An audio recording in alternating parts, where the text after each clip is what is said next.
Jamar said first. Hey, Jamar, we were still on a previous live, so it was 10 other people that was in my other live. I had to end that one and start this one. But thank you, I appreciate it. Watch how many people started joining the chat because they look. Savon said second.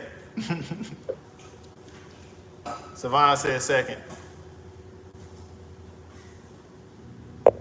The kid 1700. The kid 1700. All right, y'all. It's gonna be a movie tonight. It's gonna be a movie tonight.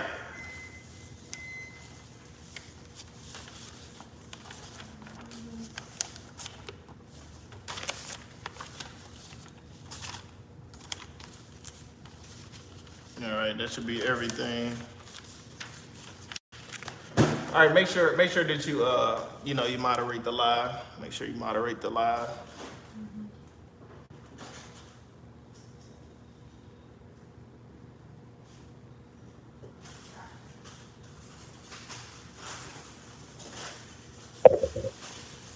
All right, we're gonna get everybody a second before I get started because I had 10 people that was on the other live. They gotta find this live, so we're gonna give it a minute. We'll give it a minute.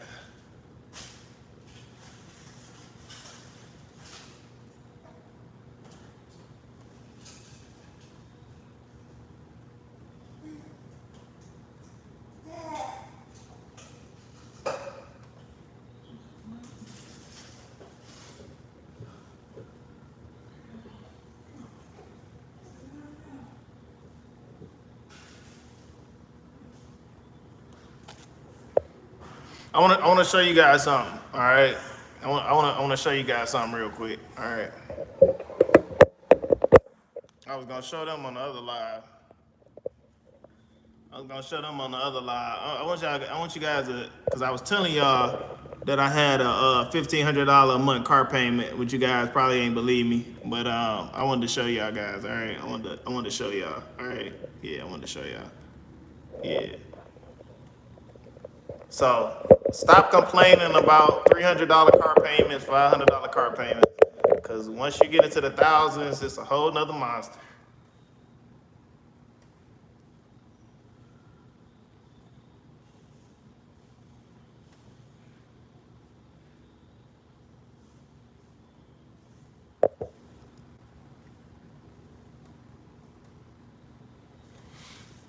All right, what's taking everybody so long? What's taking everybody so long?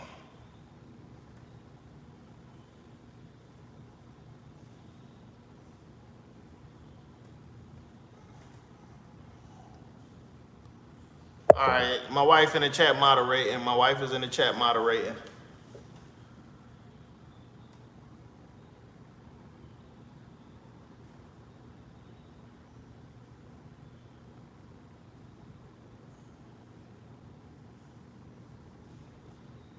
All right, we got 6 people. We're gonna start when we get 10 people. Oh, so I showed you guys that. I always tell you guys, I got zero hard inquiries. I always tell you guys that. But if your credit report don't say that, you're doing something wrong. All right. It's supposed to say it's been a while since your last inquiry, Todd. It's been a while since your last inquiry. That's what it's supposed to say. All right. If it don't say that, you're doing something wrong. Yes, I need that zero hard inquiries. Yeah. So let me show Desmonique. Let me show Desmonique this auto loan real quick. This was the auto loan that made the guy at the Corvette dealership ask me, was I an athlete? Look at the monthly payment on that. Look at the monthly payment on that auto loan.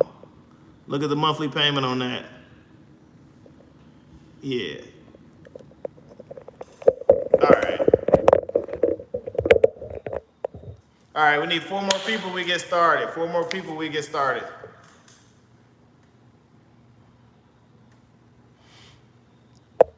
Somebody said balling. I I don't know what y'all talking about. I'm humble, I'm modest. I'm just like you. I'm a regular person just like y'all.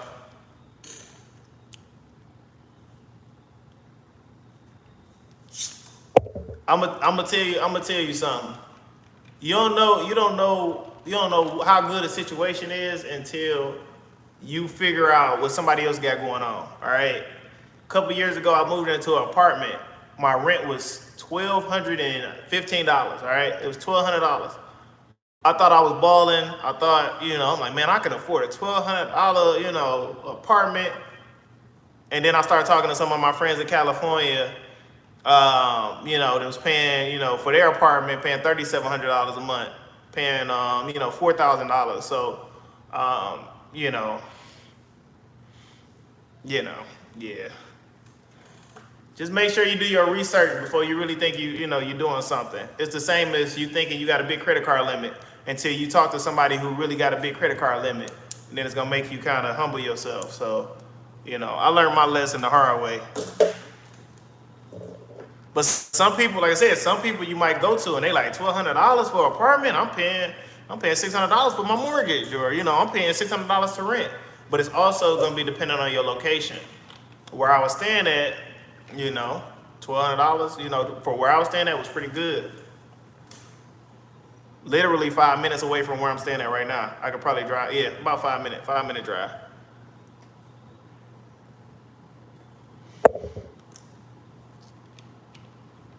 That's two of mine. Oh, that's two of your car payments. Yeah, I know that too well. I lived in Alaska. I paid $1,000 for a 1 bedroom, but California has a huge cost of living. Definitely, I didn't see people pay $3,000 for a 1 bedroom in Cali. I remember when I was going house shopping and I was thinking about moving to Cali. They had like 1 bedroom, 1 bath for $1 million. I can't make it up. I can't. That's when I really humbled myself. I got pre-approved for like $185,000, and I was just like, man, let me look and see. I ain't never thought about moving to Cali. 1 bedroom, 1 bath. They were charging like $1 million for like a little shack. Like, oh no, I ain't never moving out here. But like I said, me being a truck driver, I've been to every state but Alaska.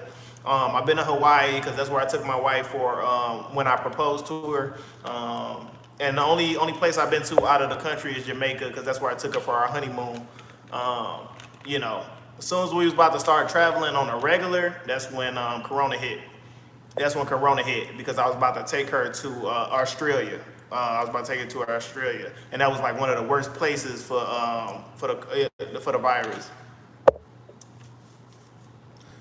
All my friends that moved to Cali, they moved out so fast to Texas. Alaska is beautiful. Yeah, like I said, that's the last state I got to touch. Hey, Bobby Richardson, I was just telling them about you in the previous live, but I can say I've been to every state except for Alaska. Yeah. I was gonna go to Dubai. That was the original idea when for our honeymoon. But then my family was kind of scared about that. They was like, nah, don't do that. Don't go to Dubai. So like I said, when we started thinking about Jamaica, that was probably the best decision. We felt like family, and then they actually thought we were Jamaican. They actually thought we were Jamaican. So we got a lot of love. While we was out there, and I definitely go back. When I went there for my honeymoon, I was still a truck driver, so I couldn't. As soon as you get off the plane and you go to Jamaica, they want you to smoke. Hey, we got the best, and I'm like, nah, I'm straight, Yeah, but yeah, they definitely got some good hospitality. We went to Montego Bay. When I went to Hawaii, we went to Honolulu because I felt like that would probably be the best place to propose.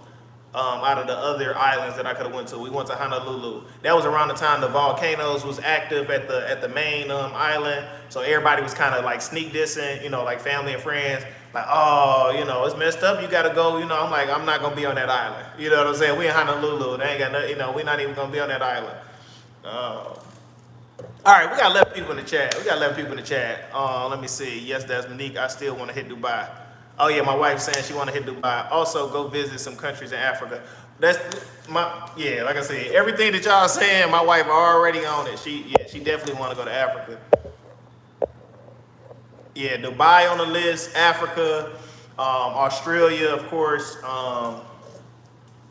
Trying to think. That's pretty much it for me. Yeah. But yeah, like I said, I don't know how many states my wife. Oh yeah, Thailand. I want to go to Bora Bora. I want to go to Bora Bora. But when me and my cousin was planning to go to Bora Bora, man, it was just to get out there and stay out there. It's like $10,000, not counting how much you gonna spend. You know, because when we go out, we like to ball. You know what I'm saying? When we go out, we don't want no. We like to go hard. So a Bora Bora trip will probably be 20 G's, 30 G's. Between you spending money there and then where you staying. Because we was trying to stay right on top of the water. Y'all know the little huts and stuff that's right on top of the water. We was trying to do that, and that's not cheap. All right, so let's get into this. We got 11 people in the chat. Let me just make sure nobody asks no questions in there. Let me see. Should I delete inquiries before adding the AU to my credit report? How many hard inquiries you got? I'm gonna say it don't matter. Because whether you add it or not, you're gonna have to remove the hard inquiries regardless. Unless those hard inquiries are attached to open lines of credit. Let me see if anybody else said anything. All right, no, that's pretty much it. My next trip is Brazil. All right, we got 12 people in the chat. That'll probably be the best start. That'll probably be the best start that we had. So I'm gonna stand up for this live. So let me tilt this up. I'm gonna stand up for this live. I'm gonna turn the camera. All right, we're good. All right, so the topic of this video or this live is you got a good payment history, but you got a low credit score. All right, you got a good payment history, but you got a low credit score. So what would be one of the reasons you got a good payment history? So you got 100% on-time payments, but you have a low credit score. I'm gonna let you guys in the chat, let me know what you think. What would be a reason why you have a excellent payment history, but you have a low credit score? All right, so you got 100% payment history, but you got a 590, 580 credit score. Gigi said hard inquiries. Good answer. So you got 100% payment history, but you got 57 hard inquiries because you let the car dealership run your name through the mud. You apply for a mortgage and they ran your name through the mud. So hard inquiries is good. Let's see, debt to income. Gigi said prior bankruptcy. Good answer. Not enough open accounts. Definitely a good answer. Credit age. Another good answer. Okay. We on the ball early. Anybody else? What are some reasons why you might have 100% payment history, but you got a low credit score? We know a lot of, I know, like I said, I look at credit reports all the time, but I've seen a lot of that. 100% on-time payments, 520 credit score, 550 credit score. Okay. One of the main reasons, and I think I explained that yesterday. Somebody said secure cards. I might not agree with that. I do not agree that you get a secure card, but I've seen people get these secure cards and they score go up 60 points, 100 points. All right. My argument with getting a secure card is this. Why would I secure a credit card with my own money when the whole purpose of credit is OPM, using other people's money?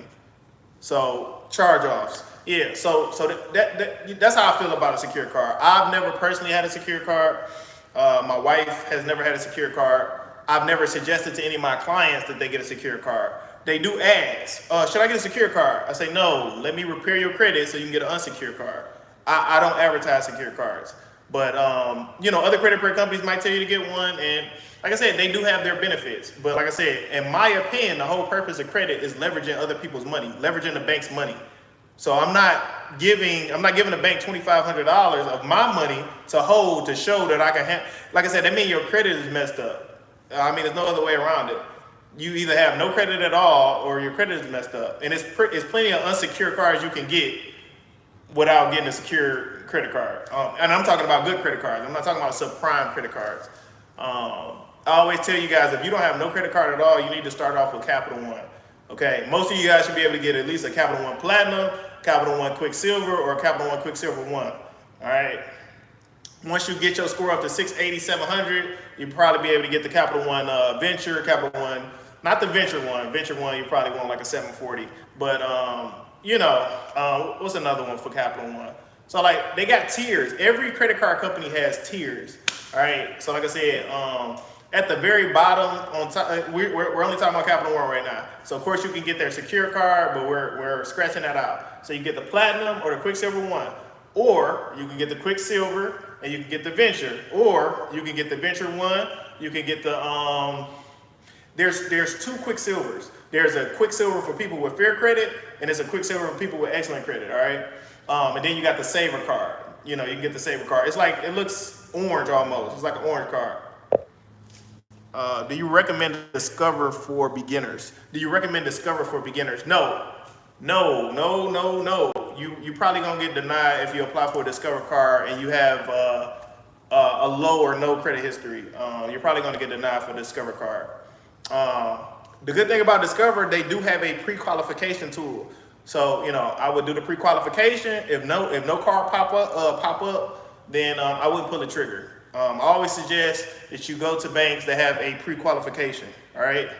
Navy Federal has a pre-qualification. American Express has a pre-qualification. Capital One has a pre-qualification. Chase has a pre-qualification. Bank of America has a pre-qualification. Mellow Discover is a tad bit rough for a beginner, in my opinion, though. No, I agree, Desmond. Yeah. I would probably go for a Discover once my score is I'll probably say 680. Probably like 680 or something like that. I'll probably shoot my shot at Discover. But they normally want to see how you handle other cards. The same with American Express. You don't want to have zero open credit cards. You don't want to have zero open credit cards and you go for American Express. You might just simply, you might have I don't care what else you got in your credit report. You want to have one or two credit cards in good standing before you pull the trigger on American Express. All right. Let me see what else we got. Capital One Walmart card. I heard about the Capital One. I haven't did enough research, but I've heard people talk about it. I'm gonna have to do like a Capital One Walmart card review. I don't know enough about that card, but I've heard somebody mention it. Somebody said high balances. All right, so you got 100% payment history. All right, you got 100% payment history. You got zero hard inquiries. You got 100% payment history. Your credit utilization is 0%. All right, no. Your credit utilization is 2%. All right. You have two accounts. You have two accounts, two open and closed accounts. All right. Your average age of history between the two accounts that you have is 6 months. All right. If you go to get, let's just say, American Express credit card, or you go to get a line of credit, are you going to get approved? All right. Are you going to get approved or denied? So you have a 2% utilization. All right. You have 6 months of your average age. You have zero hard inquiries. All right. You have, I forgot how many accounts I said. I think I said 2. But like I said, 100% payment history. Do you get denied or approved for a credit card or a line of credit? And I'm not talking about subprime. So like, let's just say you try to pull a trigger on a line of credit from Navy Federal, or you try to pull a trigger on American Express Delta Sky Miles card or American Express Hilton Honors card. Are you going to get approved or are you going to get denied?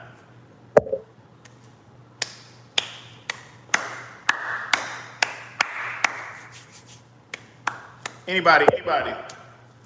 100% payment history, utilization 2%, average age of account is 6 months. You have 2 accounts open and closed. You have zero hard inquiries.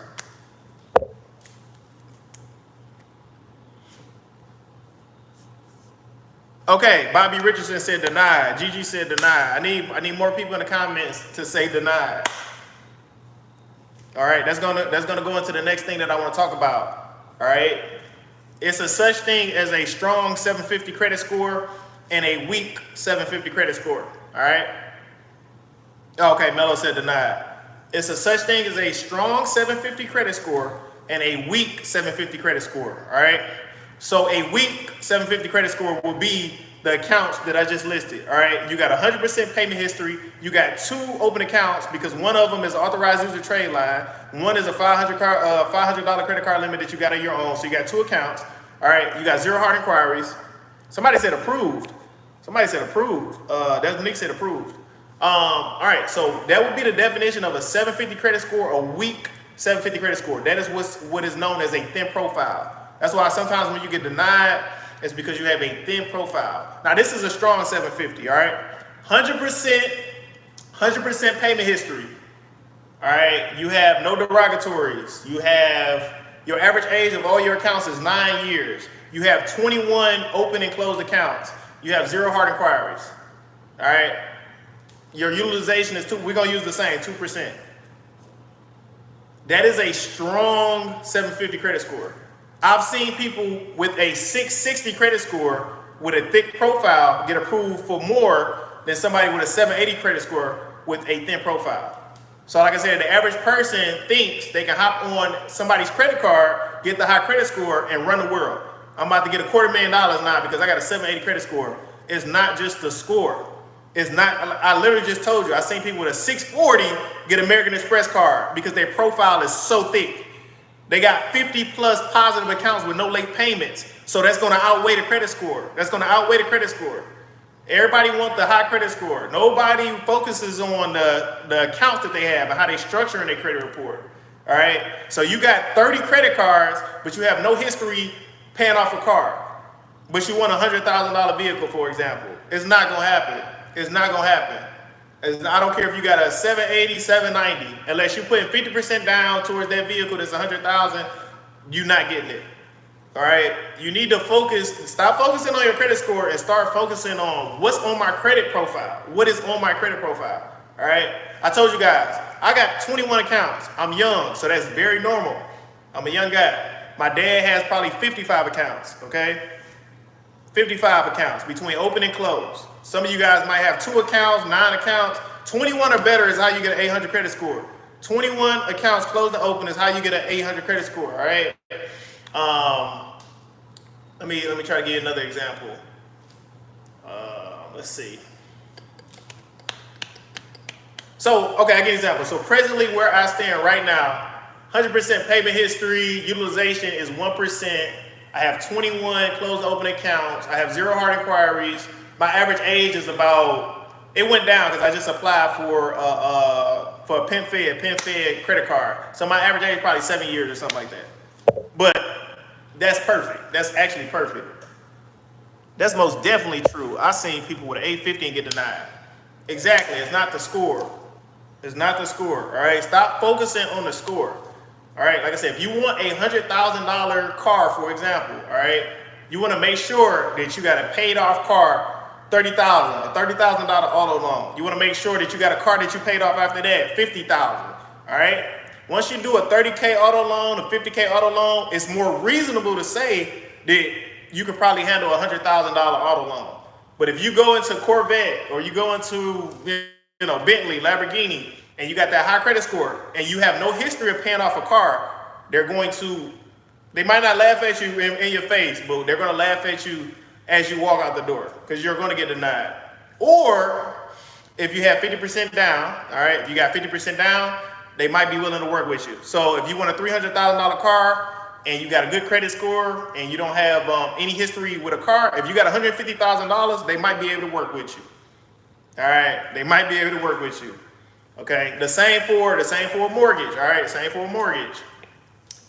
You ain't got no credit score at all. You get 3 authorized user trade lines. Your score shoot through the roof. You got a 780 credit score, but your interest rate is based on a 620 credit score. Why is your interest rate based on a 620 credit score? Because these lenders have caught on to the authorized user trade line game. They can yank the authorized user trade lines and see what your true score is without those authorized user trade lines.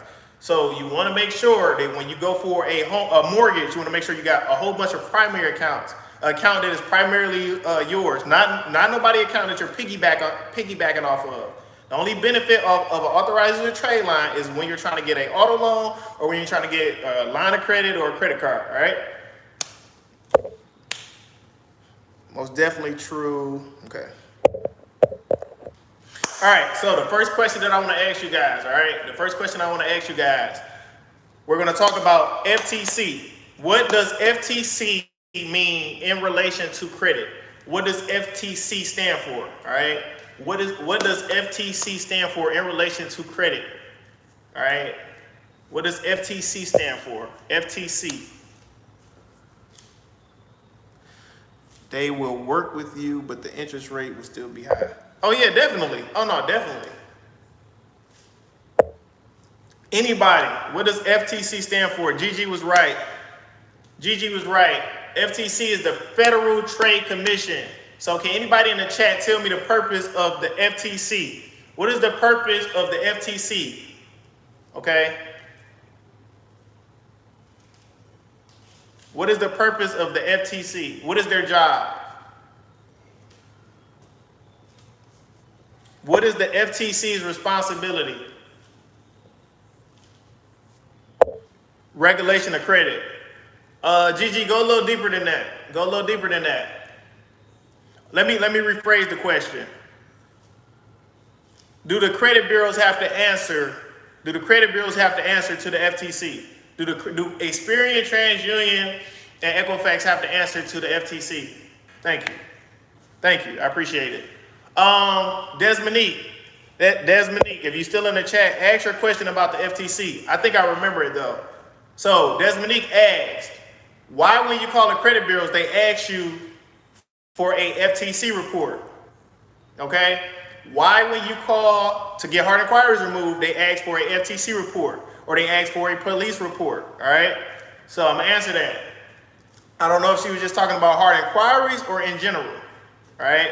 But basically they want you to file a FTC report or file a police report because you are basically saying that something on your credit report is unauthorized. So like I said, for example, a hard inquiry. If you didn't authorize the hard inquiry, then it is fraud. If you didn't authorize the hard inquiry, then it is fraud. So a lot of you guys call to try to get hard inquiries removed, and then you hear them say something like, "Hey, we're gonna transfer you over to the fraud department." Most of you guys get scared, you freeze up. If you saying you didn't initiate the hard inquiry, then it is fraudulent. All right. Some of you guys look at these credit bureaus like the police or something. You literally 5 seconds away from getting hard inquiries removed, and as soon as you hear FTC report, as soon as you hear police report, you hang up the phone. Oh, I'm good. I'm not getting these hard inquiries removed. You're probably 3 seconds away. There is a way to remove hard inquiries without filing the FTC report. All right, filing a police report. Okay, I remove hard inquiries on a day-to-day basis. I have yet to file a police report or FTC report for me or any of my clients. But like I said, that's taught in my hard inquiry removal class. That's taught in my hard inquiry removal class. But I have yet to file a FTC report or identity theft. But that's what, like I said, that's why they ask for it. Because if you're saying you didn't initiate a hard inquiry or you're saying the account on your credit report isn't yours, you're saying that it is fraudulent. It was fraudulently, applied for, all right? In general, why does the credit reporting agencies want us to file it? They want a record also, okay? They want a record. They want a record for their records, all right? So like I said, if you got an account, you got a hard inquiry associated with fraud, so they want a paper trail. They want a paper trail. Experian didn't ask you to provide the FTC report in the past. Now, if you call to get hard inquiries removed, they're going to remove the hard inquiries, but they'll say something like this. When you go do your police report or you go do your FTC report, if you could send it to us, we would greatly appreciate it. You do not have to do that. All right. I've had clients. I've been on three-way with clients, and they're getting these hard inquiries removed. All right. And they're simply saying, all right, I'm gonna file a police report or I'm gonna file an FTC report after I get off the phone with you guys or something like that. Never do it. You don't have to do it. They're not checking back on you to see, they're not. Okay, let me rephrase it. If they remove hard inquiries from your credit report, do you think they're going to add them back to your credit report? No, they're not. I've had people ask me that. Okay, I had some hard inquiries removed. Will they come back? No, they're not. They're gone. The credit bureaus are not thinking about you the moment you get off the phone. I promise you. They got too much going on. Some of you guys know what I'm talking about, where it might take an hour or 3 hours for you to actually get on the phone with somebody, especially Equifax. Equifax is the hardest to get actually on the phone. You have to answer a series of security questions, and then you have to answer questions associated with your credit report to even get on the phone with somebody from Equifax. All right, Experian, you can literally dial a 714 number, you get, transferred over to the fraud department, or you can get transferred over to special services. TransUnion, same thing. You call the I think it's the 88, I think it's 8800 number. I think it's 800 number. You call the 800 number, you get transferred to the fraud department, all right? But like I said, Equifax is the hardest to actually get somebody on the phone, because you have to literally answer a series of questions, which is your date of birth, your social, your full, like I said, information like that. And then once you get past that, you have to answer information directly from your credit report. So a lot of times when I got to remove hard inquiries from Equifax, I have to literally have the client's credit report right in front of me. Because it might say, in 1996, you applied for such and such credit card. What was the credit limit? Or, they're going to ask you a series of questions before you actually even get on the phone to dispute hard inquiries. Like I said, it's very difficult. I charge $1,500 for Equifax.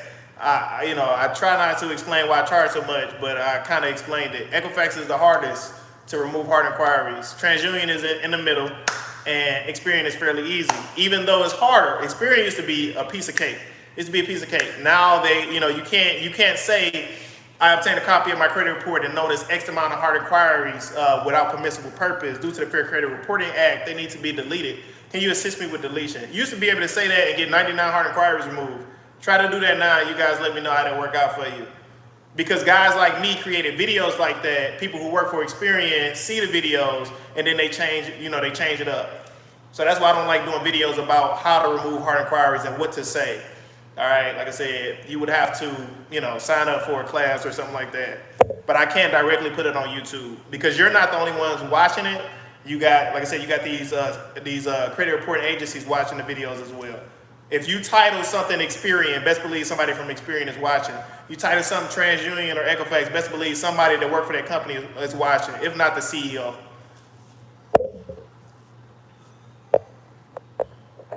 Okay, Desmonique said Experian is fairly easy to work with.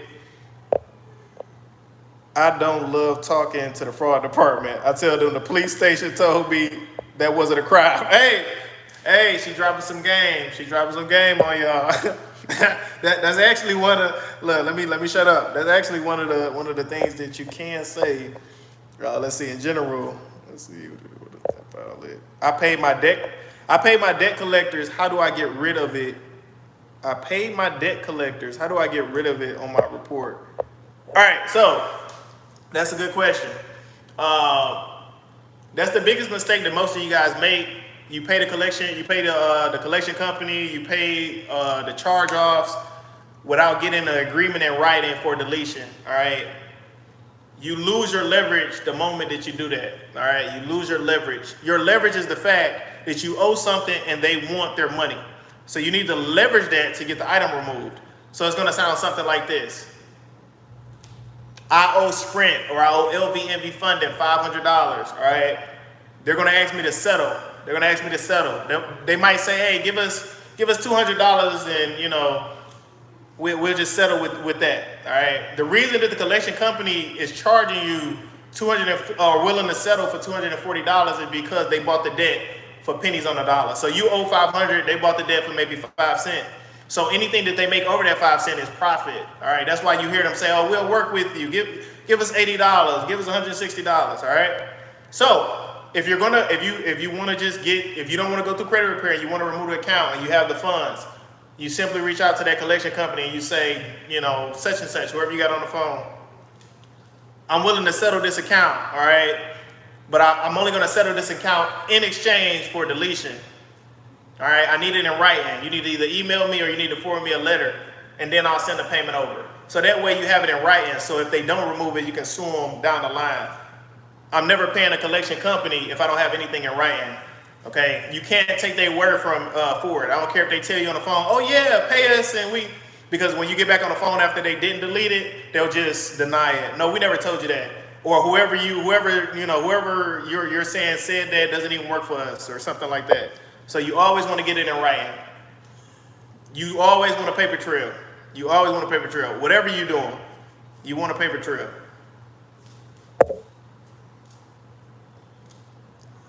Yes, Equifax told me once the FTC caught on to that, saying that they had to change it. All right. It was another question that one of you guys asked in the previous live. Let's see.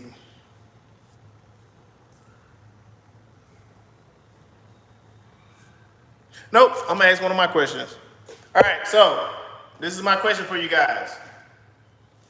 Is it better to apply for one Capital One credit card or one Navy Federal creded card, one American Express credit card, and one PenFed credit card? All right. Is it better to apply for one Capital One card or one American Express and a Navy Federal and a PenFed credit union credit card? Somebody drop it in the chat and tell me why. Tell me why. We're talking about in relation to hard inquiries, all right? We're talking about in relation to hard inquiries, all right? Is it better to apply for one Capital One card or one American Express, one Navy Federal, and one PenFed credit card? Somebody let me know in the chat.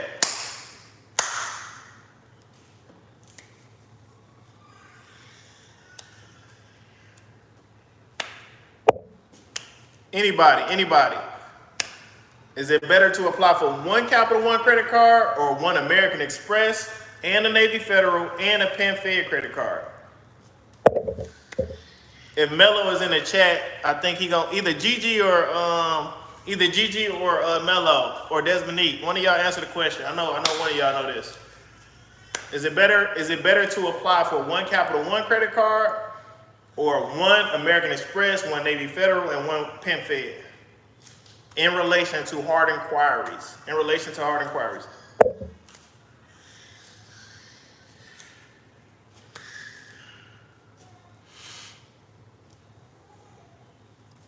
How do I get in touch with you? Hey, Lexus, drop my information in the chat. Drop my information in the chat. My contact information. All right, so the answer that I was looking for was Navy Federal, PenFed, and American Express. All right. The reason is because of this. I said, drop my information in the chat again. My email, everything. So if you apply for a Capital One credit card, they're going to pull all three credit reports. All right. They're going to pull all three credit reports. If you apply for Navy Federal for a credit card, 9 times out of 10, they're going to pull your TransUnion. If you apply for PenFed Credit Union, they're going to pull your Equifax. If you apply for American Express, 100% of the time, they are going to pull Experian. All right? So would you rather get one credit card and they pull all three credit bureaus, or get 3 credit cards and they pull one of each credit bureau? That's basically what I was asking you guys. So that goes into, you need to know what credit card issuer pulls from which credit bureau. All right? If you guys didn't notate that, you need to write that down. Capital One is going to pull all 3 of your credit reports. All right? Why is this beneficial for you to know who pulls what credit bureau? I'll give you an example. It is very possible, if you're repairing your own credit, that you have a good Experian credit score, but you have a bad Equifax credit score. You have a bad TransUnion. So let's just use, say for example, you removed all the negative information off your Experian. Okay? You would then be able to go get you an American Express card because they wouldn't see what's on your Equifax credit report. They wouldn't see what's on your TransUnion credit report. Same with Navy Federal. If you pull the trigger, they're looking at your TransUnion. So if your Experian is messed up and your Equifax is messed up, you can still get a high limit credit card.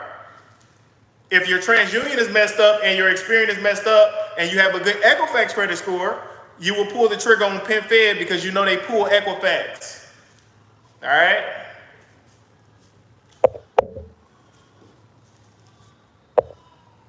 Oh, okay. Gigi said she didn't understand the question. Desmonique said, I think because you can get pre-qualified. All right, before I proceed, I got 10 people watching me. I got 4 likes.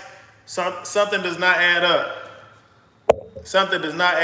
I got 10 people watching me. I got 4 likes. All right. Can we at least get 10 likes?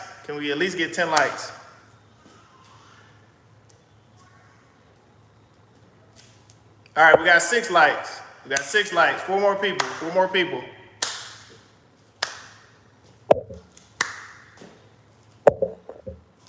Whoever asked for my contact information, my wife just dropped it in the chat. All right, 4 more people, 4 more likes. I got 4 people watching me that's not supporting me. I got 4 people. Okay, 7. 3 more people. Make it make sense. If I got 100 people watching me, I should have 100 likes. I got 11 people watching me, so I should have 11 likes.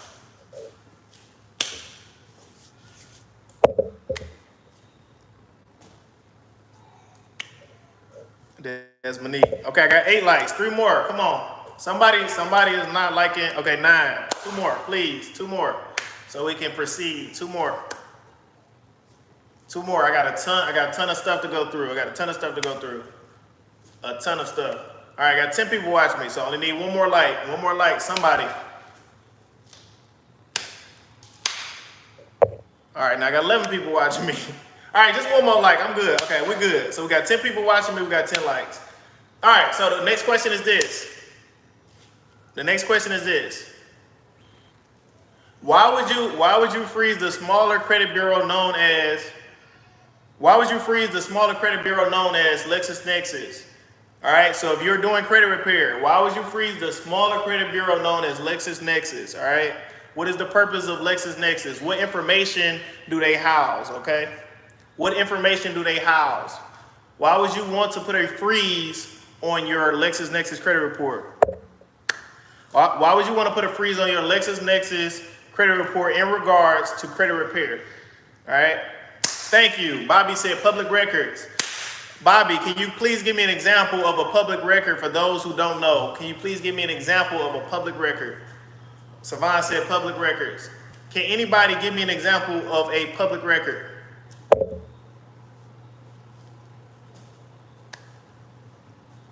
All right, Savon said child support. Give me 2 more examples of a public record. Thank you. I know. Hey, there we go, Bobby. Bankruptcy. Give me 1 more example of a public record. Give me 1 more example of a public record. 1 more example of a. Somebody said address. Gigi said address. Give me a stronger one though, because it is one of the public records, such as a repossession. No, because it is. I wouldn't classify repossession. I don't know if you meant to say that. I wouldn't classify repossession as a public record. 12 people in here. All right, somebody said late payments. All right.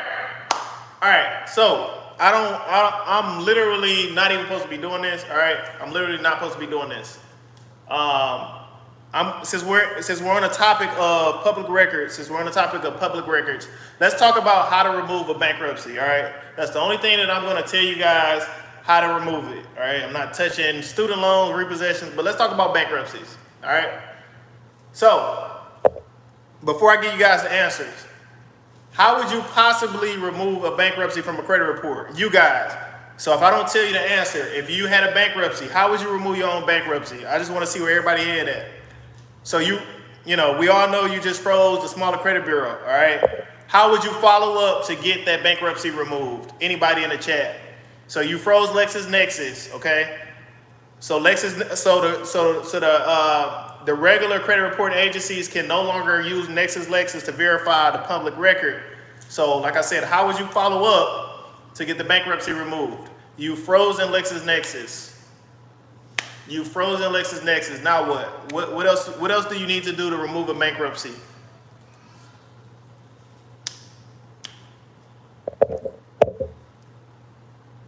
Right to the courthouse is housed. Okay, Bobby, good answer. Right to the courthouse where it is housed. When you go to these stores and get these cashback cards like a grocery store, the court is not a company. Maybe get a letter from the court. Perfect, GG. Perfect. You are getting a letter from the court. And what are you trying to get the court to say? What does the letter from the court need to say? I'm going to answer that because it might take too long. The court is going to say they don't give information to third parties such as credit bureaus. They don't give information. Yes, thank you. They don't give information to third parties such as credit bureaus. So normally when you try to dispute a bankruptcy, the 3 major credit bureaus verify it, all right? So if the courthouse does not verify the information, right, or not give information to the credit reporting agencies, and you've already frozen LexisNexis, how are they possibly verifying this? How are they possibly verifying a bankruptcy? All right, let me go into something quick. I literally got a client that signed up for my credit repair class. All right, he signed up for my credit repair class. I'm sorry, he signed up for my mentorship. He signed up for my mentorship. All right, so this guy signed up for my mentorship. He had a Navy Federal account, right? The Navy Federal account came back verified. He said, Todd, I went to Navy Federal and asked them, did the credit bureau, did Experian did the credit bureaus contact Navy Federal? Navy Federal said no. Experian did not reach out to us regarding this account. Okay, I'm trying to show you how shady these credit bureaus are. So the credit bureau said they verify a Navy Federal account on Experian with Navy Federal, and Navy Federal said out of their mouth on a recorded line that they did not, ever have any type of conversation with Experian. All right. This is why we're trying to do away with these 3 major credit bureaus. They are terrible. They are liars. Yeah. All right, let me see what we got in the chat. They are not verifying it.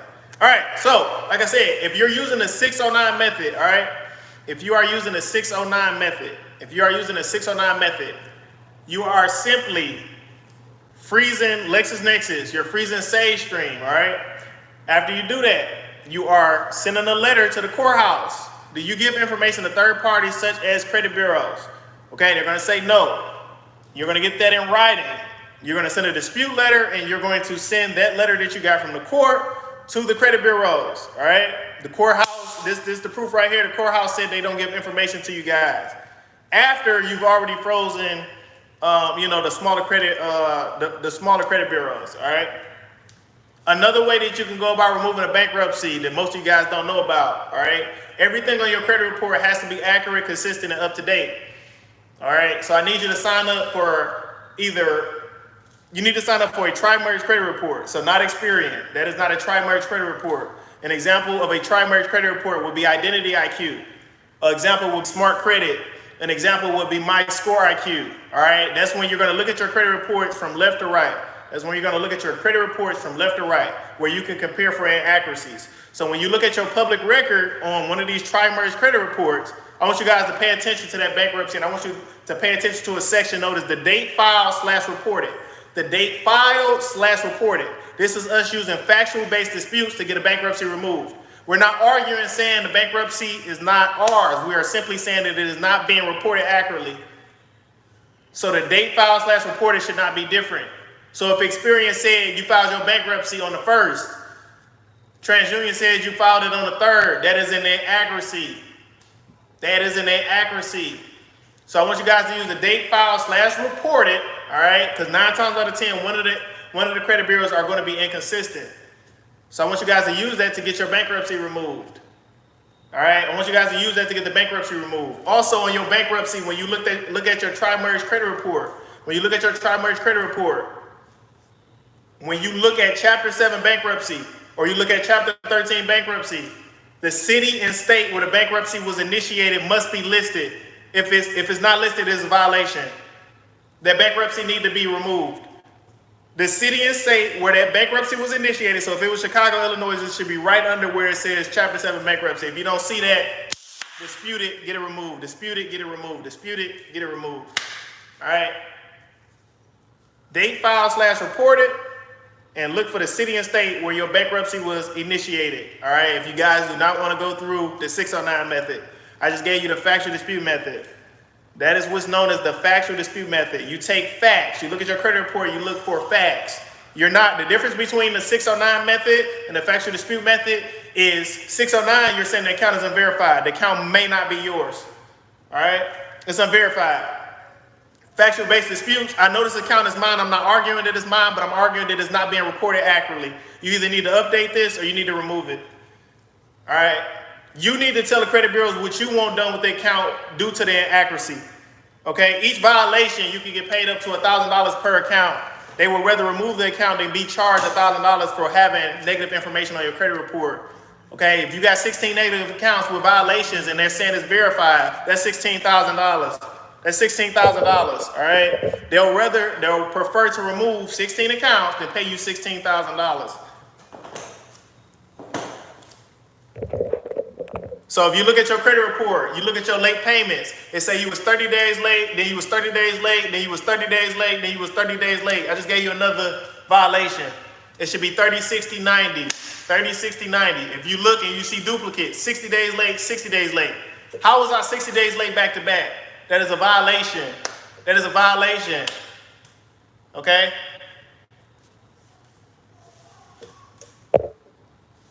I'm looking at my credit report.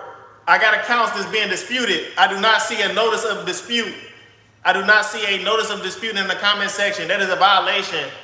That is a violation. All right? Another violation. But like I said, most of you guys, if you got negative accounts, look at your payment history. Delicious Media. Look at your payment history. You're going to see some type of flaw between the 3 credit bureaus. I'll give you another example. TransUnion said you was 30 days late, but if you look at Experian, if you got a tri-merge credit report, it says you paid on time. That's how you get the late payment removed. All right? That's how you get the late payment removed. If TransUnion said you were late and Experian said you paid on time, you would simply send a screenshot of the whole account and you would circle the payment history. TransUnion, you said I was 30 days late. Experian said I paid on time. Remove my late payment immediately. Remove my late payment immediately. All right? I just told you how to remove a late payment without sending a goodwill letter. Without sending a goodwill letter. How could I possibly be 30 days late if the other credit bureau said I paid on time? Remove this late payment immediately. Please remove this late payment immediately.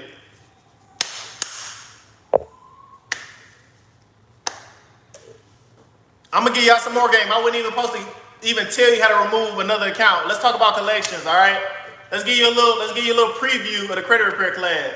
How do you remove a collection account? If you're using the 609 method, you would simply put the account, you would put the account name, you put the account number, all right? You would say, please provide validation of the debt or remove it from my credit report, all right? Most of these credit repair companies that you're hiring is using the 609 method. That's all they're doing.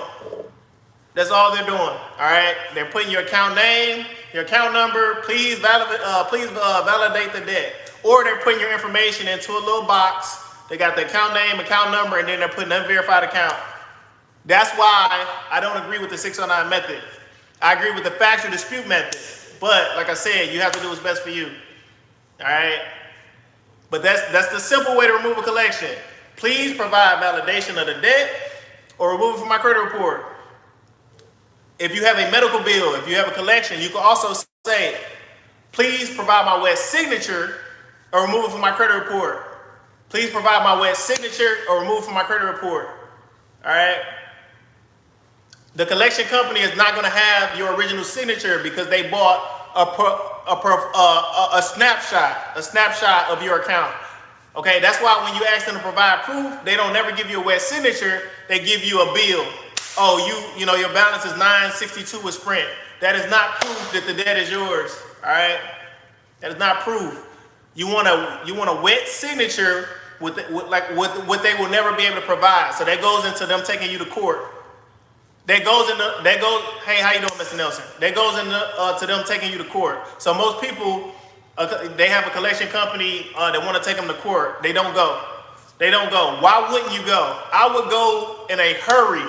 I would go in a hurry with no lawyer. Why? Because I would simply tell whoever in small claims court, if you can provide my original signature, I will pay this debt right here in front of you. And they won't be able to provide it. Case closed. Most of you guys lose cases by being afraid to go. You're not going to jail because you owe Sprint $500. Go to court. Provide my original signature to say this debt is mine and I will pay it right now. How you want it, cash or credit? How you want it? All right, everybody asks me that question. I say, I can't give you legal advice, but if it was me and I had to go to court, I'm going, and I'm going by myself. Good evening, everyone. My apologies for being late. No problem, Mr. Nelson. Delicious Media, West Signature, the collection company, sent dozens of papers with the Sprint contracts, photocopies of the account. Oh, that's different. I ain't seen that. That's different. They spend way more than pennies on the dollar if they got that. If they got your West Signature. Also, let me mention that now that you said that. Also, when you send in dispute letters, you never sign the bottom. These credit bureaus are so janky, they will use that signature and apply it to an imaginary contract, all right? Never sign the bottom of your letters. I would rather you say thank you or please expedite or something like that. Do not put your signature at the bottom of these dispute letters, all right? Put your name, your date of birth, your social, the accounts you're disputing, and that's it. Keep it small, keep it brief, unless you're using the 609 method. All right, unless you're using the 609 method. If you're using the 609 method, you might have a whole bunch of literature, like a whole paragraph or something like that. But if you're using the factual dispute method, you're straight to the point. Dear Experian, I noticed a couple inaccurate accounts on my credit report, and then just list all the accounts, list the inaccuracies, and let them know the action that you want taken. If you don't tell them what you want done versus deleting it, they'll just as well update it. You have to let them know what you want. If you got an account with late payments, you can either say, hey, I want these late payments removed, these inaccurate late payments removed, or I want the whole account deleted. You got to let them know what you want. So that goes into you knowing what's better. Is it better to remove an account with late payments or just remove the late payments? I would probably want to remove the late payments than remove the whole account because I don't want to lose an account. I would probably want to remove the late payments. But if I do have an account with 17 late payments, I'm not arguing that I wasn't late 17 times. I would probably have to take the loss and remove the whole account at that point. But if you have an account with 1 late payment, you got an account with 2 late payments, you got an account with 3 late payments, I would probably argue that. I will argue that.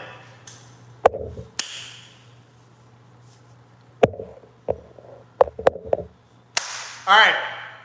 Let's go to another question. I gave y'all too much information. I said I was only going to talk about a bankruptcy.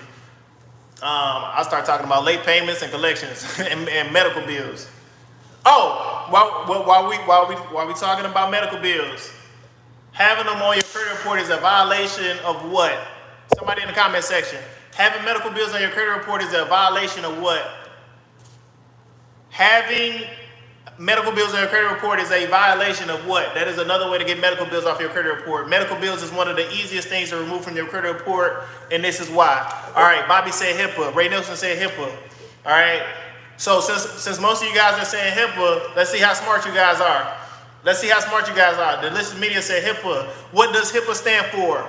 What does HIPAA stand for? For those that's watching that don't know, what does HIPAA stand for? Anybody? What does HIPAA stand for?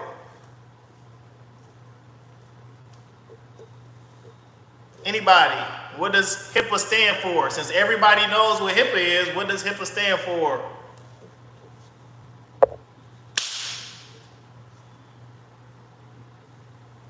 All right, I help you guys out. The first letter is H, health. Health is the first one. The first one is health. All right. Thank you. Wait, no. You said health information. You said health information, privacy protection. That's wrong. But Delicious Media tried. He said Health Information Privacy Protection Act. Bobby said Health Information Privacy Act. No.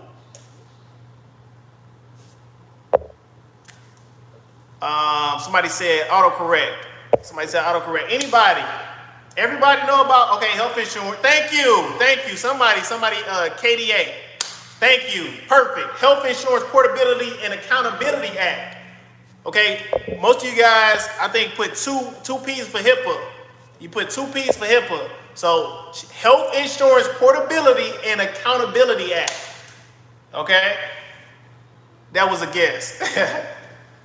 All right, so if you don't know, write that down, all right? If you do not know, write that down. Okay? That's what I was looking for, and that was actually perfect. It looked like I wrote it down in the comment section. Health Insurance Portability and Accountability Act. That is HIPAA. All right? So you can simply tell the credit bureaus who have this medical bill on your credit report, all right, having this medical bill on the credit report is a violation of HIPAA, all right? Remove this account immediately. I've seen medical bills deleted in 7 days. 7 days, 15 days, 30 days. Those are the easiest accounts to remove medical bills. Okay, so Sly Boy said health insurance, privacy protection, accountability. Good guess, good guess, good guess. I knew that was gonna be a good one. I knew that was gonna be a good one. All right, let's see. All right, so if I wanted to freeze a smaller credit bureau, known as CoreLogic, if I wanted to freeze a smaller credit bureau known as CoreLogic, why would I be freezing that smaller credit bureau? Why would I be freezing CoreLogic, okay, if I'm repairing my credit? Why would I freeze CoreLogic? What is the purpose of freezing CoreLogic? Anybody? What is the purpose of freezing CoreLogic? Thank you, Bobby. Thank you. Anybody else? Anybody else? Bobby said rental information. Anybody else? Do you agree with Bobby? She said rental. Why would you freeze a smaller credit bureau known as CoreLogic? Okay. In a previous live, I explained all 7 smaller credit bureaus you need to freeze. All right. CoreLogic was one of them. So why would you freeze CoreLogic? All right, Gigi said health insurance. All right, so I'll give you a prime example of why I would freeze CoreLogic. If I looked on my credit report and I had an eviction, for example, I would want to freeze CoreLogic because that's where my eviction information will be housed. So I would want to put a freeze on that. All right. If I was trying to remove hard inquiries, I would put a freeze on LexisNexis. I would put a freeze on SageStream. All right. If I was trying to remove medical bills, I would put a freeze on MIB. Some of you guys need to write that down. MIB, Medical Information Bureau. This is another bureau most people don't know about, Medical Information Bureau. I still got a delayed chat. People still talking about the Health Insurance Portability and Accountability Act. Todd, I sent the collection agency response with my signature to the other phone. Can you repeat? Can you restructure your question or your statement? Todd, I sent the collection agency a response with my signature to the other phone.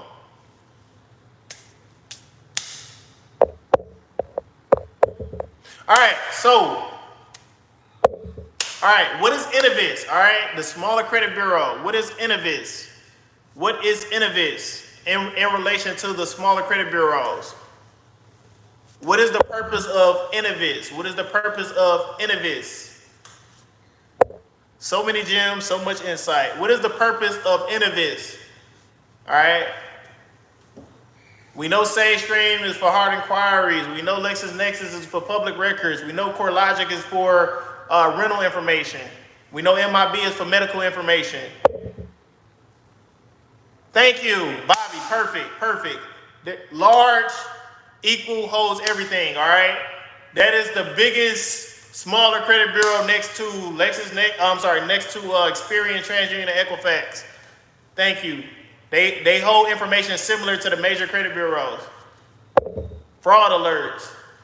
All right, let's go a little deeper. Why would you freeze the smaller credit bureau known as NCTUE? NCTUE. Why would you freeze the smaller credit bureau known as NCTUE? NCTUE. Anybody? Why would you freeze the smaller credit bureau known as NCTUE? Most of you guys might not even be familiar. NCTUE.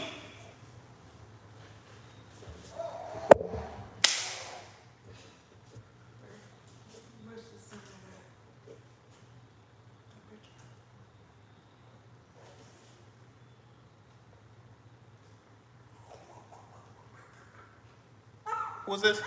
Oh, wait, hold on. I'll see it in a minute.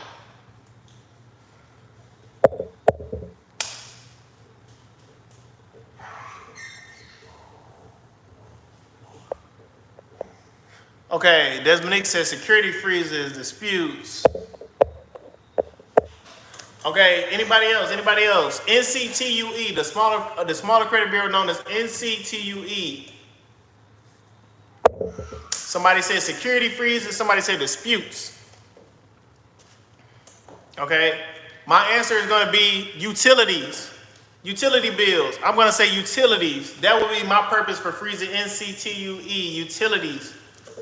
Utilities. To prevent them from giving your info out. Thank you, like utilities. Oh, okay, that's make you own it. You beat me, okay. You beat me to it. To prevent them from giving your information out like utilities. Thank you. Thank you, that was perfect. That was actually perfect. Let me see. Did we go over all the smaller credit bureaus? Oh, ooh, okay, ARS. ARS, anybody, what does ARS stand for in relation to the smaller credit bureau? What does ARS stand for? And what is the purpose of ARS? What is the purpose of ARS?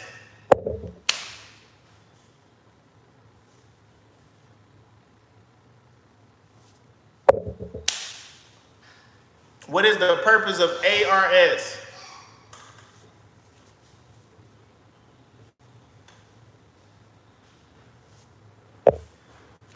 Lexus, let me see it again. I was trying to avoid walking away from this phone. I ain't really look at it good, whatever you're trying to show me.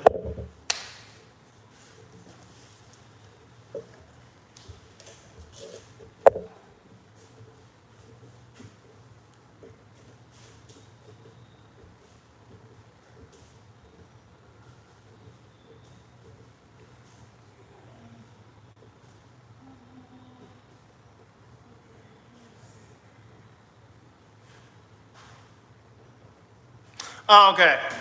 All right. One of my clients was texting my wife. Okay, I was wondering what she was trying to show me. You can get the phone now. All right, advanced resolution solution. What is the purpose of ARS? What is the purpose of freezing ARS? Prevent open line of credit, services, medical collections. Ray Nelson, we already said that medical collections would fall under freezing MIB, the Medical Information Bureau. Prevent telephone and utilities. All right, telephone and utilities. Anybody else? ARS. ARS. Security. ARS is like medical. All right, I got 12 people in the chat. I appreciate y'all. Lexus, drop my information in the chat again.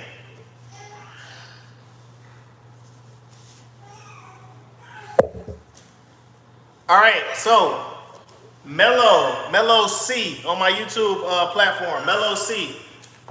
He asked in the previous chat, what are 3 credit myths? Let me see if he said credit repair myth. No, he said credit. What are 3 credit myths? All right. In the comment section, I want you guys to give me 3 credit myths. All right. Give me 3 credit myths.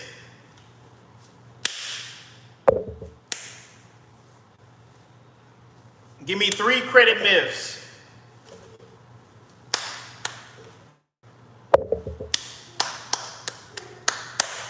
Anybody, 3 credit myths. Something that most people believe is true, but it is false. Okay, give me 3 credit myths. 3 credit myths.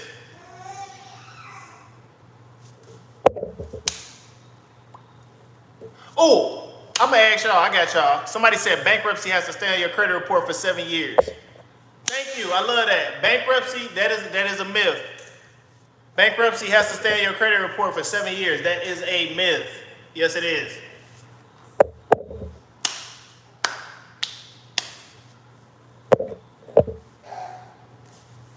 You can remove a bankruptcy tomorrow. You can move a bankruptcy, next month. You can move a bankruptcy in 6 months.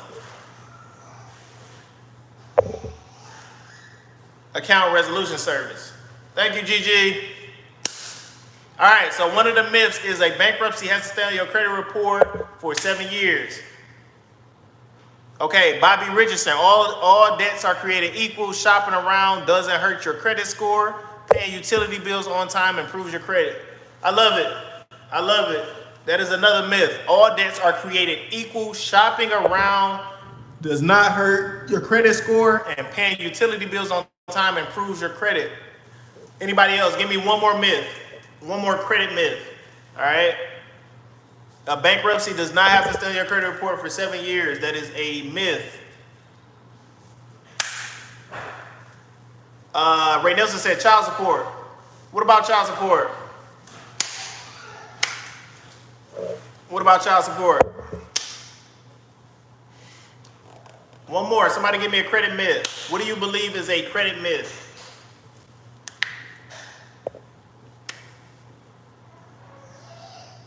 My son is acting a fool in the background.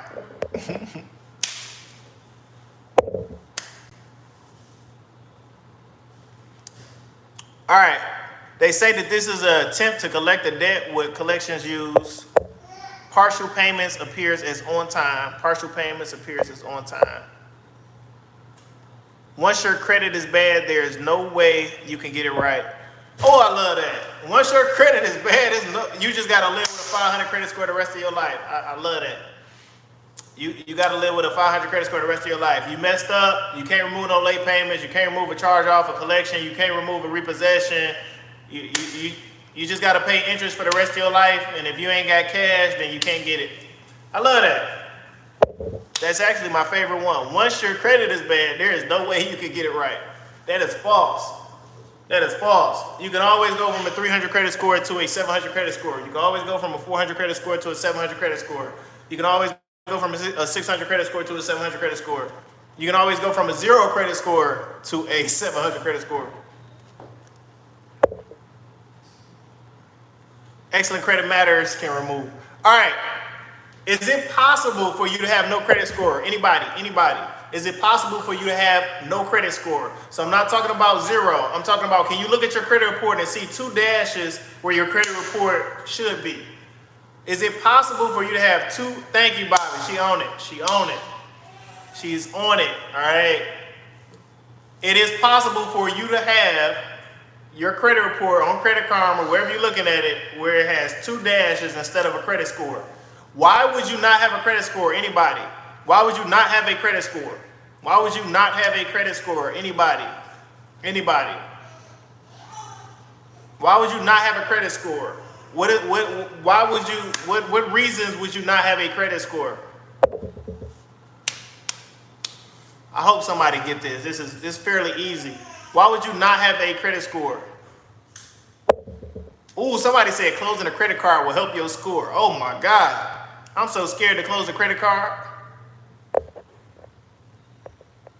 Never have anything in your name always pay cash. Never have anything in your name always pay cash. That is a myth. That is a myth. All right, let me scroll back to the top. I was asking one of you guys a question. Closing a credit card will help your score. I love that. Closing a credit card will help your score. I can't tell you the last time that I've closed a credit card. I can't tell you the last time that I've closed a credit card. I'm trying to see if I've ever closed a credit card. I have closed a credit card. I think one time in my life, I did. I just thought about it. I have closed a credit card. You want to avoid closing credit cards at all costs, especially if it's your oldest account. I don't care if they want to increase your limit. A lot of people close their oldest credit cards because they want to increase your limit. So you get upset and, I'm done with y'all. And then your score gonna tank. Do not close your oldest credit card, all right? So I give an example. If your oldest credit card is Capital One and you got a $500 limit, all your other limits is $10,000 or more. The reason that they're not raising your limit is because they're testing you. They're testing you, all right? They're testing you. They're leveraging the fact that they know that they have your oldest account. So they know you're not going to, if you have any sense, they know you're not going to remove it. So if you threaten Capital One and say, hey, if y'all don't raise my limit, I'm shutting you down. They're going to say, all right, do it. All right, do it. Go ahead. But now if Capital One isn't your oldest account, that's a whole different story. All right. They'll probably be more willing to work with you. But normally whoever has your oldest account, they kind of control they kind of control everything. All right, because no matter what type of threat, they know you're not closing down that account if you have any type of sense. Okay, if you got a 9-year-old account and they're not increasing your limit, don't close it. Still don't close it. You don't have to use that card, but do not close it. All right. Every so often, buy a stick of gum or something like that. All right, buy a pack of gum, get some gas or something like that, so they don't close it. But yeah, you do not want to close your Otis account under no circumstances. I don't care if you got a $500 limit, $300 limit. I don't care if it's Credit One, First Premier. All right, do not close that account. If you made the mistake to have a subprime credit card, you have to just take the loss. Either dispute it and get the whole account deleted, or just take the loss. All right, I got people who got good credit scores, but they got a 13-year-old whatever. You get what I'm saying? 13-year-old First Premier, 13-year-old Credit One. All right. Like I said, if you have none of those subprime cards, do not apply for them. If you have bad credit, do not apply for subprime cards. Repair your credit first. Get the elite cards. Get the prime cards. All right. Get the American Expresses. Get the Navy Federal flagships. Get the Capital One Venture Ones. All right. Get the Bank of America Travel Rewards and the Cash Rewards. Get all the elite cards. All right. Do not be in a rush and have a $500 Credit One bank on your credit report. Maybe not. There we go. That's what I was waiting on. So the original question that I asked you guys, why would you not have a credit score? Desmonique said maybe not enough information in your history. All right. I got a client right now. All right. I got a client right now. I'm not going to say her last name. Her first name is Cara. Her first name is Cara. All right. First name is Cara. All she has on her credit report is 2 collection student loans. 2 student loan collection. They are in collection. She has no credit score. She has no credit score. Okay, because they can't formulate the score based on only the negative information. So her score has 2 dashes right now. All right. So once we remove the student loan, she's gonna get on one of my. She's gonna get on the authorized user trade line. She's gonna have a 700 and whatever score, and then she's gonna get her positive lines after that. She literally has nothing on her credit report but student loans, which are negative. All right, they're in collection status, but she has no credit score. So the reason that you wouldn't have a credit score is you don't have enough information for them to formulate a score. All right? If that makes sense to you guys.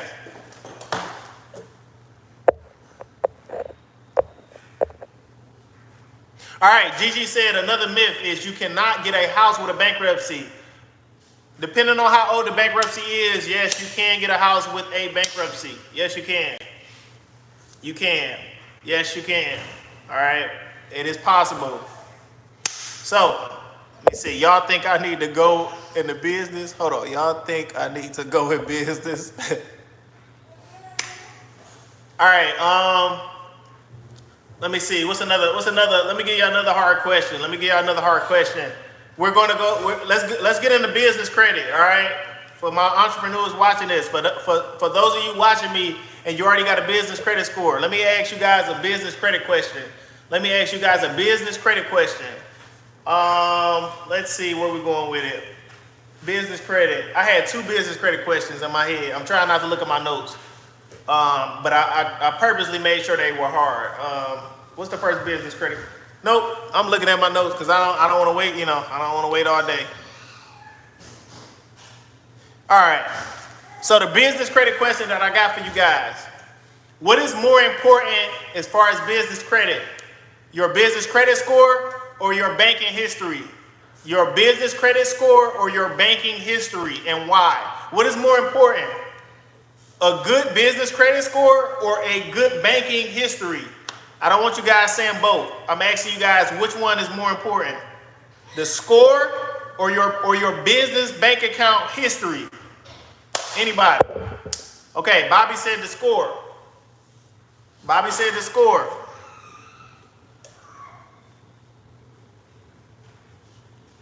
Delicious Media said the score.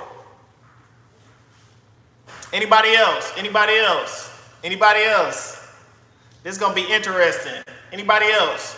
In terms of business credit, is it more important to have the business credit score or have good banking history, good bank account? Okay. Alvina said banking history. The kid 1700 said banking history. All right. Jamar said history. All right. All right. So we got 3 and 3. Oh well, Delicious Media changed it to history. That's why you have aged businesses. All right. So I'm gonna give you my opinion. All right. Whether you agree or disagree, I'm gonna give you my opinion. Would I rather have a top of the line business credit score or incredible banking history? I'd rather have banking history. I'm gonna tell you why. You open up a couple net 30 vendor accounts, all right? You open up a couple net 30 vendor accounts. You get those Uline accounts, things of that nature. You formulate a credit score, all right? You get those net 30 accounts, you get those net 60 accounts. You get your first business credit card. You get a good credit score, all right? Anybody watching this video, you can go start building your business credit, all right? In 60 days, 90 days, you can have you a good business credit score. But I'm gonna tell you what most businesses cannot show. Most businesses cannot show 100,000 plus in their business checking account. All right, I just told you.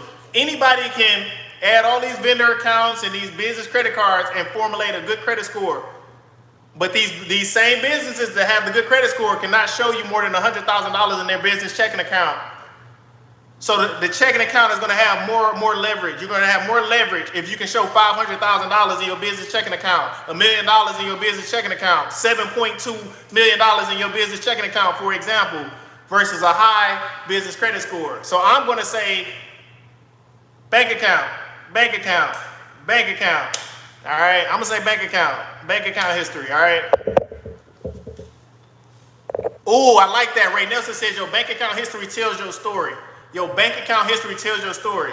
That's why you guys with low credit scores, you got 100,000 in your personal account, you got 50,000 in you got a low credit score, but you got so much money in the bank. All right, you got so much money in the bank. I give an example. You got $50,000 in your Chase account. They require you to have a 700 and something score to get their elite credit cards. You wondering why you still got approved for that card and you don't have the credit score? It's because you built a rapport, a relationship with Chase. All right.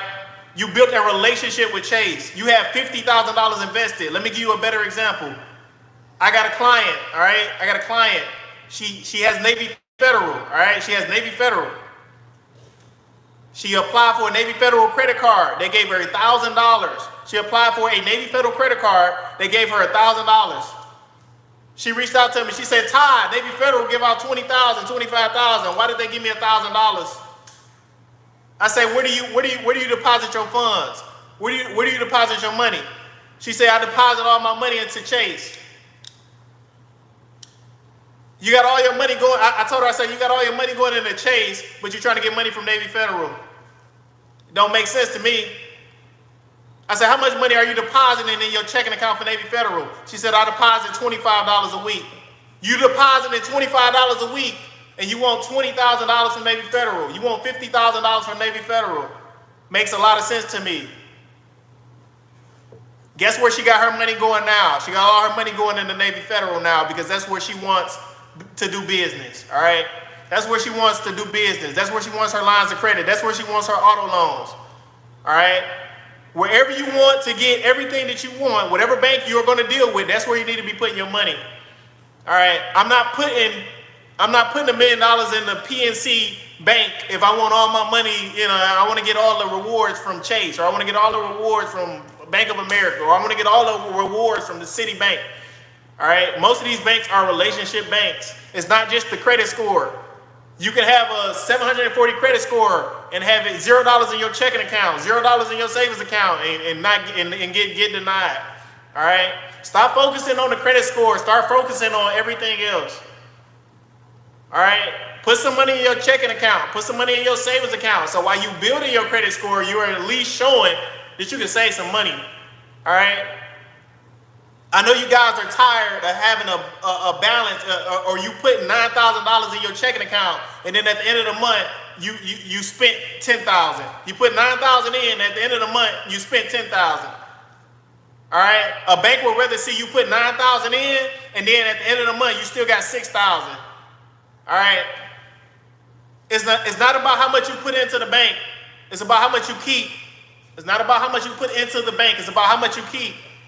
All right. If you put $100,000 into your bank account and then you withdrew $100,000, What does that mean? But if you put 100,000 into your bank account and then you kept 90,000, now we talking. Now we talking.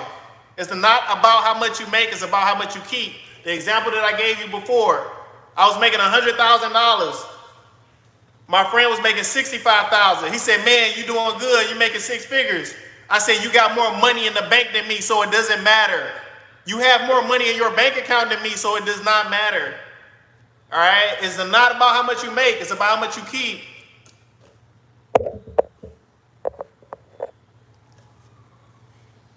Desmonique said, business credit score because your banking history is your personal. I don't know if I agree. Wait, business credit and personal credit is different. Yes, definitely.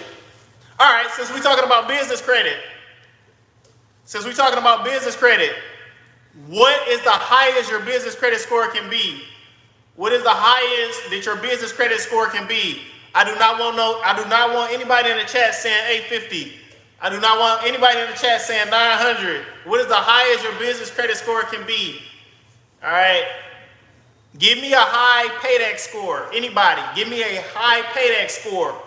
Somebody in the chat, give me a high paydex score.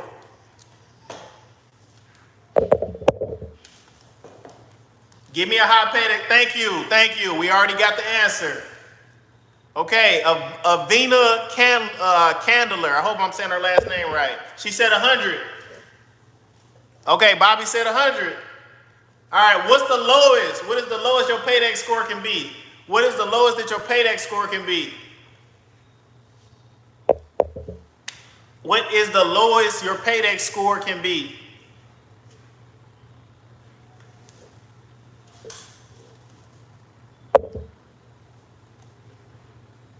Anybody, what is the lowest your paydex score can be?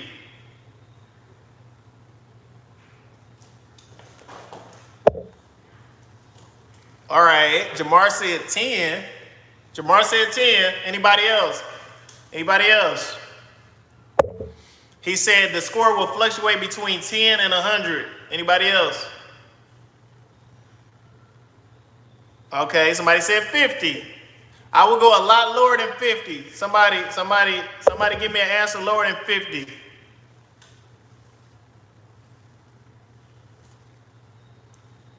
Somebody said 75. So you think the business credit scores range between 75 and 100? Anybody? We got a lot of people. We got a lot of business owners in the chat. We got a lot of business owners in the chat. Your paydex score. What is the lowest your paydex score could be? I keep getting people. Okay, wait. Bobby said 20. Go lower. Go lower than that. Go lower than that. At this point, I want you guys to look it up. Somebody said 30. Go lower than that. Go lower than that, Bobby. Bobby said 15. Go lower than that. 75 is the maximum. All right, Jamar said 0. All right, we getting real hot. Okay, Jamar said 0. Does anybody want to say 1? All right, does anybody want to say 1? Does anybody want to say 0? Anybody else want to say 0? All right, Bobby said 5. Oh my God, I see I gotta start. You know what? I'm gonna do a small 30-minute live about business credit.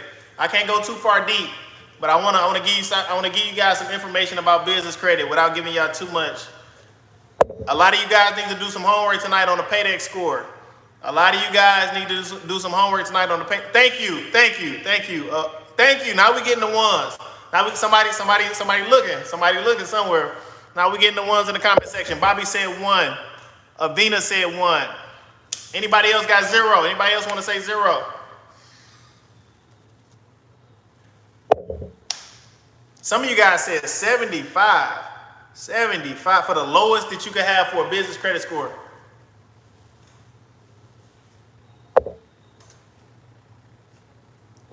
Is it 0? I don't know. It's either 0 or 1. That's what I'm trying to let you. I'm trying to see if one of you guys know. It's either 0 or 1. I'll say that. It's either 0 or 1. It's either 0 or 1. The highest is 100. The highest is 100. And that's gonna go, once somebody somebody is solid and confident in their answer, then we'll proceed forward. Because I want to break down each credit bureau, each business credit bureau. Thank you, Bobby. Thank you. Thank you. Thank you. Thank you. 1 is the lowest, 100 is the highest. Paydex score ranges between 1 and 100. Yes, thank you. Thank you. It's not 0, it is 1. Thank you. All right. So what are the major credit bureaus on the business side? We know on the personal side we got TransUnion, Equifax, and Experian. So what are the business credit bureaus? What are the business credit bureaus? What are the business credit bureaus? All right, let me know in the chat. What are the business credit bureaus? Without you guys looking on Google, what are the business credit bureaus? We know that TransUnion does not report on the business side. What are the business credit bureaus?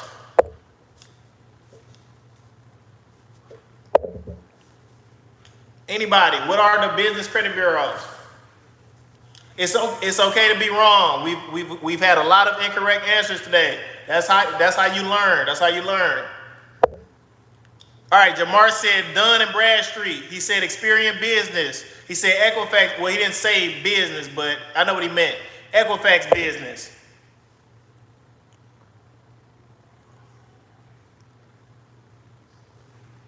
I thought small business credit had a minimum of 75.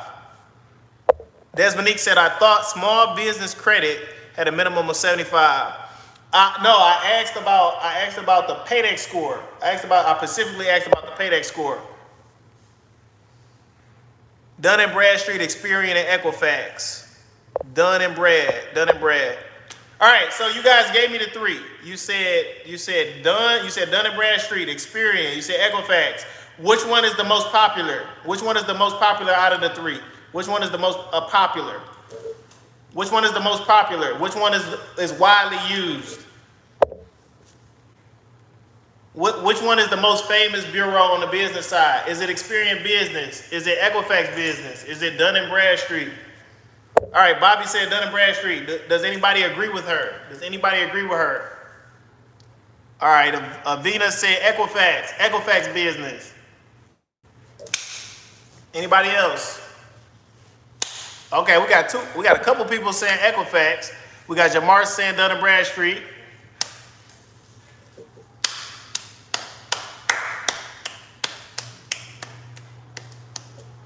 Okay, somebody said they changed their guess to Experian.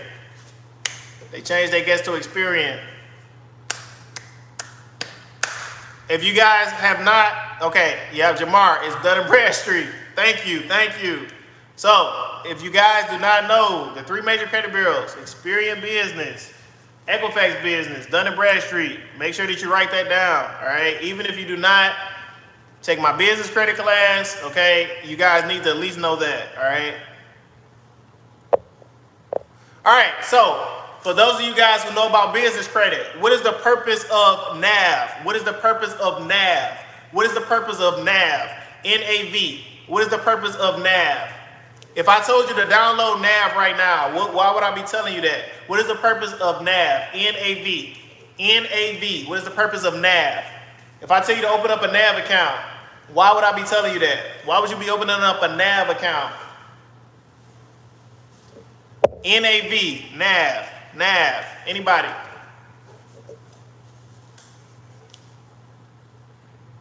Dun & Bradstreet, Paydex. Anybody else? What is NAV? I'm not even supposed to be talking about business credit, but you know, y'all here for me, so I'm here for y'all. What is NAV? For those of you who have an actual business credit score, what is NAV? Okay, NAV reports to the bureaus. NAV shows all 3 business credit report. NAV reports their monthly payments on your business credit reports. Thank you. That's perfect, actually. Avina, NAV shows all 3 business credit reports. NAV reports their monthly payments on your business credit reports. All right, so let me ask you guys this. Will the debt on your business credit show up on your personal credit? Will the debt that you accumulate on the business side show up on the personal side? Anybody? Anybody? Will the debt that you accumulate on the business side mess you up on the personal side? All right? Anybody? If you rack up 100,000 on the business side, will it affect you on the personal side?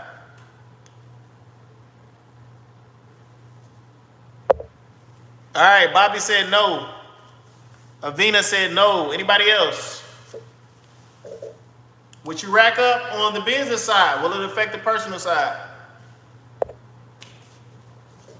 I give an example. If you got a $50,000 limit on the business side and you max it out, is your personal credit score going to go down? Is your personal credit score going to go down? Jamar said only if it's a sole proprietorship.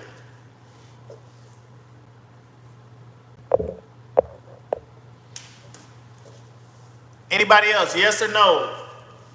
If you max out one of your business credit cards, is it going to affect the personal side?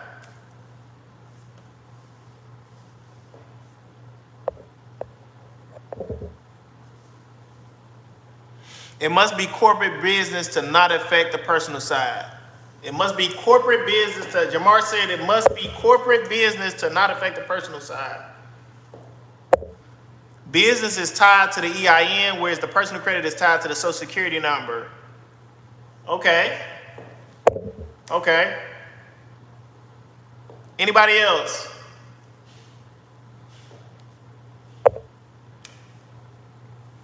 Okay, let me rephrase it. What if you get a business credit card and then you use your personal credit, you personal guarantee? Okay, use your personal credit to get a business credit card. Would it be possible then for that business credit card to affect the personal side?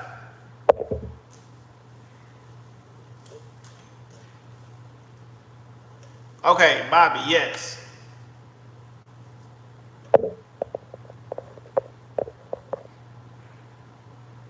Yeah, you lost me now. Jesus says you lost me now.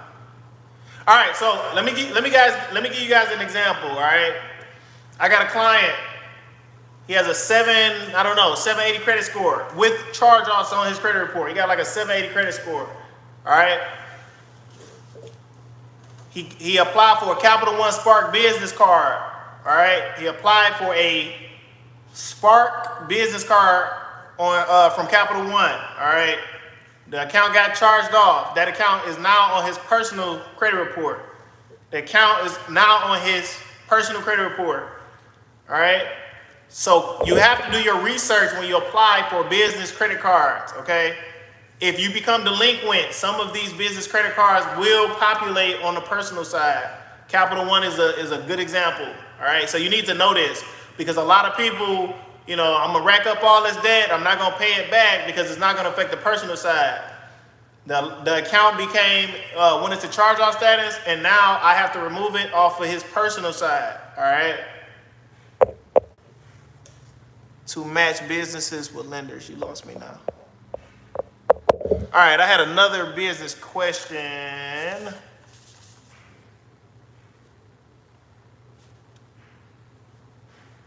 Okay. All right, so I had another business credit question for you guys. Give me 5 different ways that you can receive funding for your business.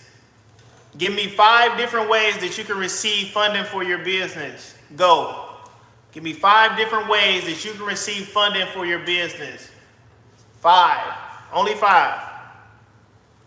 Give me 5 different ways that you can receive funding for your business. All right. You start building your business credit. You want to start getting funding. Give me 5 different ways that you could possibly receive funding for your business. Anybody? Anybody? 5 different ways that you can receive funding for your business.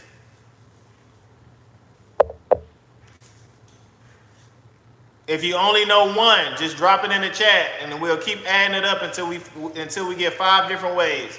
Give me 5 different ways that you can receive funding for your business. All right, Avina said personal guarantee, net 30 accounts. The kid said SBA. He said SBA PPP with a laughing emoji. You will be correct. That is one of the ways that you can receive funding for your business. A SBA loan. That is one way that you can receive funding for your business, a SBA loan. All right, not a lot of businesses qualify for an SBA loan. They have strenuous requirements. But yes, that is one way that you can receive funding for your business, an SBA loan. I need 4 more ways that you can receive funding for your business. If you guys received my business startup kit and you actually read it, I give you 9 different ways that you can receive funding for your business. So if you actually read it, then you should be able to answer. There's no problem. All right, we got one person that said SBA. I want somebody in the chat to type micro loan. I want somebody in the chat to write micro loan. That is another way that you can receive funding for your business. All right, somebody put micro loan in the chat. Somebody put micro loan in the chat. I want somebody to put peer-to-peer loan. I want somebody to put PEER, the number 2, and then PEER. I want somebody to put peer-to-peer loan. Peer-to-peer loan.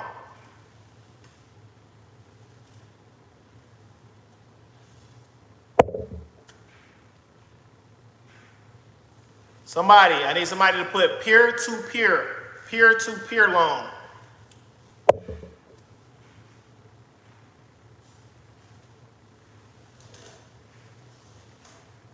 I got 9 people in the chat. Somebody type peer-to-peer in the chat. Peer-to-peer loan. We know SBA loan is 1. We know micro loan is 2. All right, somebody type peer-to-peer loan. Peer-to-peer loan.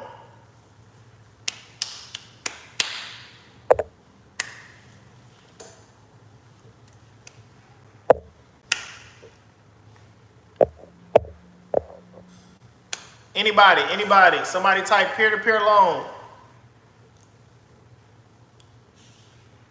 Okay, that's another way. Avina said crowdfunding. Crowdfunding. That is another way you can receive funding for your business. Crowdfunding. Good answer. Very good answer. Okay, thank you. Somebody said peer-to-peer loan. Angel investing. Thank you. That's another one. While we at it, we might as well do 9. I want you guys, I'm gonna give you, since you already got a lot of them, let's do 9. We're gonna do 9 ways you can receive funding for your business. I want you guys to do your due diligence. I want you guys to do your research on these different ways that you can receive funding. If you already have my business funding kit or my business startup kit, everything is already in there. All right. So Gigi said investors, loans, line of credit. So far we have SBA loan, we have micro loan, we have crowdfunding. We got peer-to-peer loan. We got angel investing. All right. Friends and family. Thank you. Friends and family. Grants. Okay. I want somebody to type HELOC. I want somebody to type HELOC. Okay. Home equity line of credit. Somebody type home equity line of credit. Somebody put home equity line of credit in the chat. Home equity line of credit. Somebody put home equity line of credit.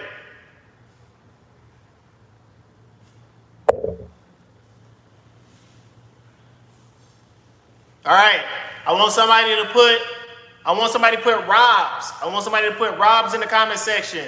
R.O.B.S. Okay? Somebody put Robs in the comment section. And then I want somebody to tell me what Robs would stand for in relation to receiving funding for your business. Okay? R.O.B.S. Somebody put Robs in the comment section. Robs. Somebody put Robs in the comment section. Anybody?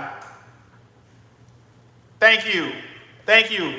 Can anybody tell me what ROBS stands for? What does ROBS stand for? Anybody? What does ROBS stand for? Let's see how smart you guys are. What does ROBS stand for in relation to receiving funding for your business? What does ROBS stand for? I'm gonna give you guys 10 seconds and I'm gonna give you the answer. What does ROBS stand for in relation to your business? Okay, I want somebody to drop it in the chat. ROBS stand for Roll Over Business Startup. Roll Over Business Startup, all right? Roll Over Business Startup. Roll Over Business Startup. Yes, that's exactly what I'm about to get into. You're rolling over money from your, yes, thank you. She said rolling over IRA. Thank you. You're taking money from your retirement, all right, in order to fund your business. Thank you. Roll over, thank you. ROBS, Roll Over Business Startup. All right, so how many do we have so far? We got the SBA loan. We got SBA. We got micro loan. We got crowdfunding. We got peer-to-peer loan. We got angel investing. We got friends and family. We got home equity line of credit. We got ROBS, Rollover Business Startup. I want you guys to give me one more. I want you guys to give me one more if you can think about it. Give me one more. We almost got 9. We almost got 9. Thank you. We got it. Venture capital. Venture capital. We got 9. We done turned this into a business credit seminar. We got 9. So I wanted 5 originally, but you guys were so smart, we had to go with all 9. All right. So, like I said, if you guys have my business startup kit, you got my business funding kit. All the information that you need for all 9 is already listed. All right. Most of you guys should have my business startup kit if you attended my other live and you shot me an email and you asked for it. Most of you guys should have my business startup kit, my business funding kit. You should already have it. That was pretty good. I'm proud of you guys. I'm proud of you guys. Venture capital, rollover business, peer-to-peer loans, micro loans, friends and family, HELOC, SBA.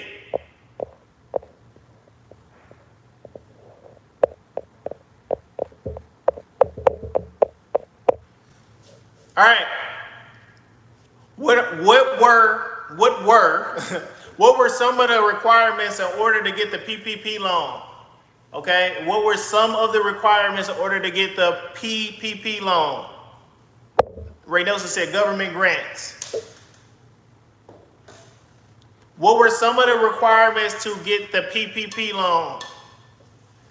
Actually, I want somebody in the chat to tell me what PPP is. All right, what does PPP stand for? What does PPP stand for? Okay, a lot of you guys are walking around with $20,000, $40,000 right now. What is PPP? All right, you got to have your own business. How long do you have to have had that business in order to qualify for the PPP loan? All right, you got a business, but how long did it have to be established? All right, somebody said tax info. Definitely. All right. What tax information did you need in order to secure the PPP loan? Okay, thank you. Thank you. PPP stands for Paycheck Protection Program. Paycheck Protection Program. Okay? Most of you guys should have been leveraging your PPP loans in order to pay your employees so you can keep your business running. Okay? Most of you guys should have been using the funds in order to keep your business running. But a lot of you guys did other things. The government is not going to catch everybody, but they are going to catch a lot of people who use those funds illegally. You might not do any jail time. You might have to just pay the money back.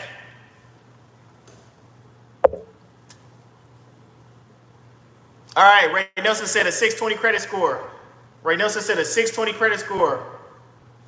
All right, so again, as far as tax information, what did you need to secure it? Did you need a Schedule C? Did you need a 2019 tax return? Did you need a 2020 tax return? What was needed to get the PPP loan?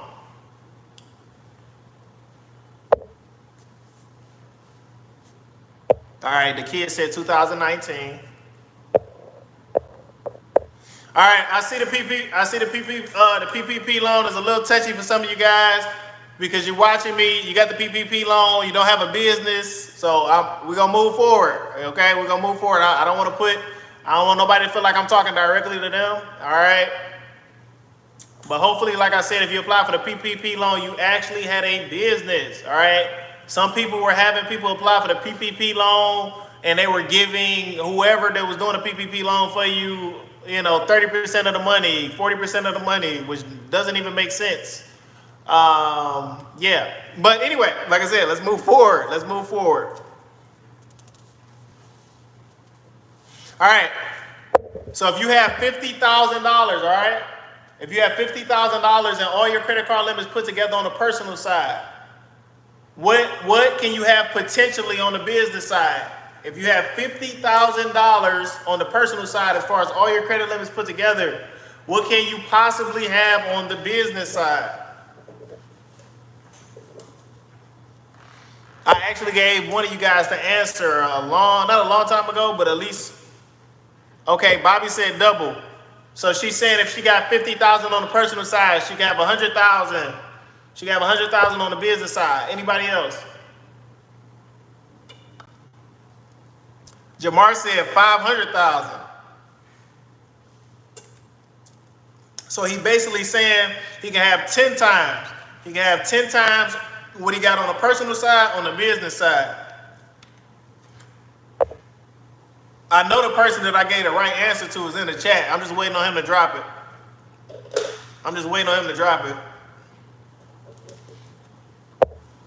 I love this channel. It's so interactive. Anybody else? You got $50,000 in personal credit. How much can you potentially get on the business side?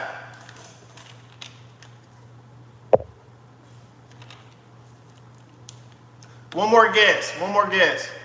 Thank you. The person that I gave the answer to just commented. All right, look in the chat. You can get up to 5 times what you got on the personal side. He said $250,000. So if you got $100,000 on the personal side, you can get $500,000. You can get $500,000 on the business side. Everybody focus on the 850 credit score on the personal side. Nobody cares about business credit for some reason. That's how you're going to get wealthy. That's how you're going to get rich. It starts with your personal credit, but it ends with your business credit. If you do not have a business, start a business, okay? Start a business. You get you some fuel cards on the business side, all right? Get you some fuel cards on the business side. I suggest if you're establishing business credit, do not apply for Home Depot, things of that nature. If you have not been in business for at least 3 years, all right? You're probably going to get denied for a Home Depot card on the business side.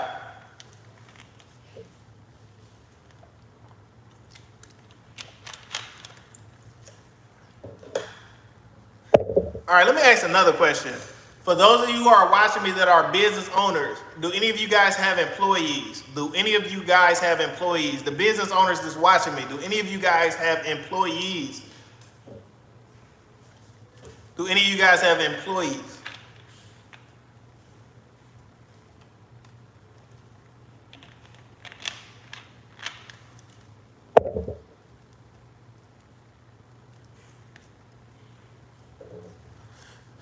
Anybody? Does anybody have any employees? You own a business. Do you have any employees?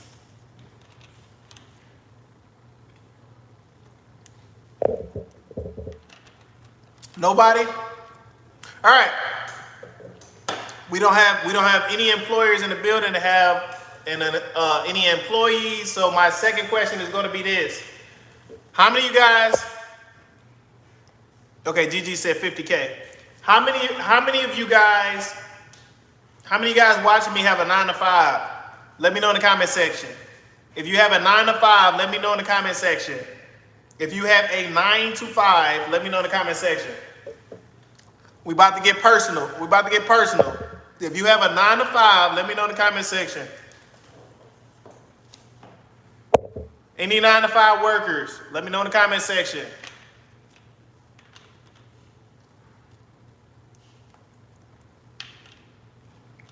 All right. Bobby said she got a 9 to 5. Avina got a 9 to 5. Delicious Media got a 9 to 5. We got 10 people. We got 10 people. Nobody else? Anybody else working 9 to 5? I got a question. We about to get personal. Ray Nelson, if you're still in the chat, let me know.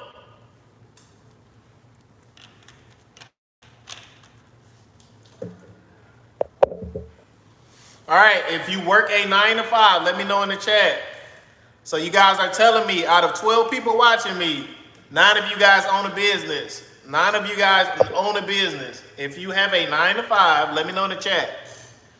I know it's more than 3 people that have a 9 to 5 that's watching me right now. If you have a 9 to 5, let me know in the chat. Just say me, say I do, put a hand up, however you want to do it. Anybody else have a 9 to 5?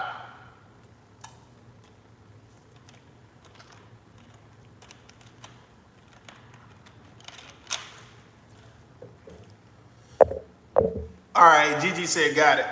All right, so let's get personal. For those of you who have a 9 to 5, how much do you guys make a year? We about to get personal. How much do you guys make a year? All right. If you want, you can do last year. You don't got to. Obviously, this year is not done. So 2020. What did you guys make in 2020? My 9 to 5 workers. How much did you guys make gross before taxes? How much did you make gross? What was your gross annual income? My 9 to 5 workers. Ray Nelson said, I'm here always. If you work a 9 to 5, how much did you make in 2020?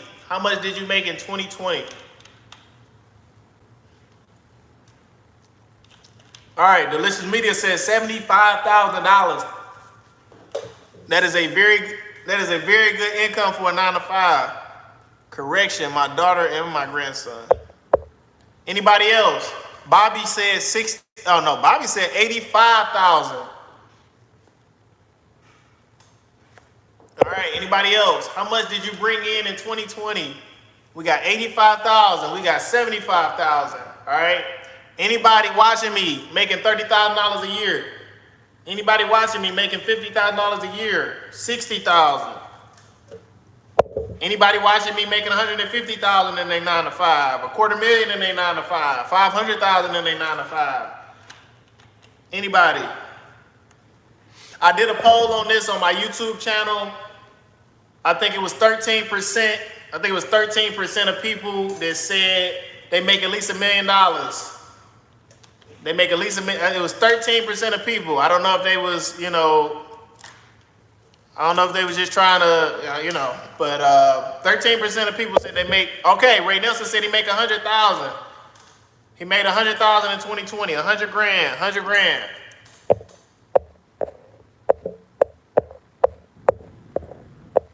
This is some really good income I'm seeing. Some really good income. Oh wait, Ray Nelson said 100,000 as of 2021. All right. So some of you guys, don't want people to know how much money you make. That's fine. I do appreciate the transparency, all right? I do appreciate the transparency. Okay, I did ask you guys that question for a reason, all right? So for those of you guys who work at 9 to 5, whatever you do for a living, do you have the potential to get a significant increase in your income from year to year, all right? So if you make $25 an hour, would you possibly be able to do $30 an hour, $35 an hour next year? Or does your salary increase by 50 cents or $1 every year, all right? For those of you who work a 9 to 5, are you getting significant increases in your hourly? Are you getting significant increases in your hourly? Or is it 50 cents, $1, $1.50 every year? All right, Bobby said yes. This year's income will exceed 100,000. All right, Avina said no.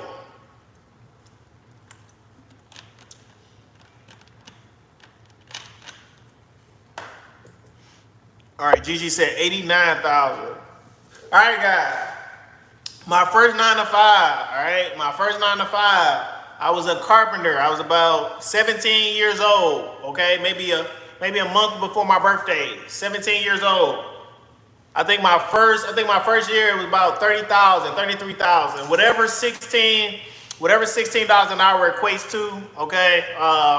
So yeah, the first job I ever worked, I made $16 an hour, all right? I was 17 years old. The next year, I made $21 an hour, all right? The next year, I made $26.99 an hour. The next year, I made $34 an hour. The next year, I made $41.52 an hour. The next year, I started running work, all right, because I was a carpenter, so I started running jobs, all right? So I might get $2,500 every 2 days, or I might get $4,500 every 4 days, okay? But I'm only going off of hourly, all right? So by the time I was 23 or 24, I was already making $85,000 a year, all right? I was already making $85,000 a year. I say that to say this. The first job that I ever had in my life paid $16 an hour. All right. So I used to tell people all the time. I said, I don't think I could ever work for $9 an hour. I don't think I could ever work for $8 an hour. Right? They said, why not? Why not? That's where you're gonna start at. If you start off at 17 years old, okay, if you start off at 17 years old making $16 an hour, okay, and all you do is go up, you've never experienced $8 an hour, so that's not normal to you. Okay, it's not that you're trying and you think you're better than nobody. I started at $16 an hour. I've never seen $8 an hour. I've never seen $10 an hour. All right, my 9 to 5 fluctuated between $16 and $41. All right, that was the max. That was the most I could make. Then I started running work. All right. After that, I became a truck driver. You guys know how that went. The first year, $144,000. I slacked off. $144,000. I slacked off. I was going home every day to see my wife. She wasn't my wife at the time. She was my girlfriend. We wasn't even engaged at that time. So I slacked off. The second year, $201,000. The third year. Lexus was the third year, $250,000. Okay, I'm trying to remember. Okay, yeah. So the third year, $250,000. The fourth, yeah, look, she like, yeah. The third year, $250,000. The last year before I quit, $265,000. That's when I realized I needed to do something else because $265,000 was too close to $250,000. $265,000 was too close to $250,000. So I realized that I had reached my height. I had reached my height for what I was doing. So I had to go to the next level. What was the next level? Credit repair. The next level for me was credit repair. All right. After credit repair caps off and I can't go to the next level, I'm going to do something else. I'm going to do something else. All right. What I'm trying to tell you guys, you never want to be comfortable. You never want to be comfortable. All right. Any type of job that you got, you need to figure out how to get to top position, how to get to the next level. If your job doesn't allow you to get to the next level or you reach the top, it's probably time for you to do something else. You have outgrown your purpose for that job. You have outgrown your purpose for that job, all right? Anytime that I've quit a job, I quit the job without knowing or securing my future in the next job. Most people are going to tell you, save 3 months, save 6 months, save 12 months worth of expenses, all right? I literally quit carpentry without knowing, no guarantee as far as trucking is concerned, all right? But I knew that I didn't want to fail. I knew that I was a perfectionist. So I literally quit carpentry without ever driving a truck, all right? I passed my tests. I got on the road. I started making a lot of money, all right? The same with credit repair. I didn't know a lot about credit repair before I got out of trucking, but I knew enough, and I knew I did not want to fail, all right? I knew I did not want to fail, all right? So that's the best advice that I can give you. Like I said, if you're in a job and you feel like you're not going to the next level, take the leap of faith. Okay, my friends in the trucking industry, when they see me quit, they say, man, you're taking a big leap of faith. They see the benefits of the leap of faith that I took now. They didn't see it when I quit. When I quit trucking, they said, you crazy. Ain't no way because I was making the most. I was making the most out of everybody that worked for that company. I was making the most, all right? I don't want to put a skin complexion on it, all right? But I was making the most. I told you guys 1 week, I told my supervisor, I said, hey, if I don't make $10,000 this week, I'm quitting. I made $17,000 that week. That week, I made $17,000. I can't make it up. 17 grand in a week. Everybody always asks me, they say, Ty, what should I do for a living? Try to get into a trade. If you don't want to be a carpenter, try to be a plumber. Get you a skill under your belt. They can't take that away from you. Get you a skill under your belt. If you don't have a daughter, you don't have a son, you're not married, get on a truck, become a truck driver. Start making 6 figures a year. Start making $250,000. Buy your own truck. Start making $400,000 a year. Start making $1 million a year. All right. Stop thinking that there's no job out here paying 6 figures, because it definitely is. All right. When I quit carpentry, it was $41 an hour. Now it's $52 an hour. I've been gone so long, but it's 52 hours. It's either $52 an hour or 55. It's something like that. I will have to ask my uncle. But I know it's not $40 anymore. All right. You have to put unless you got a career. I'm not talking to you guys who have a 9 to 5 and it's a career. You love what you do. Keep doing what you're doing.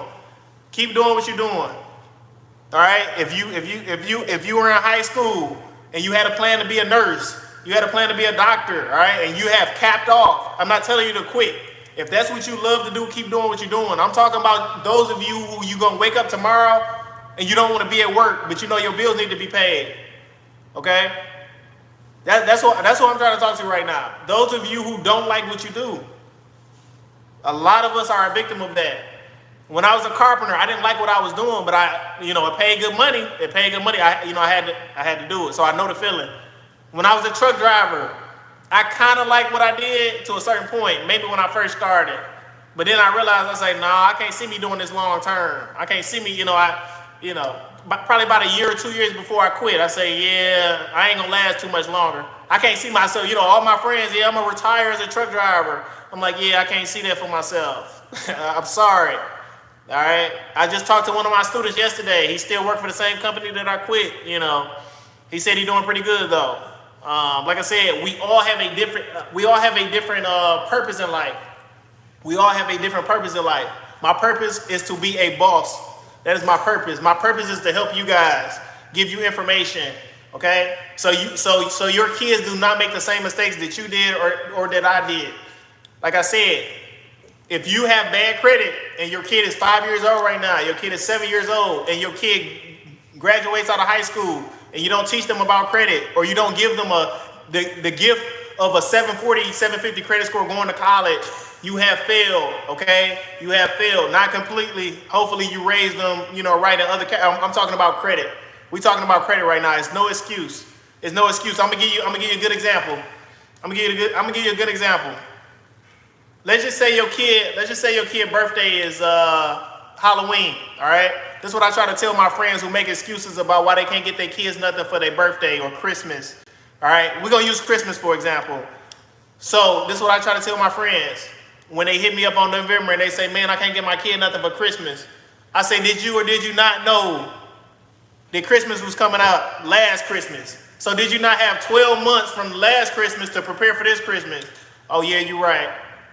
Your kid's birthday is in October. It was January. It was just January. So how many months did you have to prepare to get your kid something for his birthday or her birthday? It's no excuse. What I'm trying to say is we all procrastinate. Procrastination is costly. It's no excuse. That's how you got to look at stuff. All right? Most people, when Christmas time come around, they want to go poor for their kids, okay? They want to go poor for their kids. You got $10,000 in your savings account. You use the whole $10,000, so you can be a good parent. All right. The best thing that you can do is get rich for your children, not go poor for them, not go broke. That's not how you show you love your kids. I want to go broke for my kids every year, repeatedly. I want to go broke for my kids. No, I want to get rich for my kids. I want to build generational wealth for my kids. I want my kids to have a choice. Do they want a 9 to 5 or do they want to take over my business? Do they want to take over my business? My kid cannot inherit my 9 to 5 job, all right? My kid cannot inherit my 9 to 5. I can't pass over a 9 to 5 to my son, but I can't give him my business, all right? I can't give him real estate. I can't give him stocks, things of that nature, all right? But I can't hand over a 9 to 5. I want you guys to think about that. If you have a 9 to 5, please start you a business on the side. I don't care if you feel like it's gonna fail. All right. Most people fail in business when they start a business, but guess what? They learn from their mistakes. They keep going. All right. You can go from making $0 in a month to $1 million in a month. All right, in business, just by making some small adjustments and some corrections, by doing some marketing, by doing some branding. All right. Most of the money that you're gonna make from business is gonna be through mistakes. Okay, nobody wakes up and has the perfect game plan for a business. You need trial and error. It might take you 3 years for your business to get off the ground, but that's better than you waiting 20 years doing a 9 to 5 and not excelling. All right, I can literally give you plenty of stories about plenty of single mothers who lost their job, husband left them, not even making 6 figures in their job for 12 months, and now they're making 6 figures in 2 weeks. Now they're making 6 figures in 30 days, all right? I can show you a woman on Instagram who left her 9 to 5, and now she's making $100,000 a day. I can show you a guy who got out of prison, all right? He was delivering pizzas. Now his net worth is $50 million. I can show you that all day. It's not about where you start, it's about where you finish, all right? It's not about where you start, it's about where you finish. Build generational wealth. I get raises, plus I get a bonus. All right, so my sister said in the previous live, if you guys watched earlier, my sister said in the previous live, because I said, what are some of the pros and cons of being a business owner and working a 9 to 5? She said, I'm not gonna let nobody tell me that I'm worth $10 an hour. That's what she said. I'm not gonna let nobody tell me that I'm worth $10 an hour because I know I'm worth more than that. She said, I've walked off of jobs without no warning, no notice. All right. I'm gonna give you an example. I had one job as a carpenter one time. It was a guy. He was a little younger than me, but that's when I realized that I couldn't have nobody over me. But anyway, it was a younger guy. All right. It's not about what you say to somebody. It's about how you say it. So I was working a carpentry job. All right. This is when I was doing installation. Most of you guys know what installation is. All right. But not the regular installation. I was doing spray foam installation. But anyway, one particular day, my supervisor, not the project manager, but the supervisor, the young guy, he said, Ty, go over there and do this. I gave him a look. I can't make it up. I gave him a look. The next day, I reached out to the vice president of the company. I said, I'm quitting. All right, I can't even put in a 2-week notice. I can't do this. I can't do this. She said, Taj, you're the best worker we got. Is there anything that I can do to keep you? I say, if you fire him, if you fire my supervisor, then I'll stay. Other than that, I gotta go. I gotta go. It's not about what you say to a person, it's about how you say it. He had got so cocky because he was trying to, he was competing when he didn't need to compete. He already had the position. I just was a hard worker. So he said, I'm gonna make Ty go do this. It was the way he said it. He said, Ty, go over there. Nah, this is gonna be my last day working here. I can't make it up. I literally quit that day, and I got a $9,000 check I think it was the next week. The next week, I had to, because the only reason I got the check for $9,000, and then I had to go pick up my last check from them. So I turned in my little badge or whatever. I had a brand new car. Everybody like, wait, Ty, what's going on? I literally quit that job, did something else, did another carpentry job on the side, had a $9,000 check that I didn't cash from that, and then I had to collect my last check. But yeah, like I said, some of you guys are meant to be bosses, all right? Whether you work a 9 to 5, all right? Whether you are a business owner, everybody watching me, you are going to be a millionaire. I tell you guys that all the time. You are going to be a millionaire. If you are watching me, then you have taken the first step. You have taken the first step, because you could be asleep right now. You could be getting ready for work right now, okay? You could be out at the club right now. You could be drinking right now. You could be smoking. You could be doing a lot of other things, all right? But you're trying to get information so you can build generational wealth for your family, hopefully. Hopefully that's the reason you're watching me right now. All right, so let's get back into it. Somebody said, I've always had a side hustle along with my 9 to 5. Delicious Media said, I believe it. All right, so let's see what question I didn't ask you guys. All right, so what is check system, guys? We're about to get right back into it. What is check systems? What is check systems or early warning systems, all right? What is check systems? Anybody in the chat, what is check systems? What is check systems, okay, guys? Or early warning systems, anybody? What is check systems? Most of you guys should be familiar with check systems. All right, Bobby said banking information. I swear, I need to just hire all y'all. I need to hire all y'all. Y'all might not want to work, though. Y'all might not want to work. Y'all might want to be your own bosses. But y'all are very smart. Y'all are very smart. I don't want to specify nobody, but all y'all, you know, 90% of y'all, you know, 90% of y'all are very, very smart, all right? The people that I'm not mentioning is the people that's not interacting, but everybody that's interacting, y'all are very smart. Y'all are very intelligent. All right, very intelligent. Bobby, you're very smart. Delicious Media, you're very smart. Des Monique, you're very smart. Gigi, very smart. Ray Nelson, very smart. I can go all day. Avina, very smart. You gave me some very intelligent answers today. Jamar, very smart. The Kid 1700, very smart.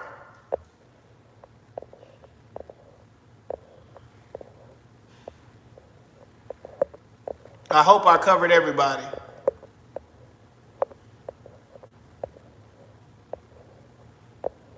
All right, I think I did. You guys are very intelligent, man. All right, so Bobby said banking information. Okay, Jamar said when the bank reports your fraudulent or maybe suspicious activity. Thank you. Thank you. Thank you. All right, so we're going to sum it up and say negative bank account information. So my next question is this. Is it possible to get that negative information out of check systems? Is it possible to get that negative information disputed out of check systems? All right, anybody? Is it possible to get that negative information disputed out of check systems? All right, Delicious Media said yes. Jamar said yes, it's possible. Bobby said yes. All right, how are we going to go about getting out of check systems? Anybody? How are we going to go about getting out of check systems? Are we sending a regular 609 letter to get this negative information removed? How are we going about getting out of check systems? For any of you guys that have purchased my credit builder kit, I give you guys the exact dispute letter needed to get out of check systems. All right, Bobby Richardson said disputing. How are you going about getting out of check systems? Sending the letter, but that's all I know. All right, this is what I want you guys to do. Alexis, drop my email in the chat. If you guys do not have the dispute letter needed, all right, I charge $1,000 for this kit right now. Anybody watching me, if you do not already have my credit builder kit, the letter needed to get out of early warning systems, the letter needed to get out of check systems is in my credit builder kit. Everybody that's watching me right now, after this live, I want you to shoot me an email and ask for the credit builder kit. All right, ask for the credit builder kit. It's going to give you the letter needed in order for you to dispute and get out of check systems. All right, it's going to give you a list of 9 check system banks. Okay, it's going to give you a list of 9 banks that don't use check systems. So while you're trying to get out of check systems and you need a bank account immediately, you'll be able to get a bank account. I'll also give you a list of second chance banks, all right? I'll also give you a list of second chance banks. I also teach you guys about CPNs and why you shouldn't use them and things of that nature in that credit builder kit. It's a lot of information in that credit builder kit. You guys just got a $1,000 product for free just by watching me right now, all right? If you do not reach out to me, if I don't get your email by tonight, because I am going to be uploading a replay, I'm not giving it to you. Because you might not be somebody who watched it right now. You might be somebody who watched the replay. All right? So just make sure you shoot me the email today. But yes, you can send a dispute letter directly to, you're not sending it to the credit bureaus. You can send a dispute letter directly to check systems, and another place where your negative banking information might be is early warning systems. I give you the address and the credit builder kit for both. All right? So you will send that same letter to both. Okay, but if you don't know if you're in check systems, you don't know if you're in early warning systems, you need to request your report first. Need to request your check systems report and early warning system just to see what's on there first. That's what I would do before you actually, unless you know for a fact you're in check systems. All right, Gigi said check systems report negative banking information, negative banking transactions. Yeah. So I think it was Jamar who said fraudulent charges. Let me see. Yeah, fraudulent or maybe suspicious activity. That was perfect. That was actually perfect. All right, let's see what else we got. All right, I told you guys yesterday. I told you guys this answer yesterday. What is the difference between a primary trade line and an authorized user trade line? What is the difference between a primary trade line and an authorized user trade line? Everybody should know the answer to this. What is the difference between a AU trade line and a primary trade line?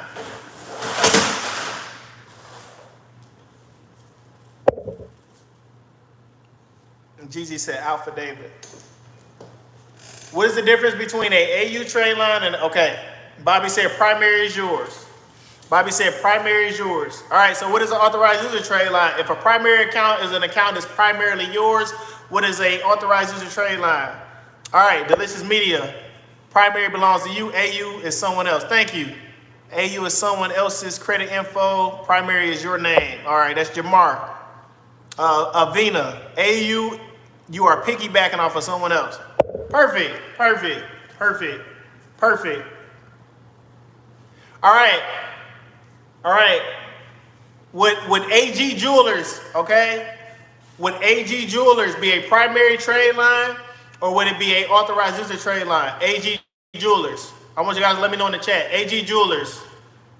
AG Jewelers. Would that be a primary trade line or authorized user trade line? Thank you, Delicious Media. Thank you. We got it. The kid. Primary. Jamar, primary. Thank you. So if you guys don't know, AG Jewelers was giving out $10,000 lines of credit. Okay, primary trade line, $10,000 lines of credit. They stopped reporting to the 3 major credit reporting agencies. All right, so a lot of people kind of upset about that. But they were originally reporting $10,000 lines of credit. Whether you had bad credit, people were getting $10,000 lines of credit. So to my knowledge, they are still working to try to, start re-reporting, that particular primary trade line. Another primary trade line example would be New Coast Direct. They were giving out $5,000, all right? They were giving out $5,000. We can go all day on primary trade lines. I just want to give you guys, thank you for the kit. I just want to give you guys an example. I just want to give you guys a couple examples. New Coast Direct. My Jewelers Club, all right? Like I said, we can go all day. Let's see what else. All right. What does CPN stand for, all right? A lot of you guys was asking those questions. What does CPN stand for? What is a CPN and what does it stand for? What is a CPN and what does it stand for? Like I said, this information is given in my Credit Builder Kit. All right, Jamar said credit profile number. Give me something else. Give me something else. If it's not credit profile, what would that P stand for? If it's not credit profile number, I'm not saying you're wrong, but it's another word that I'm looking for. You got credit profile number, and what else? What else could it possibly be? Somebody said personal. Jamar said personal. I want somebody to put credit privacy number in the chat. Can somebody put credit privacy number? Credit privacy number. I need somebody to put credit privacy number in the chat.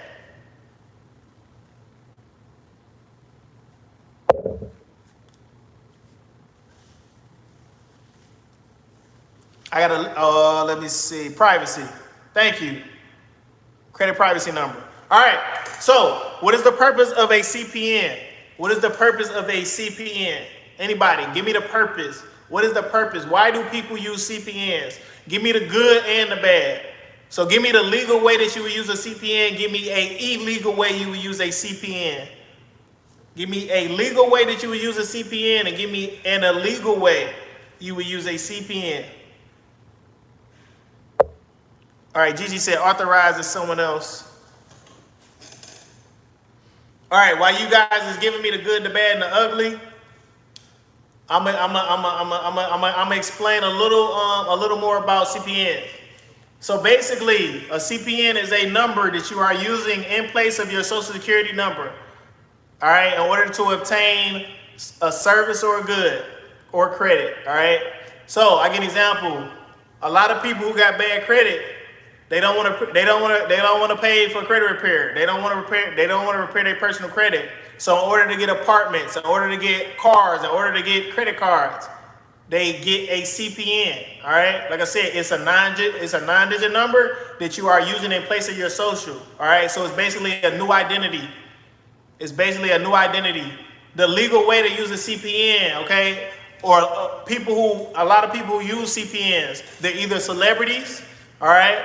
A celebrity would need to hide their social, right? So most celebrities have a CPN, all right? If you are a victim, a true victim of identity theft, you might have received a CPN, a credit privacy number, all right?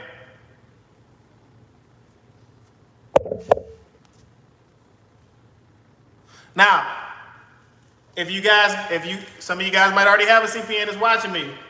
If you go to try to apply for a mortgage with a CPN, you are probably going to go to jail, all right?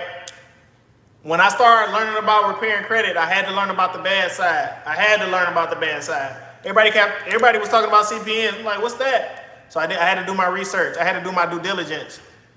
So, like I said, if you guys have CPNs, you know that you can probably rent.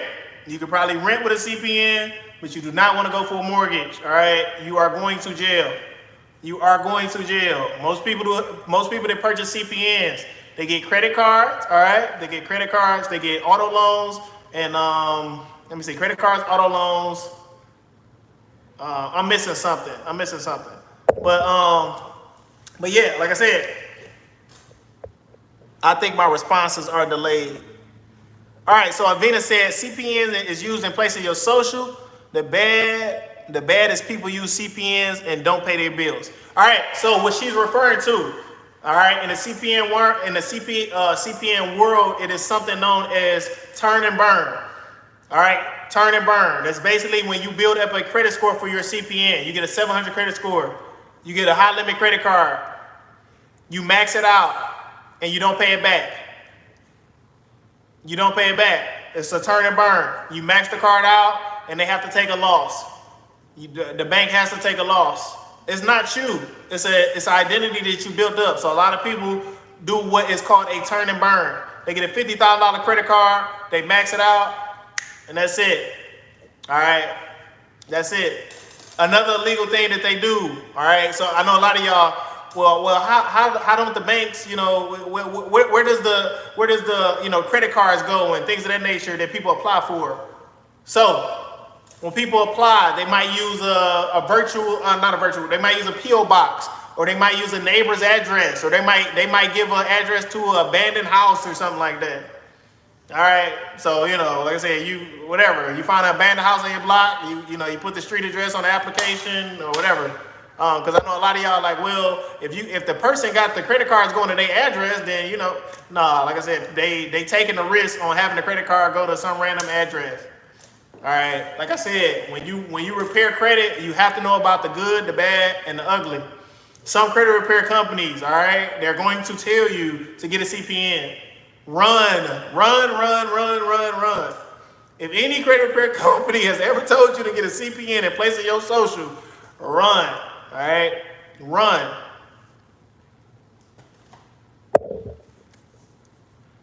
I'm back, guys. I had to handle some business. All right. There was something else I was about to say about a CPN. Oh, okay. While we're talking about the FTC reports, I want you guys to give me the three. I want you guys to give me the three methods that you can repair your own credit. Give me the 3 ways that you can repair your own credit. Give me the 3 methods. I need the 3 methods. It is 3 popular ways that you can repair your own credit. I want this method, and this method. All right? I'm gonna give away the most popular method. The most popular method is the 609 method. All right? The most popular method is the 609 method. All right? If you're listing an account and you're listing an account number and you're saying unverified account, you are using the 609 method. All right. If you send a collection validation letters, method of verification letters, you know, all those type of letters, you are using the 609 method. Give me the other two. Give me the other two methods. All right, Delicious Media. He knows that I like to use the factual dispute method. That is the number two. That is the number two most popular way to remove negative information off your credit report. Taking facts directly from the credit report in order to get information deleted. Instead of saying an account is not yours, you're simply saying this account is not being reported properly. Everything is not accurate. All right. The date of last payment is inconsistent. The date of last activity is inconsistent. The date last reported is inconsistent. The payment history is erroneous. I can go on and on and on and on. All right, we got two ways. Give me one more way. Give me one more way that these credit repair companies are removing negative information. Okay? Give me one more method. This method I consider to be illegal, but this is a way that credit repair companies in Georgia, credit repair companies in Texas, they are using this method to remove negative information off your credit report in 10 days. All your negative information. They're removing all your negative information in 10 days, 14 days, 3 days. What is the third way that these credit repair companies are removing negative information off your credit report? Somebody said fraud, okay? Thank you, Bobby. Bobby, that's the answer I was looking for. Identity theft. All right, y'all mentioned the FTC report earlier, okay? Y'all mentioned the FTC report earlier. That is the third way that credit repair companies are removing items. So when you see these companies removing 30 items in 2 days and 30 items in 3 days, all they are doing is filing an FTC report for you. All right? How do you know a credit repair company is filing an FTC report for you? You will get an email from either Experian or TransUnion or Equifax. We have received your FTC report, and these items are being investigated. You receive some type of email. So what I like to tell the credit repair companies, because I do know a couple credit repair companies, I have friends that use that method, and what I try to tell them, if you're using the FTC, if you're using that method, you need to at least tell your clients that that's what you are doing, because you're going to burn yourself in the long run. Yeah, they might be happy because you removed all their items, but you removed it due to identity theft, all right? All right, that's why I don't agree with it, because everybody always asks me that, like, why you don't just do that? If you just did that for everybody, all the items would be removed. All right, you do not want to do that if you are not a victim of identity theft. But yes, accounts can be removed instantaneously. Accounts can be, all your accounts. So just imagine, some of you guys watching me, you got 13 charge-offs. All right, you can literally have 13 charge-offs removed in 10 days. All right, so like I said, when you hear about this, when you hear about credit repair companies and you see it, you don't believe, you're like, man, all these accounts, it's a million accounts. They're probably using the FTC report. They're filing the FTC report on behalf of their clients. That's what they're doing. Like I said, some credit repair companies might be telling their clients, and most credit repair companies are not telling their clients. That's why I don't agree with it. That's why I don't, that's why I don't agree with it. So now y'all know, y'all can't say, you don't got to come to me for credit repair. But if you do go to somebody for credit repair and they mention something like that, like, hey, I need you to sign this real quick. Yeah, they're probably having you sign off on the FTC report. All right, those are the three ways: the 609 method, factual dispute method, and the identity theft method. All right, the FTC report method, whatever you want to call it. Okay, so you guys asked earlier, do I have to file a police report in order to remove hard inquiries? Do I have to file an FTC report in order to remove hard inquiries? The answer is no. They're going to ask for that, because when you say a hard inquiry is unauthorized, you are saying that it is fraud. That's what that means. All right, that's what that means. If you're saying you didn't authorize it, that means somebody else pulled your credit to try to apply for something. That is fraud. That's what that is. That's why they ask for that. For those of you who call to try to get hard inquiries removed, that is very normal. They're going to say, do you believe that these might be fraud? And then, like I said, when most people hear that, they hang up the phone. Oh, shoot, I must have messed up. That is normal. If you say you didn't authorize a hard inquiry, then that is fraud. Somebody pulls your credit without your permission. All right? That is normal. I can't give you no more information other than that. You have to take my hard inquiry removal class. All right? But let me say again, I do not file FTC reports. I do not file, I don't do none of that to remove hard inquiries. It's not needed. You need to know how to work your way around that, and it is ways to work around that to remove hard inquiries. I promise you. I promise you. I've did the trial and error. I've called these credit bureaus so many times. All right. So, I know the next question. Hey, Todd, I got your hard inquiry kit, but TransUnion not budging. They won't remove my hard inquiries. Equifax won't remove my hard inquiries. Like I said, I don't want to give you too much information. You have to take my hard inquiry class, but I will say this. If you have the information in the hard inquiry kit and they won't budge, this is all I'm going to tell you. Call again. Call again. Call again. Call again. Call again. It's either you want the hard inquiries removed or you don't. I'd rather call TransUnion 30 days in a row to get the hard inquiry removed than let it stay on my credit report for 2 years. Most of you guys call one time, you don't get the answer that you want, and oh, I guess these hard inquiries can't be removed.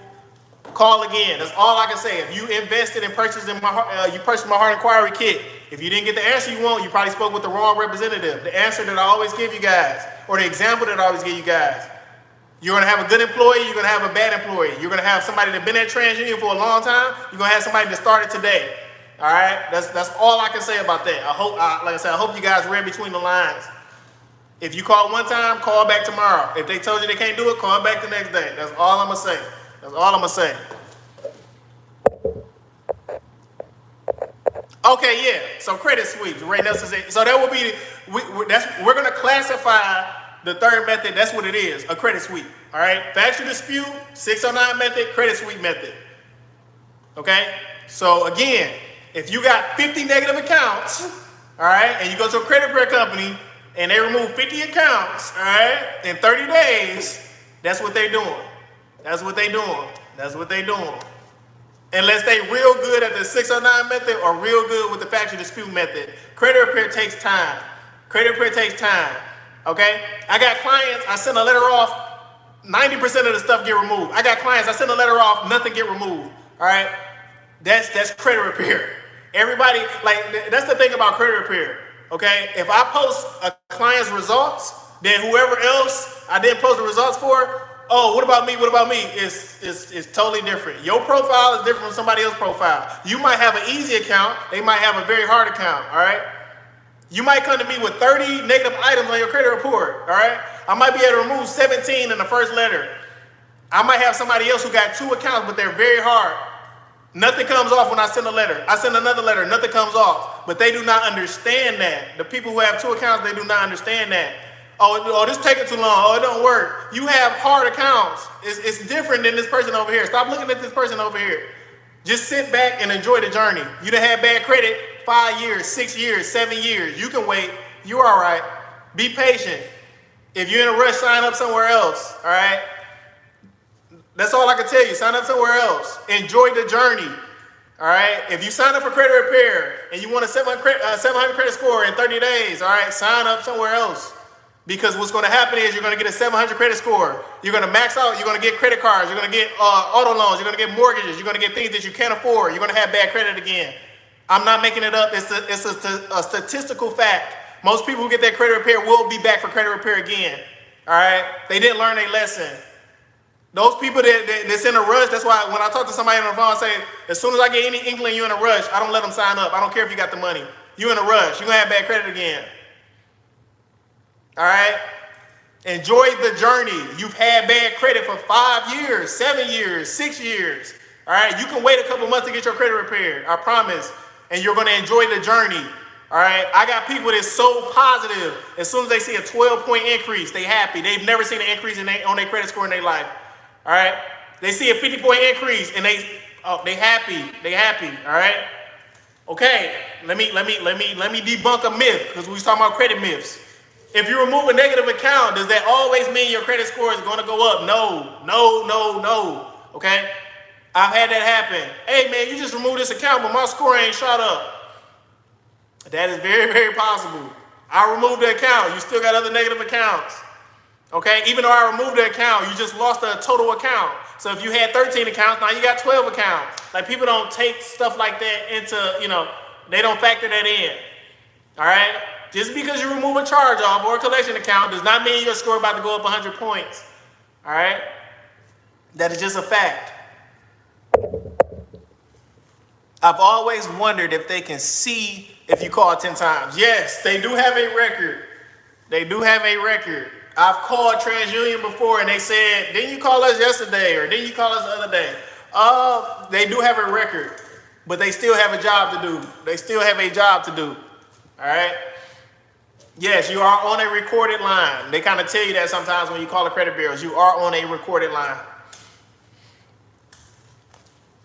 All right, let me make sure that I didn't miss anything. Oh, okay, this was a good one. All right, so for the 13 people watching me, I tell you guys all the time, if you watch my video on how to get your dream car, I told you, if you put 10 to 20% down on a $300,000 Lamborghini, your car payment is going to be around $3,000 a month, all right? Your car payment is going to be around $3,000 a month. So this is my question to those of you who are watching me. If you buy a Lamborghini and you have a $3,000 payment, what can you do outside of using your regular income? What can you do with that vehicle in order for you to pay the car payment, the maintenance, and the gas on that vehicle, on that Lamborghini? I want somebody in the chat. Give me a good answer.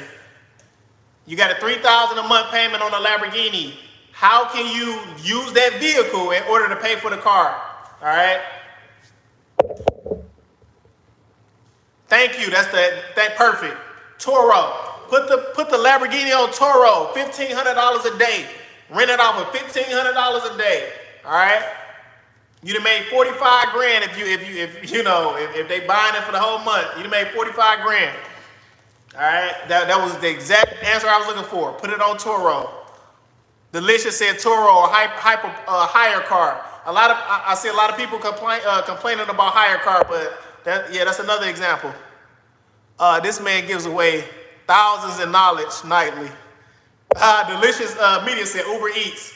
I hope you don't have a $3,000 payment and you doing Uber or DoorDash trying to cover the payment. You're gonna be in trouble. You're gonna be in trouble unless you, like I said, you do DoorDash. If you're doing DoorDash for 24 hours, you might be able to cover that payment. But yeah, I love the answers though. I love the answers. That's exactly what I was looking for though. Turo was the #1 answer that I was looking for. Hire car would be secondary. But like I said, I see a lot of people complaining about hire car. I was looking into that earlier. All right, so while we're talking about Turo, how many of you guys watching me, all right? How many of you guys watching me have a Airbnb? How many of you guys watching me have a Airbnb? How many of you guys have a Airbnb?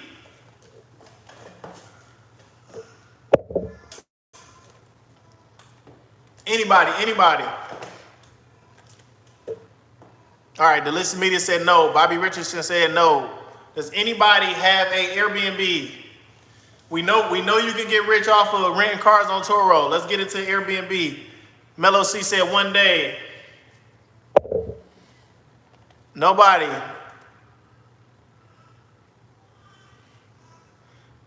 Okay, no.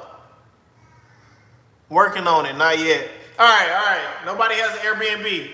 All right, let me ask y'all a better question. How many of you guys watching me? Have a house that you own right out? You have the deed. You don't have a mortgage, all right? It can be your rental property. It can be your primary residence. How many of you guys in the chat own a property right out? You do not have a mortgage payment. You do not have a mortgage payment, all right? Let me know in the chat. Okay, Delicious Media say he own a house right out. No mortgage. Anybody else? Any homeowners? I used to say this a long time ago because I made a status one time on my Facebook. I said, how many homeowners is it? I had 1 million people in the comments. I'm a homeowner. I say, no, I don't think y'all understand. How many of you guys don't have a payment on your house? And then I heard birds chirping. The comments, it went dim. All right? In my opinion, a homeowner is somebody who does not have a monthly payment towards a mortgage. You own it right out. It's yours. All right? That's what a real homeowner is to me. You might not agree. All right? We all are entitled to our opinion. All right, Bobby said, I do. SJ said I don't know if it's a girl or a guy, so I'm not even, but that person said they do. Anybody else? Anybody else own a home right out?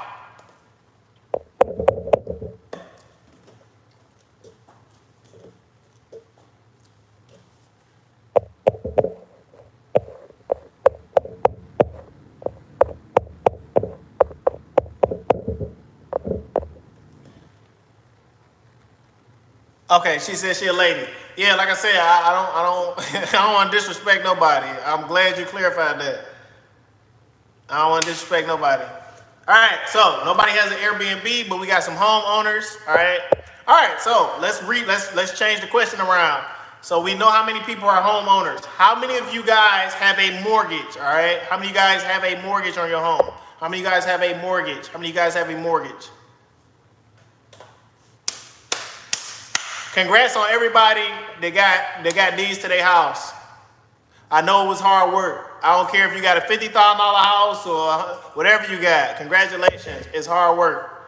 It's hard work. I told you guys yesterday, because I know you guys wanted to know, should you do a 30-year fix? Should you do a 15-year? I'm always going to tell you, if you ask me to do 15 years, pay your house off in 5 years. 15-year fix, pay it off in 5 years. And again, I know most of you guys, how can you pay a house off in 5 years? If you cannot pay a house off in 5 years based on your income, or you and your wife's or you and your husband's income, you have too much house. You probably need to downgrade. You got too much house. All right. And hopefully every year while you're paying this house off, you're getting more income. Okay. Either through your 9 to 5 or y'all have started a business or something like that together. All right. But like I said, if you have a 15-year mortgage, pay it off in 5 years. Okay. The same with a car. All right. I'm not paying on no car for 60 months, 72 months, 84 months. All right. I gave you guys the example of my guy who, he purchased a car with bad credit. His car payment was like $700. All right. I told him, I say, hey, you got to pay $5,000 a month on this car to avoid all this interest that you about to get raped in. You about to get raped and swallowed. You about to pay this car out 3 times over. Your interest rate is over 26%. You were so embarrassed about your interest rate that you wouldn't even tell me. I don't know. I don't know what my interest rate is. That's when you know your interest rate is too high, when you don't want to tell somebody. All right. Interest rate was over 26%. Car payment on a $30,000 car was $700. I told my friend, you make $15,000 a month, put $5,000 towards the car, you'll be done with the car about 6 months, 5-6 months. He did not listen to me. My friend did not listen to me. He paid the regular payment and then he traded it in to get a newer version of the car. So he's still making the minimum payments on the vehicle. Again, you can ask for my advice, but it's up to you to take it. I'm never going to tell you anything wrong. My friend would have had a paid off $30,000 car in 6 months, and he would have avoided the interest while we were building his credit score. But that goes into what I was telling you before about being in a rush. He was in a rush. All right. He had a 500 credit score. I got it up to like 650, whatever I got it up to, like 6, and he pulled the trigger. Interest rate was like I said, about 20-something%, 27, 26%. $700 note, okay? $700 car payment on a $30,000 car, and he put $5,000 down. I can't explain it.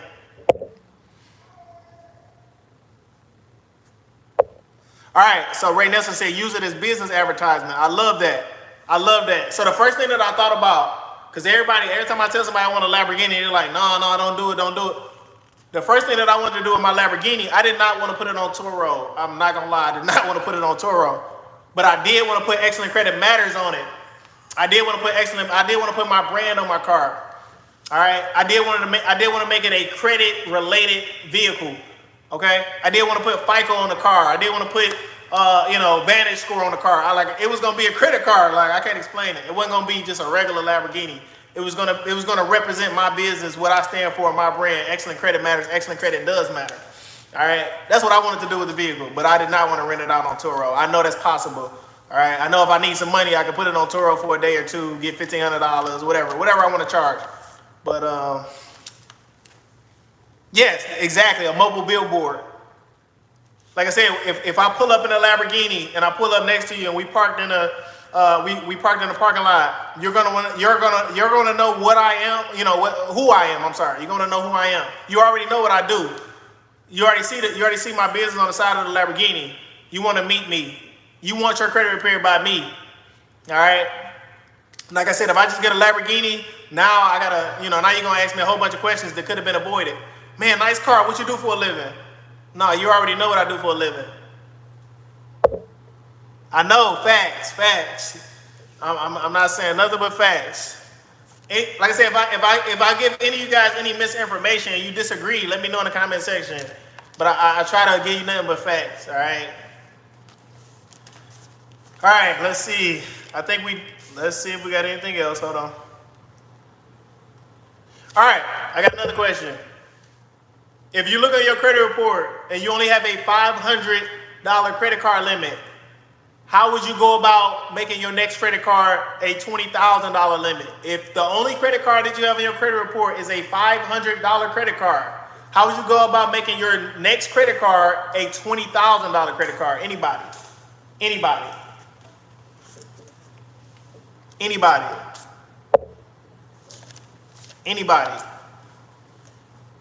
Okay, Mello C said an AU. Mello, anybody else? You got a $500 credit card, all right? $500 Capital One card, but you want a $20,000 card next. How would you go about it? Anybody else? We got somebody that said jump on somebody's credit card. Anybody else?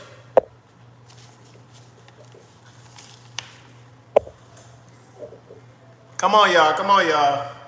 I know a lot of y'all want big limits because I get that question a lot. How can I get my first big limit? So that's why I asked the question. You got a $500 credit card, but you want a big limit. All right, Jamar said AUN primaries. Bobby Richardson calling the CEO. I love that. She was actually listening to me in my previous live when I said Capital One is very stingy for limits. When I said my friend got a 780 credit score and they still gave him a $2,000 limit. All right, I advised you guys to not go through the regular Capital One application. I told you guys to reach out to the CEO, Mr. Fairbanks. All right, let him know what credit card limit that you are looking for and let him know why you deserve it. All right, let him know why you deserve it. I need a $50,000 limit because, all right. I just gave you guys the cheat sheet. If you, like I said, if you put your employment information and based on your credit score and all that, Capital One is very stingy with limits. You're going to get if you're elite, you might get a $10,000 limit starting off, but they're very stingy with their limits, all right? So like I said, if you want the venture card, all right, you want a $50,000 limit, go to the CEO, Mr. Fairbanks. All you got to do is go on Google, find his address, and it's no predetermined letter. Just address it to him, let him know your situation, let him know why you need a big limit. All right, let him know you got a $500 credit card on your credit report, and if you make a purchase, your utilization going to 80%. You need a bigger limit. You can just use that simple reason. I got a $500 credit card, so if I take my family out to dinner and I spend $250, for example, my utilization gonna go to 50%. But Mr. Fairbanks, if you give me a $50,000 card. All right, if you give me a $50,000 card, I can take my family to dinner. I can take a flight out of the country. You guys get what I'm trying to say. My utilization is still going to be 10%, 20%. All right, the bigger your credit card limit, the more you can use on that card. All right, the bigger your credit card limit, the more that you can use on that card. Like I said, if your only limit is $500 and you swipe for $500, your utilization is 100%. All right. The main reason why your score is low right now, most of you guys, is the credit utilization. All right. You want your credit utilization to be 2%, not 0%, not 10%, not 30%. Okay. Who told you guys that 30% was the sweet spot? I'm gonna tell you who told you. I'm gonna tell you who created that myth. Since we're talking about myths, the banks created that myth. They advertise because they want you to carry balances on your cards, all right? 30%, that's what everybody been told. 2% across all your cards. But Ty, it's almost impossible for me to carry a 2% balance. No, it's not. You're doing something wrong. Either your credit limits are too small or you're not paying your balances off, but you're doing something wrong. My utilization right now, it was 1%, but it is 2% right now. It is 2% right now, all right? I told you guys it was 1%. It's 2% right now. When I just looked into my experience, it is 2% right now. That is the sweet spot. You're going to get your highest credit score based on a 2% utilization, all right? So you might have to do some math there at your available credit and all that versus your actual limits to see what 2% is. But that's where you want to stay at. You guys are going to thank me later. You're going to thank me later. If you got 30% right now, drop it to 2% and email me and tell me your score didn't go through the roof, all right? If you had 10% right now, drop it to 2%. You tell me your score didn't go up. If you had 5%, drop it to 2%. Tell me your score didn't go up, all right? If you had 0%, put 2% on it. Let me know if your score went up, all right? 2% is the sweet spot for credit card utilization. That is the sweet spot. I've done enough research on it, 2%.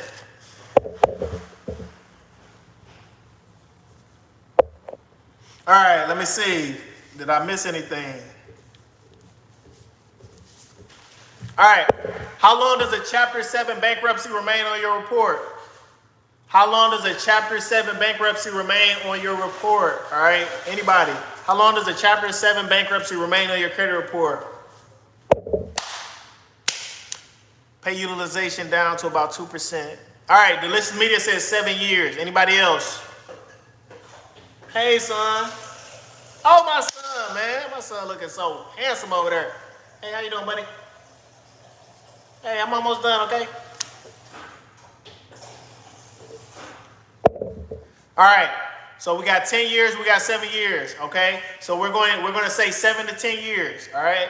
If you do not dispute the bankruptcy, all right, we're going to say 7 to 10 years, depending on the statute of limitations in your state. It's going to fluctuate. 7 to 10 years. Thank you. Thank you. Angel said 10 years. All right, perfect. All right, so again, we know that a bankruptcy can stay on your credit report for 7 to 2 years. How quick can a bankruptcy be removed? Anybody? How quick can a bankruptcy be removed? Anybody? I told you guys earlier in the live. How quick can a bankruptcy be removed? How quick can you remove a bankruptcy?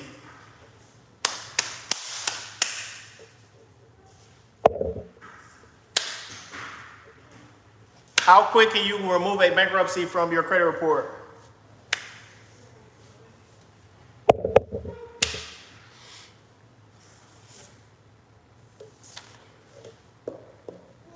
All right, Mello says 60 days. I like that. Only reason I like that is because sometimes the credit bureaus, everybody, it's a misconception right now. Does the credit bureau have 30 days? Does the credit bureau have 45 days? All right. I think once the pandemic hit, okay, they increased it to 45 days, but I think right now it's back to 30 days. All right. Now, let me mention that 30, okay, 30, that's perfect, actually, 30 to 45 days, Savon said. That's actually perfect, 30 to 45 days. All right. So I've literally been on the phone with TransUnion on a recorded line. Hey, TransUnion, do you have 35 days? Do you have 30 days or 45 days? So I'm going to tell you guys what TransUnion told me, all right? This was a minute ago, though. Probably like a month ago. I said, TransUnion, y'all got 30 days or 45 days? The lady kind of paused for a second. She said, we got 30 days, okay? 30 business days. Let me mention that, too, for you credit repair clients. 30 business days, all right? I said, 30 business days? She said, yes, sir. You know what a business day is? I said, yeah, I'm not stupid. All right, I just wanted, because I recorded it, because I was going to use it later. So anyway, 30 business days, all right? So not 30 days from when the letter gets sent out. It's 30 days from the day that they receive it, all right?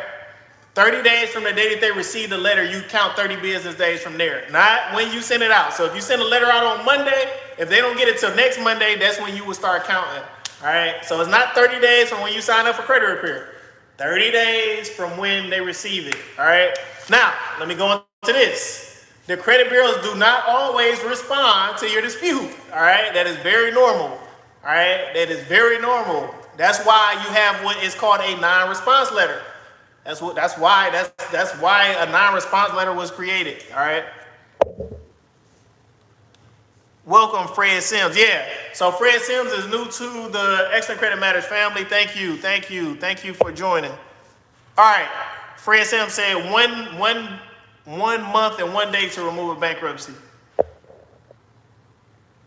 All right, Gigi said, I have a platinum Amex. I don't have a limit. It's a beautiful thing. All right, let's talk about that. I talked about this on my Instagram live a couple weeks ago. I talked about this on my Instagram live a couple weeks ago. Okay. Let me see. Soaking up in the gyms. All right. If you have a Amex Platinum, guys, do you have a preset limit? Okay. She says she does not have a limit. Do you guys have a limit? All right. I literally had this argument with somebody else. Do you have a spending limit on the American Express Platinum card? Do you have a limit?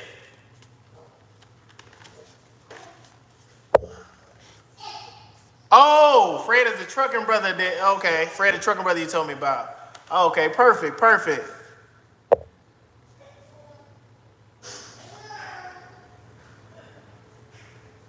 Jamar, I'm gonna answer that in a second. So,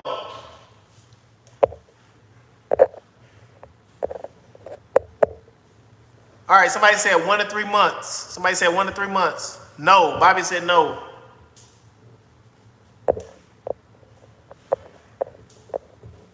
Anybody else? Do you have a spending limit on your Amex card? This is how I like to answer that question. When people ask me that, or people tell me they don't have a spending limit.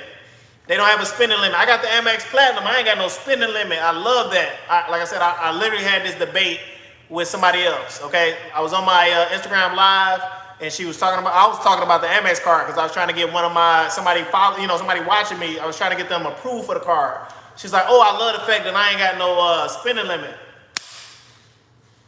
You do have a spending limit, all right? It's just that your spending limit is not disclosed to you, okay? So the example that I gave her, I said, well, if you say you don't have a spending limit, then I would love to see you go swipe your card for $100,000 if you don't have a spending limit. She said, well, I don't charge more than $5,000 on the card. And then she left the chat, all right? So when you say you have a credit card and you don't have a preset limit, all right, you probably don't. They probably initially didn't tell you how much you can use, but you do have a cap, okay? You do have a cap, I promise you. Now, gradually, as you use the Amex Platinum card, they're going to increase that cap, depending on how much you spend month to month. But I promise you, if you tell me you do not have a preset limit, I want you to go swipe your card for $50,000. I want you to swipe your card for $100,000 real quick. Let me know if it get approved. I want you to call American Express before you try to swipe your card for $50,000 and see if they're going to approve it. Because, sometimes you can just call them. Hey, I'm about to make a big purchase of $50,000. Is it going to get approved? And they'll tell you. You can actually play with the little tool on American Express and say, if I make a purchase of $5,700, is it going to be approved? And they'll tell you, all right? Do not play with that tool too much. If you play with that tool too much, they're going to ask for your tax returns, and you don't want to, like I said, you don't want to, go through all that. All right, Bobby Richardson said exactly. Mello said, I think it has a limit. When you first receive the card, make a huge purchase, they will preset the limit to your highest purchase. I love that.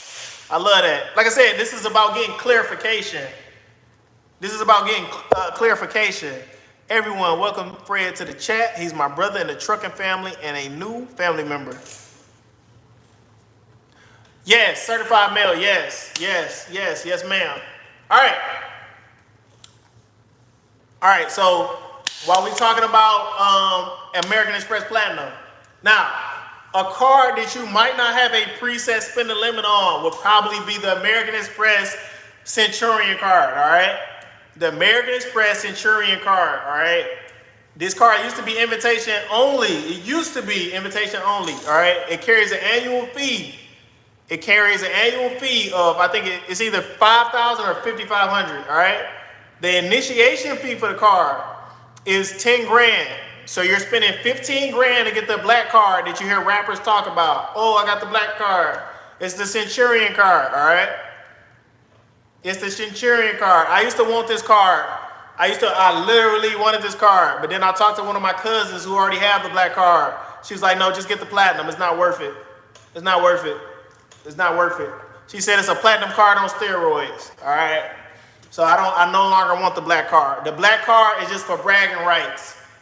Black card is for bragging rights. Most people who get invited to get that card, they're spending at least $250,000 to $450,000 on their American Express credit cards. All right, in a year. All right.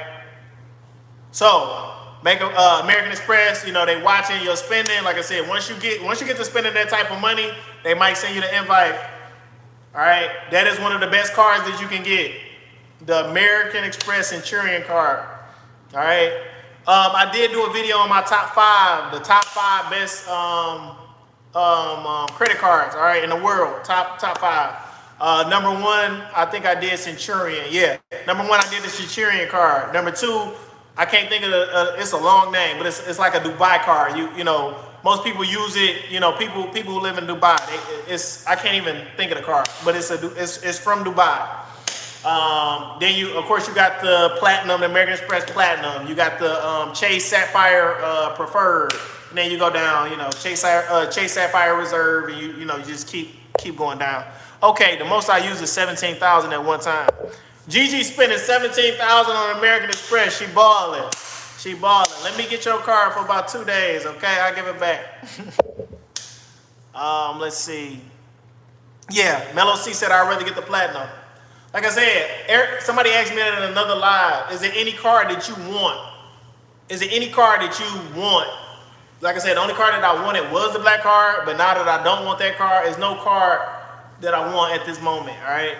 And what I mean by want, when I say I want a card, it's a card that I feel like I can't get right now, but I want it. It's no card that I don't want right now. Any card that I want, I think I can get. Any card that I want, I think I can get. So it's no card that I want right now. All right. The last 2 cards that I got was the Bank of America Cash Rewards and the PenFed Power Cash. When I apply for PenFed. Oh, and let me tell you guys, my sister, some of you guys who seen my sister in the chat previously, my dad got her in the Navy Federal, and I didn't even know. We was literally paying for food earlier, okay? She got the Navy Federal flagship card, okay? I showed you guys in another video what the flagship card looked like. So my sister got approved for the flagship card. So like I said, we was ordering food, and then I was like, man, you got the, because she was showing me the Navy Federal debit card, the red debit card. And then she kind of slipped out she slowly slipped out the black flagship. And then she kind of smiled, and then she put it back up. But yeah, congratulations to my little sis. She got the flagship card. One of the best cards you can get. I tell you guys the reason I love the flagship card because it carries a max limit of $80,000. Most of Navy Federal credit cards have a max limit of $50,000. The flagship card, you can get up to 80 grand. That's why I love that card. All right, Mello said, I want business cards. Okay, it was another question that, I think it was Jamar had a question, and I told him to wait. Okay, he said wait. So when you dispute one account, you have to dispute that one account with all 3 credit bureaus. I'm not understanding your question. I hope you're not disputing one. Okay, I get example. If you got 17 native accounts, all right, Lexington Law, for example, they're going to dispute 3 accounts per credit bureau from month to month. You're supposed to put everything on there. Unless you got like 50 accounts or something like that, that would probably be the only time you would put everything on there. But yeah, in most cases, you got 17 negative accounts, 11 negative, put everything on there. All your accounts you want to dispute. Your accounts with late payments, your charge-offs, your bankruptcy, put everything in one letter. If you got 22 medical bills, you can put all that on the same letter. You got 22 medical bills, for example.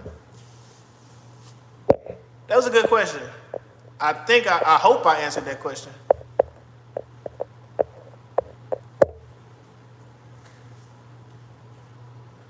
All right, Gigi said, everyone remember Amex want their money in 30 days. Okay, so you have 2 options with American Express as far as the platinum card, all right? You got the pay over time option, and then you got the, pay your, just pay in full. Now, if you do the pay over time option, you're supposed to be able to get your actual limit, okay? So the people who didn't choose the pay over time option, you have no, you probably don't have no preset limit when you apply for their product. So you have a pay over time option, and then you got to pay the balance in full every month. They used to even give that choice. You didn't have that option in the past. Now they have a pay over time option, and you're just gonna pay your balance in full. Not balling yet, but I will be a millionaire soon. All right, we got how many future millionaires do we got in the building? All right, how many future millionaires do we got in the building? Gigi said I'm gonna be a millionaire soon. I see a couple future millionaires, whether you say it or not. Gigi, Mello, Ray Nelson. Like I said, if I don't make nobody a millionaire that's watching me right now, it's gonna be Ray Nelson, because that's my favorite client. You're not supposed to tell nobody who your favorite client is. That's my favorite client. That's my favorite client. So he gonna be a millionaire. He gonna be a millionaire for sure. He's gonna be a millionaire for sure. Have you ever got multiple credit cards with one inquiry? That goes into another thing that I was gonna mention. I'm gonna ask you guys a question.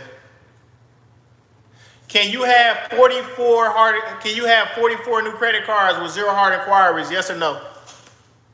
Can you have 44 new credit cards with 0 hard inquiries? Yes or no? That was one of the questions I was going to ask you guys. Can you have 44 new credit cards with 0 hard inquiries? Mello said yes. Anybody else? Can you have 44 credit cards with 0 hard inquiries? All right, Bobby Richardson said yes. TT said yes. The answer is yes, all right? The answer is yes, all right? The answer is yes. Yes, if you keep disputing everything. All right, so, like I tried to tell you guys in a previous video, all right? This is the key to have 0 hard inquiries and get new credit, all right? If I call American Express right now, all right? If I call American Express right now, I know they pull Experian. I know Experian is the easiest in terms of removing hard inquiries. So whether I get approved or get denied, I'm going to call American Express, okay? They're going to give me a card. They're going to send it in the mail. I might get it tomorrow because they're real good with express shipping, all right? So the hard inquiry is going to show up on your credit report almost instantaneously. So if it's not right away, you might see it in a couple hours, but the hard inquiry is going to show up. The actual account should show up for about 30 days. So you have 30 days to remove that hard inquiry, all right? So what I'm going to do is, okay, I'm going to call American Express. I'm going to get approved for that credit card. Then tomorrow, I'm going to call Experian because I know they open about 11 o'clock, depending on what time zone you're on. So I'm gonna call Experian. Hey, I need you to remove this hard inquiry. All right, this is Amex hard inquiry. All right, sir, it's gonna be gone in 24 to 72 hours. I'm gonna hang up the phone. I'm gonna look on my Experian because I got Experian credit monitor. I'm gonna look on my Experian in about 6 hours. Your hard inquiry is deleted. All right, fine. I'm gonna call American Express again. I'm gonna put the application in. I'm gonna apply for another American Express card. I'm gonna get another Amex hard inquiry. All right. I'm gonna call Experian the next day. Experian. Hey, I need you to remove this Amex hard inquiry. All right, sir. It's gonna take 24 to 72 hours. All right, thank you. Just keep doing it over and over. I might want to call Chase because I know they pull Experian, and I know Experian is the easiest in terms of removing hard inquiries. All right. Same thing.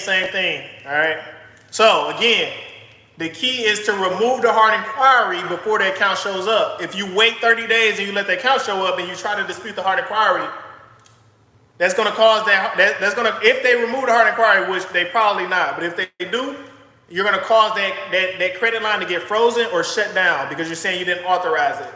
I just gave you the cheat code to having all these accounts and no hard inquiries. You remove the hard inquiries before the actual account shows up. So if you apply for Navy Federal, you know they pull TransUnion. You have 30 days to remove that hard inquiry. You have 30 days. If you wait after the 30 days, now you got to wait 2 years for the hard inquiry to fall off. That was your mistake. But if you're watching me right now, you know you want to apply for something. I just told you what to do. You apply today, you remove the hard inquiry tomorrow. If you're going to apply for multiple accounts, you wait till you finish because, you don't want to call. I give an example. I don't want to call American Express today and then apply for Chase tomorrow and then apply for Bank of America tomorrow. They all pull Experian. I'm going to wait until I pull a trigger on all those credit card applications, and then I'm going to call American Express one time. Hey, I need this Bank of America hard inquiry removed. I need Chase removed. I need Amex removed. If you guys do not believe, I know most of you guys, he's just talking. He don't know how to remove hard inquiries. I got somebody in the chat.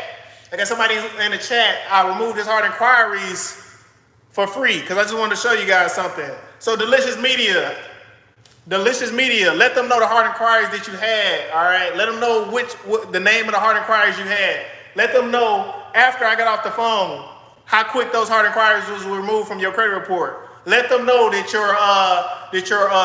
your credit increased from what was it, fair to good, or was it good to excellent? I can't remember. But Delicious Media, if you're still watching me, let them know. Let them know about the hard inquiries that I removed.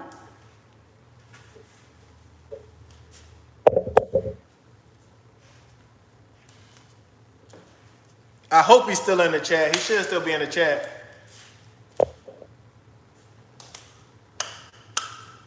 Oh, wow. Tell me how with no hard inquiries. Have you ever had a client that had to pay per delete? And what's the percentage they would delete the account after being paid? Have you ever had a client? I have people come to me all the time before they even want to get their credit repaired, because I don't got the time for credit repair, so I want to do pay for delete. All companies are not going to agree to pay for delete. All right. So under those circumstances, all right, if you do have somebody that's willing, like I get an example, you might call LVMV Funding and say, all right, I want to pay to delete this account, and they say, oh, sir, we don't know about that. They do know about that, but they'll say that, oh, we can't do that. That account is yours, and you got to wait till it fall off your credit report. All right. I told you guys earlier, if you're doing a pay to delete, you're leveraging the fact that they want their money. So if they say they can't do it, I'm gonna hang up the phone. I'm gonna call back. I'm gonna get somebody else. Hey, I got this money for you. If you're gonna delete this item in exchange for my payment, I'm not paying a dime unless I get it in writing that they're gonna remove it. So like I said, even if they tell you no, they can't do it, I will call back and get somebody else. You might be talking to somebody who that's their first day on the job. You don't never know. The same when you call the credit bureaus. You might be talking to somebody new who getting trained by somebody else, or I didn't literally talk to people trying to remove hard inquiries on TransUnion, Experian, and then they, I didn't call them a million times, so I know what they try to do. You get what I'm saying? So if I call TransUnion, I know they're gonna say, well, sir, do you got an FTC report? I already know what they're gonna say.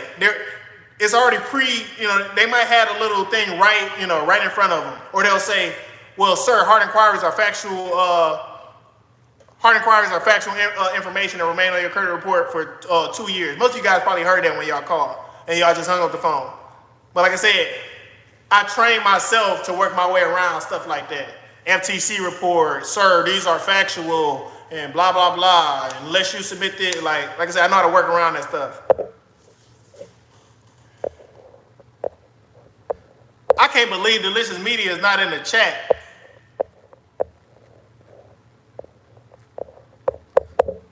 So I'll just tell you guys. So basically, I was doing a live one day, and I picked somebody. I charged $500 to remove hard inquiries from Experian. So I just randomly, I think I was on the phone with him at the time, and he was talking about these hard inquiries. He had 3 American Express hard inquiries on Experian. He had 1 Chase hard inquiry that was attached to an open line of credit. So I said, all right, I'm gonna remove your 3 Amex hard inquiries. All right. So he was happy, of course. I was supposed to do it with him on the phone, but like I said, I was on live. I think I got my wife's phone. I called real quick. Hey, they told me 24 to 72 hours. Oh, there you go right there. He said bathroom break. All right, I'm not even going to finish the story. What hard inquiries did you have on your Experian profile? How long before you seen them deleted? How long before you seen those hard inquiries deleted? We're going to go a little bit deeper. We're gonna go a little bit deeper. Alexis, Come down here real quick. We're gonna go a little bit deeper. All right, he said he had Amex hard inquiries 24 hours. No. Tell them exactly when you logged into your experience from the time that I got off the phone, when you seen the dispute open and I'm not talking about. Oh, he said finish the story. Delicious Media said finish the story. All right, Mello C said 2 hours. Mello C said 2 hours. So again, Delicious Media had 3 Amex hard inquiries. They were removed. His score only went up. How many points did your score go up off removing those couple hard inquiries? Hold on.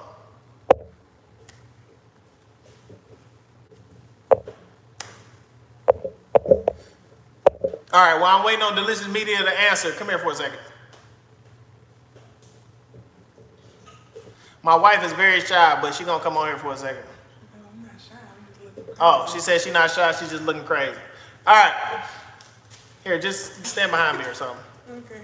All right. So this is my wife, all right? This is Alexis, all right? Now, a lot of people say you cannot remove hard inquiries from Equifax. You cannot remove hard inquiries from TransUnion, right? I just told you guys about Experian, but most of y'all like, oh, Experian is easy. I don't care about that. All right. So how many hard inquiries did you have on your TransUnion? Like, how many was this? 7 or more than 7? All right. So she said she had 7. My wife has 7 hard inquiries on TransUnion. All right. All right. So when you called them, how many phone calls did it take for you to get those hard inquiries deleted? 1. Well, wait, no, I don't think you gotta come a little closer. I don't think they heard it. How many times did you get on the phone with somebody at TransUnion before they said they was gonna remove the hard inquiries? 1 time. One time. All right, one time. All right. So how many days before you seen those TransUnion hard inquiries deleted? I don't know. It was probably the next day, I think. Oh, probably the next day. All right, you can go. That's all I needed. That's all I needed. Because, it's a lot of people. It's a lot of people like, oh, no, he only do Experian. He can't. I didn't talk to my wife. So when you guys reach out to me, all right, and you're a female, my wife is the one that calls to get the hard inquiries removed for you. I only do the guys. She does the women. She does the woman. Yeah, even we just never got one client. We just did her TransUnion stuff. They said 5, 7 days, but it was off. Come back and tell them. I don't think they heard it. Come back. No, just come back. Please come back. Please. I got the notices about, oh, okay. He got the notices, Delicious Media said he got the notices about removing the hard inquiries in 2 to 3 hours. 3 were removed. All right. So we just had a client. All right. We just had a client. She had, how many hard inquiries she had on TransUnion? She only had like It was only 5. 5. Okay, we had a client. She had 5 hard inquiries on TransUnion. She called me because TransUnion had been told us that the hard inquiries were going to be removed, but they didn't remove them. All right. So once she reached out back to us, I had her call. I said, "Hey, call TransUnion again." All right. So what did they say? What did TransUnion say? They just basically said it was gonna be removed, and she would get the notice in 5 to 7 days. All right. They told her in the mail. that she was gonna get the client that she was gonna get a notice of the deletions in 5 to 7 days. All right. But I looked at that client's credit report the next day, and she had 0 hard inquiries on TransUnion. All right. That's all I needed. Because I already know. They might not say it in the chat, but oh yeah, he good at Experian. But what about the other 2? You can't remove nothing off the other 2 credit bureaus. All right. Let's see. We got a lot of questions. Hold on. Shoot. Everything he says is gold. Thank you, Mr. Nelson. Oh no, I got the notices about. Okay, I read that already. If I'm 18 and I have a 19-year-old AU, if I'm 18 and I have a 19-year-old AU, will it work? All right, so that's a good question. You're 18 years old, you got a 19-year-old. This is what I'm gonna tell you guys about authorized user trade lines. Make it make sense. So if I'm 18 years old, I don't want to hop on my grandmother's 30-year-old, you know what I'm saying, chase card. All right. It just it doesn't make sense. All right. So like I said, if I'm 18 years old, I might get on a credit card with like maybe 4 or 5 years or something like that. All right. Me personally, I'm not saying you can't get on a 30-year, or 19, but I like to make it make sense. All right. I like to make it make sense. If I'm 28 years old, I don't want nothing on my credit report to say 50 years or something like that. Me personally, it just does it don't make sense. Make it make sense. Let's see. Todd, I was gonna ask how would you do it for my wife? Wait. I was going to ask how you would do it for my wife. Yeah. Originally my lady that does real estate, she was doing it for me. But like I said, I needed somebody on a more consistent basis. And since my wife is already on payroll, I'm like, let me teach her real quick. Now I was a little skeptical because I'm one of those people who feel like it can't be done like I can do it. Like it's second nature for me to call the credit bureaus. Like I said, my wife had no like experience of calling them, so I was kind of skeptical. But she pretty good. It might take me a couple phone calls. She been doing 1-2 phone calls. I'm proud of her. You know what I'm saying? And she's a better speaker than me. She's a way better. Y'all don't hear her talk too much, but she can talk real good. Mello said, does your Vantage score matter anymore? Yes, I explained that in the previous live. All right, there are some banks that still use your Vantage score. All right. So some people say, is my Credit Karma score right, or is my Experian score right, or is my FICO score right? Both of your Vantage and your FICO are right. Is no Credit Karma wrong. It's no your FICO score is wrong. All right, Credit Karma is Vantage. Experian is FICO. All right, most lenders are going to use FICO, but there are some lenders that still use Vantage. That's why some people go and they think they got an 800 FICO score, okay, and then on their denial letter, their credit score says 640, because their Vantage score is 640. That particular lender pulled their Vantage. So make sure that your Vantage and your FICO score is up to par.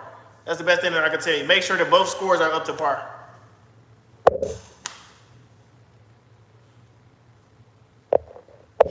Worst credit advice you ever heard? Ooh, I like that. Worst credit advice you ever heard? Like credit advice that somebody told me? Credit advice somebody told me? Or just in general? Credit advice somebody told me?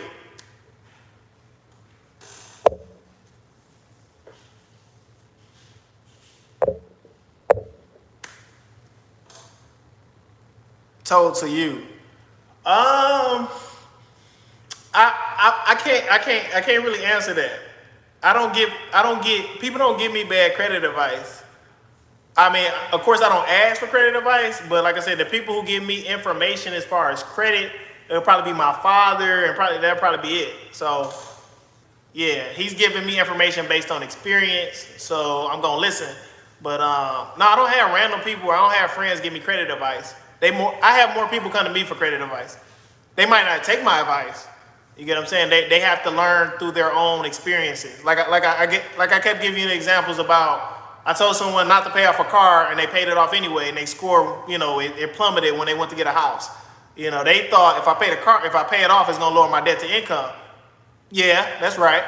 But now you have a closed account, so now your score just dropped. So like I said, they learned that. But no, I don't have too many people try to tell me anything about credit. I'm not gonna lie.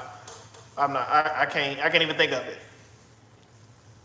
Now, if you said, if I overheard somebody else talking to somebody, that's different. And, I might have raised my eyebrow like, why are you telling them that? But, no, ain't nobody gave me, like I said, me and my dad don't really, my dad is very proud of me. I might send him this live. But, yeah, he don't really give me advice anymore. This was like, I'm talking about when I was 18 or something like that, like when I was a kid. All my dad does right now, he'll send me like a link to something, like, hey, FICO 10, or like he'll send me like a link to something to watch on YouTube. He's real, he want me, he likes when I read books and articles and things of that nature, but no, he don't really give me advice. I get my dad advice at this point, in the credit game. I get my dad advice. My dad didn't know you can remove hard inquiries. You know, I literally, hey dad, you know, give me your experience information. You know, boom, boom, boom. All right, you know, let me call TransUnion. Let me, like, he didn't even know you can remove hard inquiries. He doesn't really know about the credit repair aspect of things. But you know, he knows everything else though. But yeah, the credit repair aspect he learned from me. I want to see Ray Nelson and your dad on the show. Okay, so my housewarming is today the 15th. So my housewarming is on the 17th. My dad is coming. My mother is coming. Like all the people that's very close to me, they're coming. My dad does not like being on camera. All right, my dad has never had a Facebook. My dad has never had an Instagram. Nobody has really ever uploaded a picture of my dad on social media. He don't like that. So I doubt that he would be in any video. I might be able to get him to talk in the background. My dad is very smart. I wish you guys, like, you probably meet him in person before you hear him on camera or see him on camera. That's the best way to put it. But my dad is the smartest person that I know. Yeah, like a couple years ago, I think it was like 2008 maybe, when my dad's brother died, and I remember going to my uncle's funeral, and everybody just kept coming up to me because my dad is a big guy. You know, he a big guy. So everybody kept coming up to me. They like, man, your dad's smart, man.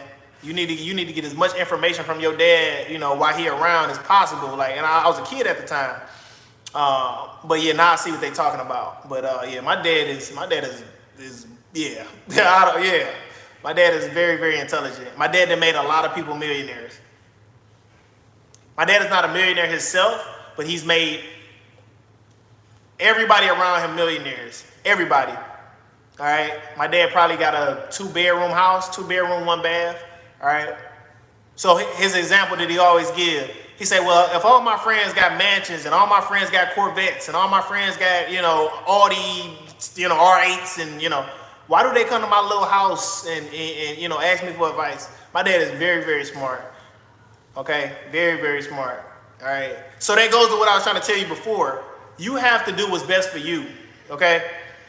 You might see Excellent Credit Matters and say, all right, that's Excellent Credit Matters. He need a $4 million house because that's Excellent Credit Matters. That's not what I feel like I need. You'll see a lot of people tell you that though. You know, depending on your brand and what you got going on, you should have this because you are who you are. You gotta do what's best for you. All right. I got a wife. I got a 4-month-old son. All right. There's no need for me to have a 7-bedroom other than bragging. That, you know, like, it just don't make sense. That's why I said, you have to get the house that you can afford. You need to get the car that you can afford. You know, stop trying to keep up with everybody. Stop trying to keep up with everybody. All right. I'd rather have a 2-bedroom, 1 bath and have millions of dollars in the bank than have a couple $1 million worth of real estate and negative whatever bank account balance. All right. I know most of y'all gonna say, well, if I got $1 million property, then, but you guys get what I'm trying to say. You guys get what I'm trying to say. All right. Like I said, most people, the example that I gave you guys, if you get a 15-year fixed mortgage, I told most of you guys to pay off your house in 5 years. Most of you guys didn't say it, but I know in your head, y'all was like, ain't no way I'm paying my house off in 5 years. It's because you got too much house for your income. They gave you the max loan amount. You took the max loan amount because you're trying to keep up with somebody. You're trying to keep up with somebody that's not even doing as good as you. You might be doing better than that person. That's everybody's biggest problem. I told you the example that I gave about the client that wanted a $20,000 car with $20,000 a year income. All right. I said, give me one good reason why you should get this car. Because it don't add up to me. I'm very good at math. She said, well, I hung up the phone. She said, my friend just got a new car. I hung up the phone. A couple months later, Todd, can you remove a repossession from my credit report? I can't make this up. If you ask me for advice, I'm going to give you the correct information. It's up to you to take it. You grown, you got to do what's best for you. You grown, you got to do what's best for you. I've never gave nobody no advice and they came back to me and they said, oh, Todd, you messed me up. I've never heard that ever. Ever in everness. In the history of everness. All right, let's make some words up. In the history of everness, nobody has came back and said, oh, Todd, that was the wrong information. All right. If I don't know, I'm going to say I don't know. And that's the problem. Everybody want to be perfect. You know, everybody want to, you know, show a certain image and all that. That's why, you know, some of you guys, you look up to these people on Instagram. You look up to these people on Facebook, all right? You got to remember with Instagram and platforms like that, they only show you what they want you to see. They only show you what they want you to see. So yeah, you see the nice car, you see the big house, all right? So you're a fan of that person. You don't see them kicking the car every day because they tired of that car payment. You don't see them kicking the house every day because they tired of that mortgage payment. You don't see that. All right, so stop trying to make people, stop idolizing people. The only person you're supposed to idolize is God, if you believe in God. You know, I'm not even supposed to be your idol, all right, if you believe in God. I'm not trying to be nobody's idol. I would love to be classified as your mentor or your coach, but to say you idolize me, nah, I don't want you to idolize me.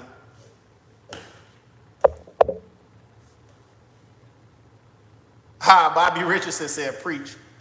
One of your most challenging cases of profiles from clients.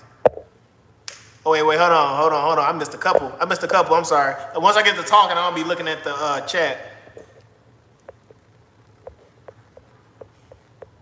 All right, so Mello said, what's the worst credit advice? And then Ray Nelson said, that's all I needed. I got all these texts coming in. I got texts coming in from y'all. I got texts coming in from my dad. Delicious Media, I want to see your dad. I can definitely get Ray Nelson. We like he already said, Ray Nelson already said, even if he got like I said, we can even, hey, Ray Nelson, since you listening to me in the chat, let me know, man. I got an extra room. I got a guest room upstairs. You know what I'm saying? Let me know. You ain't got to get a hotel. Let me know. Because everybody want to see it. That's my number one client. That is my number one client right now. All right. Ray Nelson is the most patient. Ray Nelson is the most patient client that I got. The most patient client that I got outside of my client, New Sound Waves. His real name is Martinez. He was in the chat earlier. He always, every time, he shoot me a message, he say, hey, I'm not rushing you. You know what I'm saying? Like I said, Ray Nelson and Martinez, I think his last name is Williams. Those are the most patient clients that I have. Most patient. That's why I said they're enjoying the journey. I've literally, Ray Nelson, correct me if I'm wrong. I forgot what Ray Nelson credit score was in the beginning. But I remember I was on the phone. He was asking for an update. I was on the phone with Mr. Nelson. He had three accounts. He was asking me about. I removed all the accounts while we was on the phone. I'm trying to remember if Mr. Nelson cried. I think he cried. I can't remember or not. He might have said, don't make me cry. It was one, I can't remember. This was a minute ago. But I literally removed accounts while we was on the phone. I'm not talking about hard inquiries. I said accounts. I literally removed accounts while we was on the phone. All right. You want to update? The best update I can give you is removing something right now. And that's what I did. All right.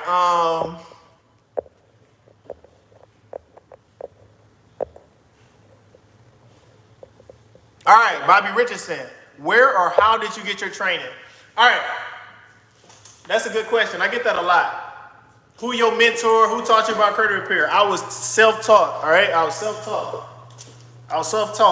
I got multiple certifications though, because like I said, when you start a credit repair business, the first thing somebody wants to see is a certification.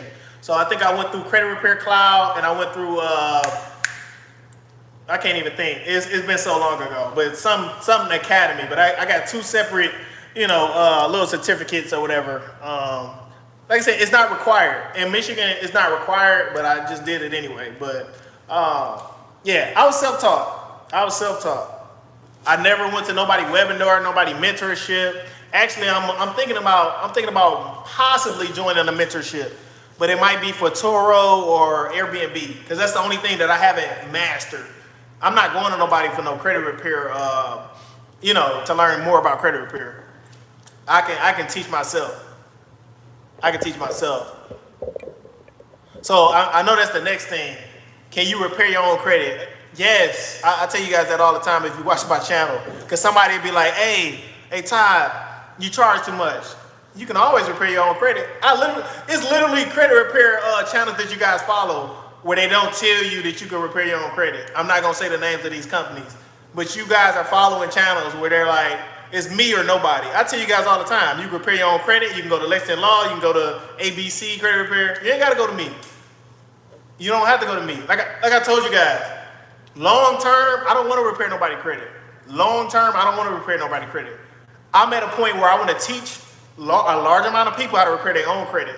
Because if you repair your own credit, you'll have more respect for the process. As long as you pay your $500 or $750 and you just sit back and wait, you're not gonna have no respect for the process. But if you learn and you gotta send your own letters and you gotta wait for a response and you know, like when you actually doing everything yourself, you have more respect for it. That's when I start thinking about doing classes.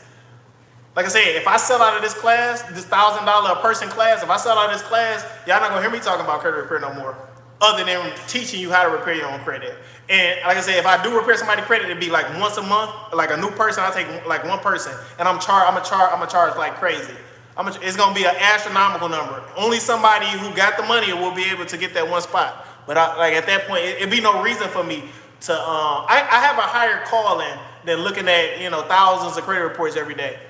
Like I said, I think my next step is teaching people how to repair their own credits, because a lot of people don't know how to repair their own credit. That's the best thing that you can do. I would rather pay somebody to learn how to repair credit than let somebody repair my credit. Because if I need my credit repaired again in the future, I'm gonna have to pay somebody again. But if somebody teach me how to repair credit, I pay one time and I can repair my own credit for the rest of my life. I can repair my cousin credit, I can repair my mama credit, I can repair a stranger credit. You get what I'm saying? Like, that's the difference. And that's what people don't understand. Nobody wanna sit there and be like, oh no, I don't wanna learn that. I'd rather you just do it. That's laziness. That's laziness, man. Learn how to repair your own credit. Then you can literally just strengthen your whole family tree. You can literally, you probably know 10 family members with bad credit right now. You can literally learn how to repair credit and take everybody, just sign everybody up. Either for free or at a fee, at a small little fee. Hey y'all, I know how to repair credit now. You got late payments, you got a bankruptcy, come here. And your whole family walking around with 700 credit scores, 800 credit scores. But like I said, I don't know, You gotta do what's best for you. That's the best thing I can tell you. You gotta do what's best for you. Radical Act said, good mindset. Self-taught is the best. Yeah, Ray Nelson, like I said, if I do a collaboration with Ray Nelson, man, we need to at least have a couple hundred people in the chat. A couple hundred people in the chat, all right? If y'all want to see my dad in the live, you know what I'm saying? I'm going to talk to him. But it got to be at least 500 people in the chat, you know what I'm saying? I'm going to tell them. I'm going to tell them tonight after I get off this live. Like, hey, they want to hear you. They want to see you. I know what he going to say, but I might be able to, you know what I'm saying? Depending on the circumstances, I might be able to get my dad on. But yeah, my dad does not like being on camera. My mama be on camera. My mama will be on camera for sure. Like I said, you guys will meet my mama on the 17th for those of you who tune into that live. I'm sorry. So on the 17th, I might not do no live because my housewarming is from 3 to 8. Okay, so I normally do my lives at 7. So I probably won't do a live on the 17th. So I might have to do 2 lives tomorrow to make up for it. But I'm going to be with my family from 3 to 8. Yeah, I'm barbecuing and all that. I'm not going to be thinking about, doing that. But I am going to go, it'll be a live, but I'm not teaching nothing. I can almost guarantee that. But you guys will be able to meet, like I said, my mother, my sister, my brother is in Chicago, so you're not going to meet him. My brother stays in Chicago, so you're not going to meet him right now. But like I said, you're gonna be able to meet the people close to me. You know what I'm saying? The people that I spend time with on Thanksgiving, all the major holidays. I don't really associate it with my whole family. I keep certain people close and I keep everybody else at a distance. My extended family might see me twice a year, if that. Like I said, I like to be so distant that you start making up stuff about me. You get what I'm saying? I like to be so distant that you just create your own, like you haven't heard from me. Like I got family members in my inbox right now. Like, hey, I ain't got you and Alexa's new number. You won't have me and Alexa's new number. Like I said, I got certain people in my life and everybody else, they just don't have access to me. Y'all guys got to learn how to cut people off and not give everybody access to you. That's how I keep positive energy around me. That's how you keep positive energy around you. Somebody said you become a Chinese legend. If he does not like the camera, then do a call in. Oh, that'll be sweet. He'll probably do a call in maybe. But yeah, like I said, I'm not making it up, y'all. My dad is the smartest person that I've ever met in my life. Very, very smart. And I done told him some situations and some stories. He's like, man, I did that in 1970. I did that, like anything that I think is new, he had already been through it, been there, done that. The only regret that my dad probably got, or like I said, we talk sometimes. So basically, it's a lot of stuff that he tried to teach me, but me being, wanting to do my own thing, I didn't really listen, So we kind of talk about that now. Like, man, you would be in this position if you would have listened to me back, in this, and if you would have did that, then, But other than that, yeah.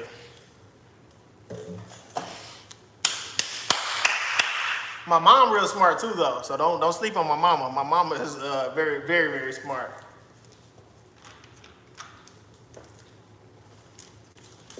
My mama was in the newspaper when she was a kid. I don't know if she had the highest grades in the state or the country. My mama, like I said, my mama real smart. I'll leave it at that. My whole family's smart. Shoot, my immediate family.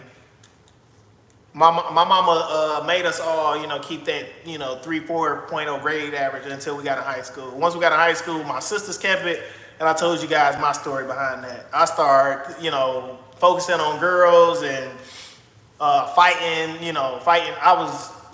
Like I said, I'll put it like this. I was fighting so much in high school, when I got to my engagement dinner, they looked at my wife and they was like, he came a long way. He came a long way. Like, I should have been a boxer. That's the best way to put it. I should have been a boxer. I was fighting so much. I didn't probably been in 81 fights in my life. Most people probably been about 5 fights. I done been in probably about 81 fights. And it all started from that story I gave y'all yesterday about me getting jumped by 80 people. Because everybody always asks me that question, like, what made you change? You was this smart kid, you wasn't a fighter. Once I got jumped, my mentality changed. I realized that life wasn't fair. That's when I started fighting. I'm like, all right, let me get some of this back, and that. But yeah, if they wouldn't have jumped me that one time, I'd probably be making spaceships or something. Like I said, I was always real smart. But like I said, when I got jumped, it didn't take to me. I didn't take it the right way. You know what I'm saying? I started beating people up. Yeah. But like I said, once I graduated, I became a carpenter. I stopped fighting and all that. I done been in a couple little situations in the last couple years. But just little small stuff, family stuff, really. But I don't have that type of mentality anymore. You know what I'm saying? I don't want to hurt nobody. I want to see everybody win. You get what I'm saying? Like, I used to be like a real cocky guy, a real big guy. And then like people from high school, they're like, man, Todd, what happened? You was like big. I'm like, why I gotta be big? I'm not walking around trying to fight people. You know what I'm saying? Like, yeah, like there's no reason for me to be cocky or nothing like that. I'm trying to take care of my wife. I'm trying to, like I said, nowadays ain't nobody fighting anyway. You get what I'm saying? So like I said, it's no point. There's no point. You fight somebody now, you might win the fight today, and then you might get killed tomorrow because they couldn't take the fact that they lost the fight. You know what I'm saying? So yeah, make sure you guys get your concealed pistol licenses. All right, because ain't nobody fighting no more. Family first, blessings on your new home. Thank you, Gigi.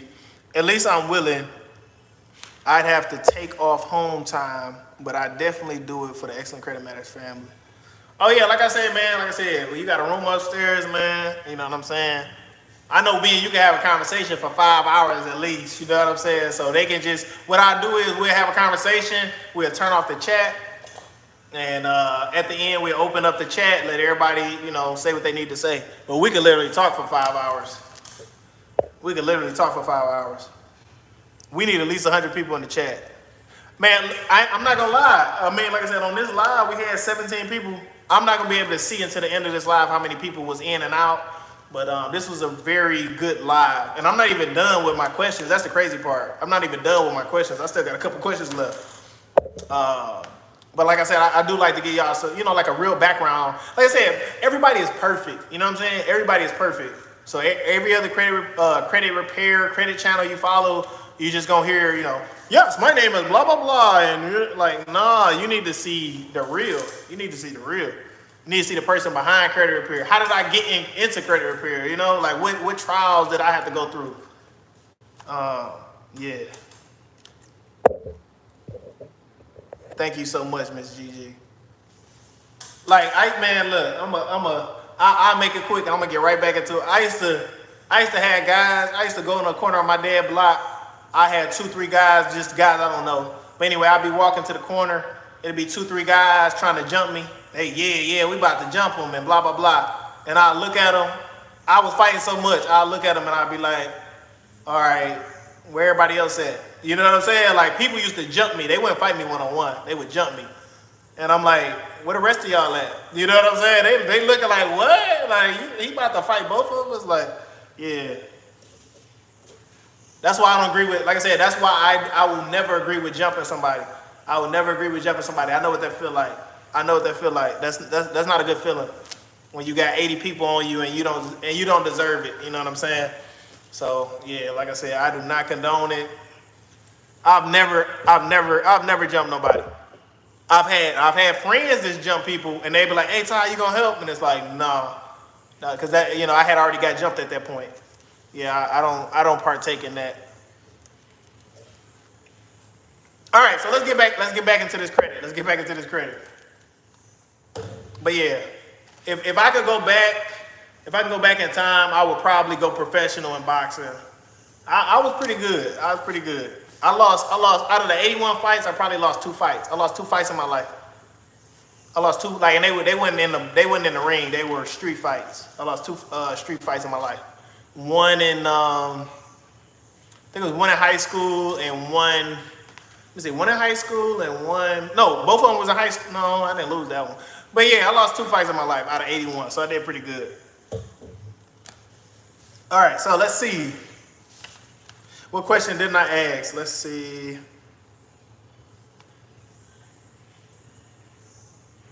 All right. Somebody said, how tall are you? I'm 6'8". No, let me stop. I had to throw that out there. I'm 6'7". No, I'm probably about, on my license, 5'10". So I'm about 5'10". I used to a lot of women all the time though and tell them I was 6 feet, 5'11". I'm 5'10" though, about 5'10".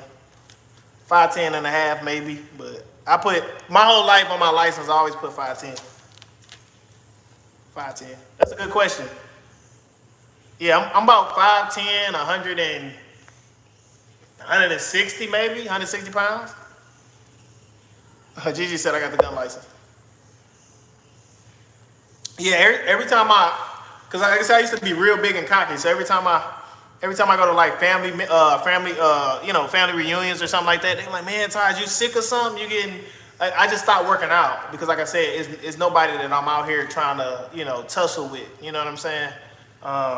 Yeah, I'm like I said, I'm not out here like that. I'm the most non-violent person right now. Like I said, I changed my whole. I'm like, don't get it wrong. Don't get it twisted. Like I said, I'm just not out here trying to do nothing to nobody, and I would hope that nobody want to do nothing to me. Because like I said, I do have a wife and I do have a son, and they're with me probably about 90% of the time. So, like I said, it would probably, like I try to tell you guys, if you got that type of energy towards me, I hope you don't want to do nothing to me. But like I said, I got people to live for, so I'm not really gonna play around like that. All credit aside. So like I said, don't think because I'm not I'll just leave it at you. You can read between the lines, but like I said, I got my family that I gotta live for. So like I said, with me having a son and me having a wife, I don't have as much patience. You know what I'm saying in regards to that. Like I said, I'm not out here doing nothing to nobody, plotting on nobody. Like I said, I'm very non-violent. You know what I'm saying? I changed my whole life around. I just want to see everybody win. So yeah, like I said, if you looking to do something to me, like just change your mindset. Like I said, I don't want to harm nobody. There's nobody in the back of my head right now I want to do any type of harm to. Whether we got into a phone altercation or whatever. I want even the people, like I said, even some of my clients that I feel like are my worst clients. I hope, I wish the best for everybody.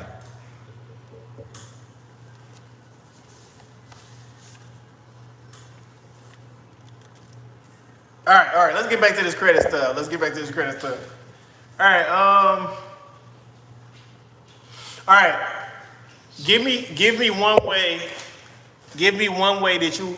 Give me one way that you would be able to remove late payments on an open account. Give me one way that you would be able to remove late payments on an open account. Give me one way that you would be able to remove late payments on an open account.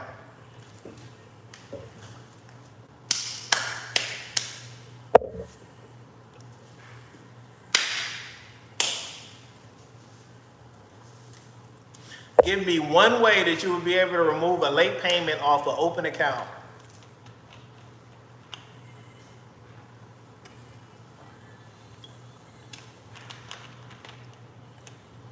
All right, Radical Act said I don't have a credit card. Sorry. Give me one way that you remove a late payment on an open account.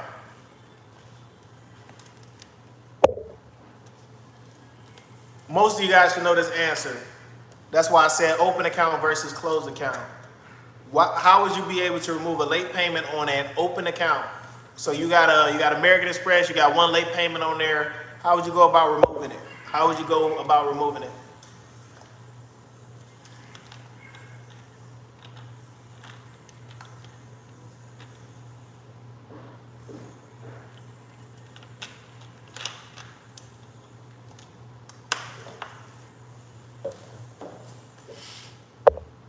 All right, Radical Act said alert creditor.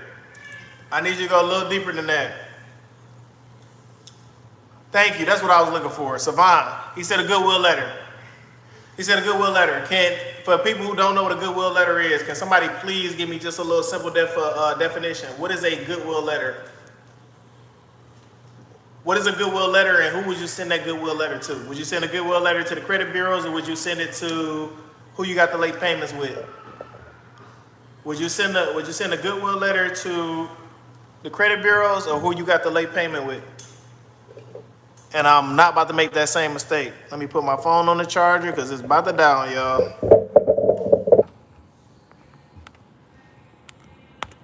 All right, we back.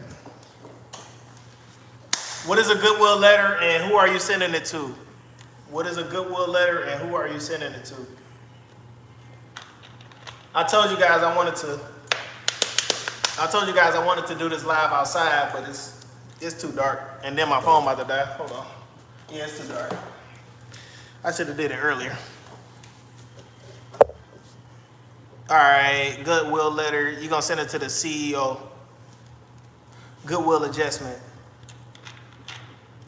All right, okay. We know it's a goodwill letter, and some of you guys said send it to a CEO. I probably wouldn't go that high for a goodwill letter. I would send it to whoever at the company at the time. I would probably, if the company got multiple addresses, I would send a goodwill letter to every address on file. But what is it though? What is a goodwill letter? How are you able to use a goodwill letter to get a late payment removed? What are you saying in a goodwill letter? Like, what is a goodwill? Everybody know that you can use a goodwill letter, but what is it? Somebody tell me what a goodwill letter is.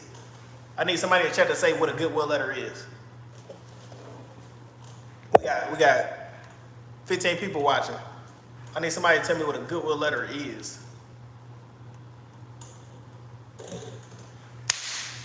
Hey, y'all know the crazy part? Y'all know the crazy part about y'all watching me right now? Y'all here right now and y'all watching my channel grow. And hopefully y'all the same people around when I get my channel to 100,000, 150,000, 200,000. Because I can't make it up. I had 1.6 thousand subscribers yesterday. Not yesterday, I think it was the other day. So then when I woke up today, it went to 1.7. I don't know if it already went to 1.8 or 2,000, but I'm slowly watching my channel grow at a faster pace.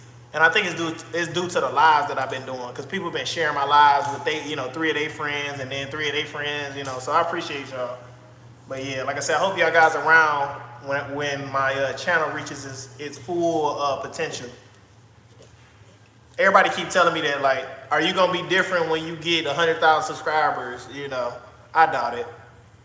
I doubt it. Are you gonna be different when you get 500,000? No, I doubt it.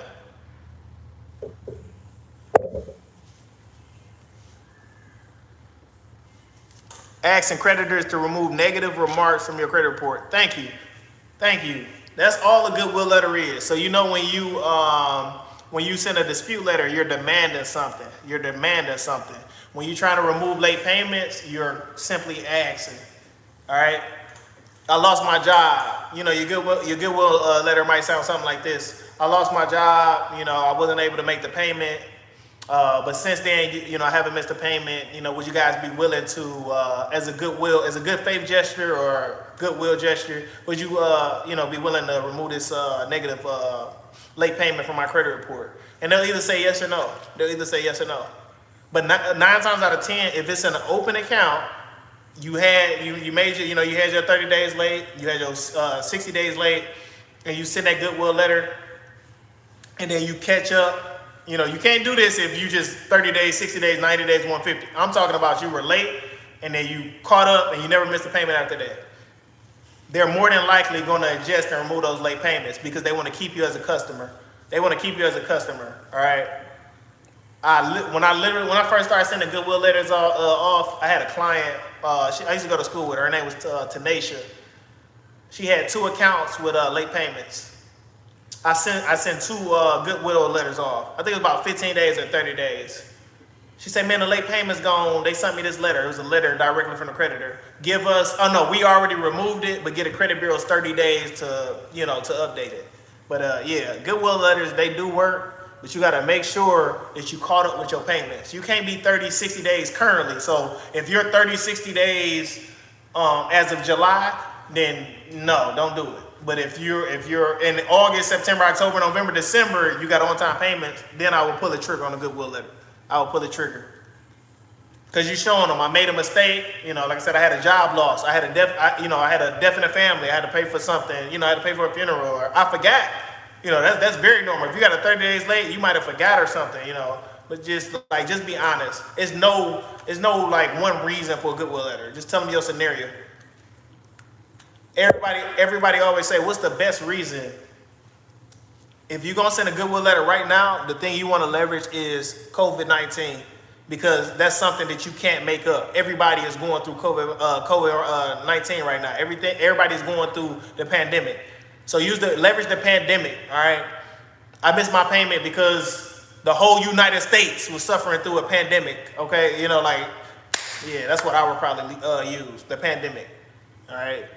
That's why I was 30 days late, 60 days late. Obviously, if you had late payments before the pandemic, then, you wouldn't be able to use that. All right, intent to pay the debt to the original creditor. Ex-creditors. All right, let me see if I got anything else left. Okay, we asked that. I asked that already, All right. Anybody in the chat? What does the FCRA stand for in relation to credit? In relation to credit, what does FCRA stand for? What does FCRA stand for?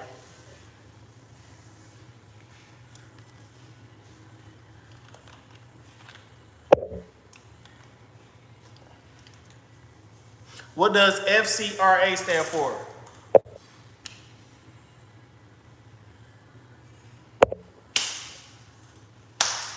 What does FCRA stand for? Thank you. Fair Credit Reporting Act. That was the Radical Acts.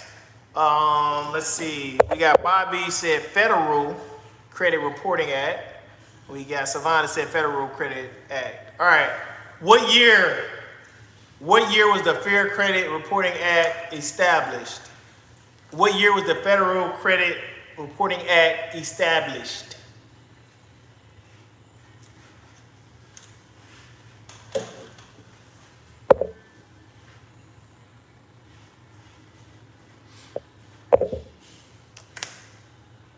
What year was the Federal Credit Reporting Act established?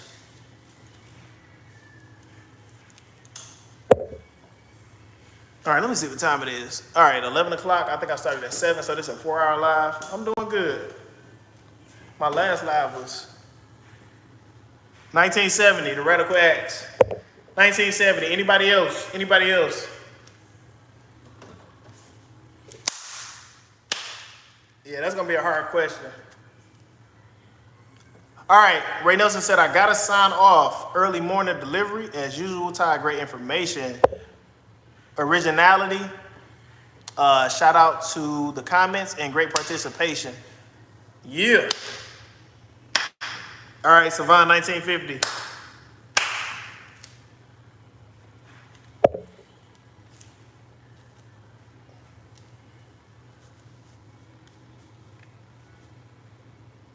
Anybody else? When was the Fair Credit Reporting Act established? We got 1950, we got 1970. 1950, 1970.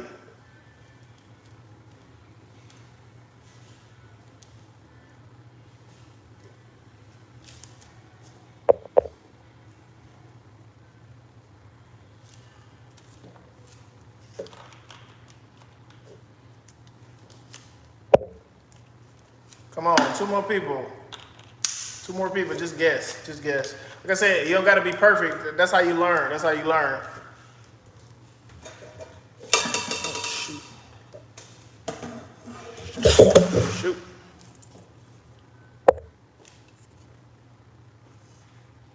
Savon said 1954. All right, so he went from 1950 to 1954. One more person, one more person. You know what? Hey, Lexus, when was the Fair Credit Reporting Act established?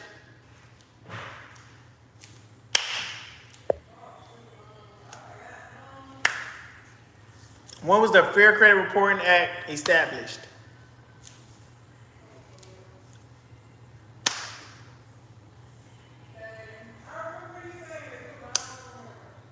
She said she remembered me saying it, but she don't remember.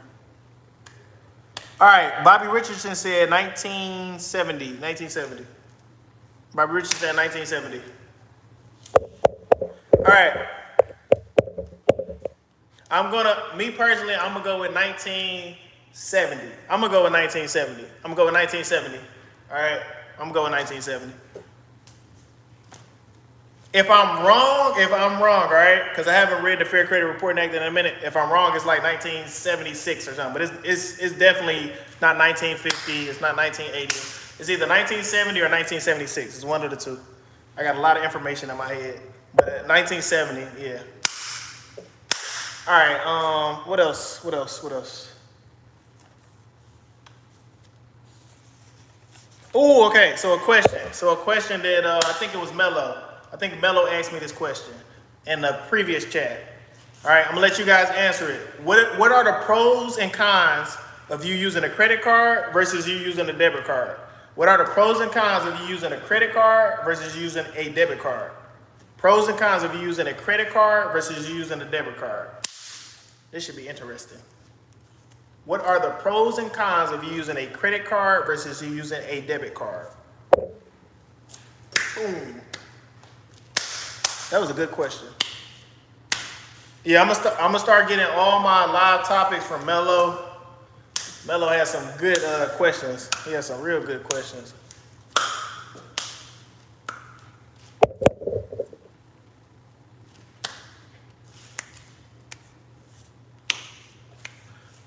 It might take y'all a minute.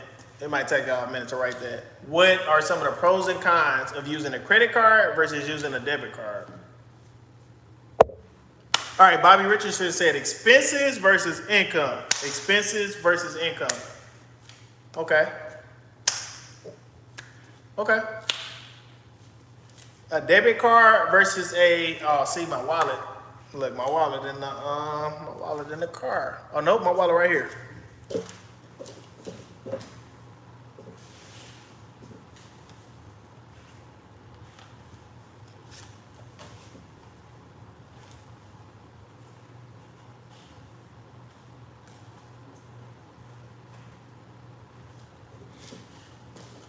All right.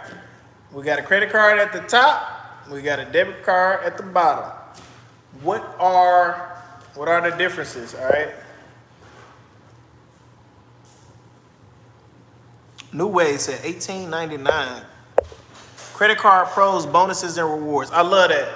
The pros of a credit card, bonuses and rewards. You're not getting no rewards. Okay, that's perfect. You're not getting no rewards or bonus anything off a debit card. I like that. That was different.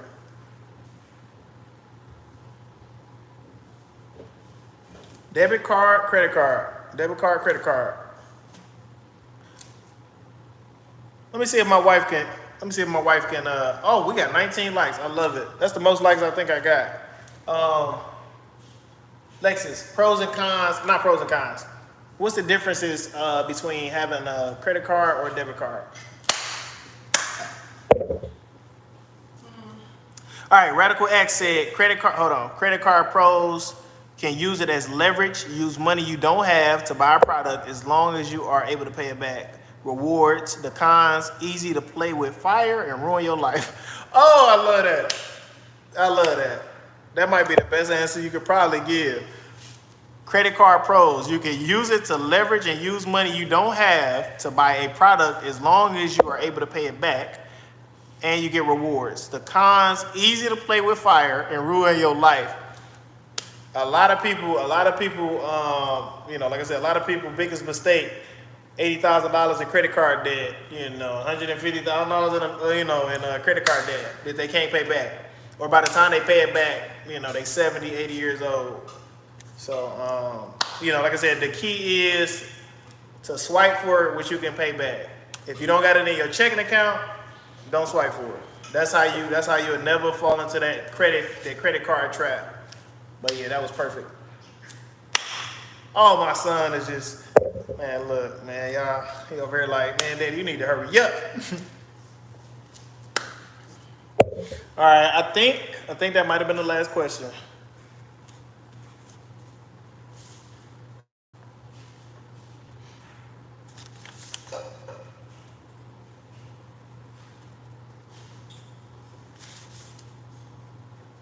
Oh, okay. Credit cards, you borrow money. Debit card, draw funds from your account. Good night, Todd, Lexi, and everyone on the live. It's been a good lesson today. I really appreciate your knowledge. Thank you. Peace and blessings. All right. How many hard inquiries do you want to have in your credit report? How many hard inquiries do you want to have in your credit report? All right, Radical X. Good night, man. How many hard inquiries do you want to have in your credit report? How many hard inquiries do you want to have on your credit report? Thank you, Bobby. Anybody else? How many hard inquiries you want to have? No more than 2. Perfect. No more than 2. All right. So why don't you want to have more than 2 hard inquiries in your credit report? Why don't you want to have more than 2 hard inquiries in your credit report? Why don't you want to have more than 2 hard inquiries in your credit report?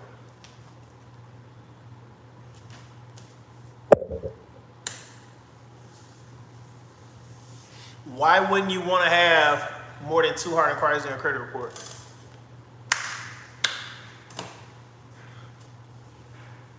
It should be 11 o'clock for most of you guys. Let me see. Yeah. It should be 11 o'clock if you're on Eastern Standard Time. I appreciate y'all guys staying active in this live. Thank you. That was the perfect answer. Angel said, looks like you desperate for credit. Look like you desperate for credit. So some of you guys might have a good credit score and you get a denial letter. You get a denial letter and the denial letter says something like, you are seeking too much credit. Or you have applied for, you have inquired about, you've had too many inquiries in the past 6 months. You might get a denial letter like that. So what I like to tell you guys, when you get the denial letter, when you try to get these credit cards, you need to actually read the denial letter, see why they denied you, so you will be able to fix it. So in the future, when you apply, you're not gonna get denied. All right. So if they say you have too many hard inquiries, obviously you're gonna have to remove some hard inquiries. All right.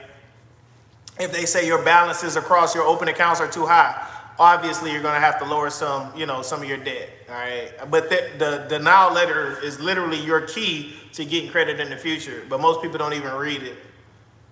But yeah, like read it and then figure out what you got to do in order to change their decision or another bank's decision in the future.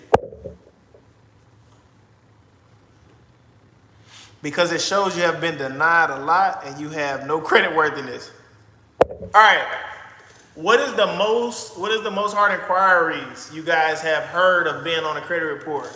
What is the most hard inquiries? So it can be you, it can be something you heard. What is the most hard inquiries you heard of somebody having on their credit report? What is the most?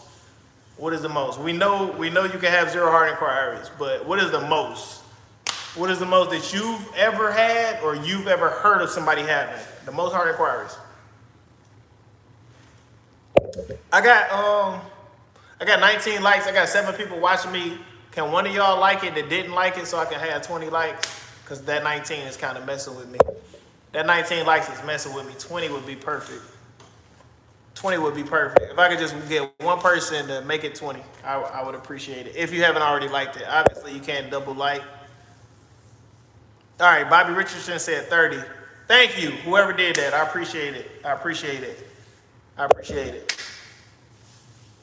All right, I'm going to let 2 more people get their answers, and I'm going to tell you the most that I've seen on, like a client come to me with hard inquiries. I'm going to tell you the most that I've seen. 2 more people. What's the most hard inquiries you ever heard of somebody having on a credit report?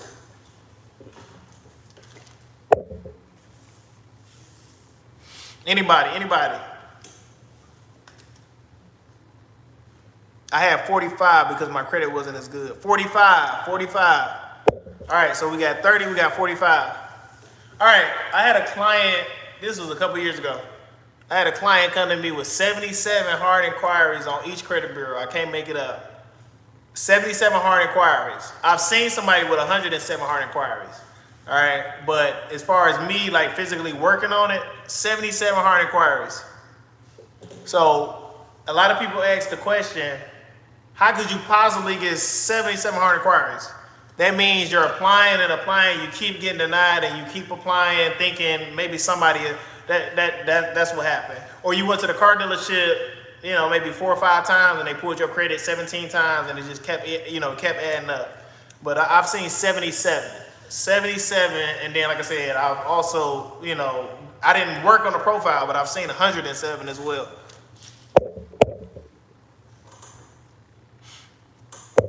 Lex says, drop my information in the chat. I love when I do that.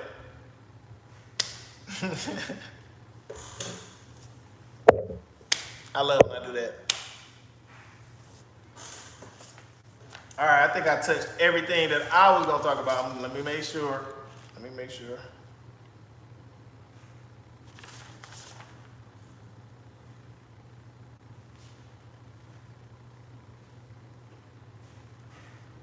Yeah, I touched everything. All right. I don't think Mello in the chat no more. So I'm gonna let one of you guys determine the topic of tomorrow's video. I'm gonna let one of you guys determine the topic of tomorrow's live. All right.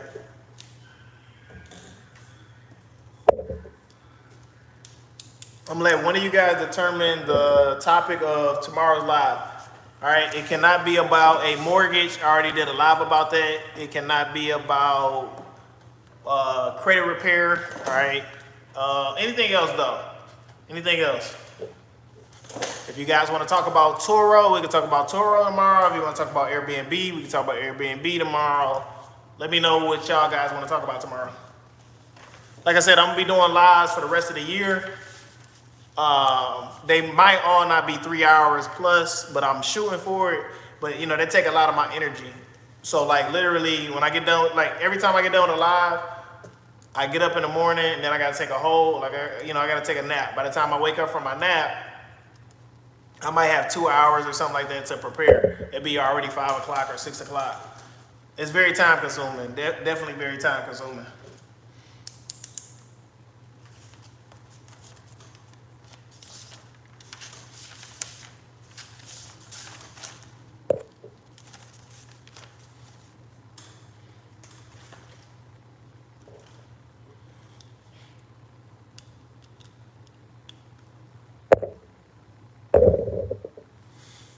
I can't wait to see how many people tune in and out. The most I've seen, I think it was 148 on that one live I did. But I think this live did a lot better than the other ones. I had 19. I think I had 19 people watching at one time. It might have got all the way up to 20. I can't remember. I was busy trying to get y'all information. This live did way better than I thought it was gonna do because of the interactions. You guys actually interacting. So I appreciate y'all. Anybody, give me a good topic. What y'all want the next live to be about? That's the best thing that I can do is let you guys choose versus me choosing. Cause then I get to answer questions that you might not know about things that you want to know about, learn about. But yeah, like I said, on my channel right now, if you miss my live, what are you doing with your money? If you miss my live, what are you doing with your money? It's like a 3-hour long live, all right? It is the best live. I ain't gonna say the best live that I'll probably ever do, but it's the best live that I've done so far, and I've done a lot of lives. So if you missed it, check out the replay on that. And then I did one yesterday, how to secure a mortgage. That was good too. That was good too. All right, I'm about to call it a night. Vincent. Yeah, like I said, I'm up as long as I see somebody in the chat, I'll be up. I feed off of other people's energy. So I can start a live and be tired, and then by the time I interact, I'm good.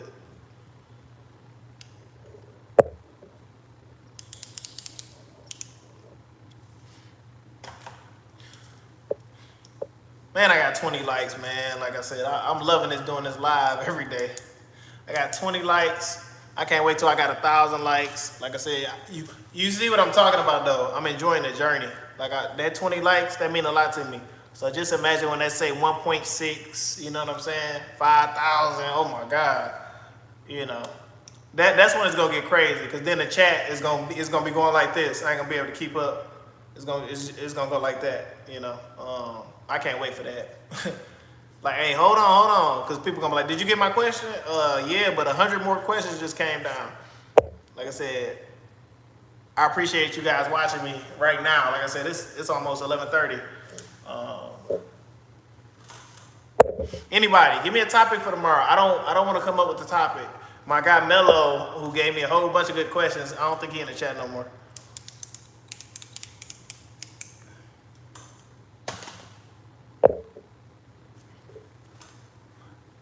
Alexis, drop the information about my credit repair class on July the 30th. I'm trying to sell out of this class. I'm telling you guys, if y'all invest in yourself, and I get these spots filled, I'm not repairing credit no more. I'm not. If I sell these last little 94 spots, I am retiring from credit repair, and I'm teaching you guys how to repair credit. I'm gonna finish up on the clients that I got, and I'm telling you, I'm out the game. Not permanently though. I'm gonna take like one client. I'm gonna pick one client. It's gonna get to that point. I'm gonna pick one client. I'm gonna charge an astronomical price. I'm not gonna give y'all the price, but I'm gonna charge an astronomical price to make it make sense. And that's it. I'm gonna take that one client, and then every 2 months I'll take another client. Every 2 months I'll take another client. I'm just gonna pick, but whoever ready to invest in themselves. But like I said, I feel like that's my higher calling. I don't think I was created to repair credit reports. I think I was created to teach people how to repair their own credit. Like that's way sweeter to me. That's way everybody repairing credit. There's not a lot of people teaching other people how to repair credit. Like I said, the more I do that, we're gonna have a whole community of people with good credit. Like the whole community is gonna have good credit health, and like that's sweet. That's sweet to me.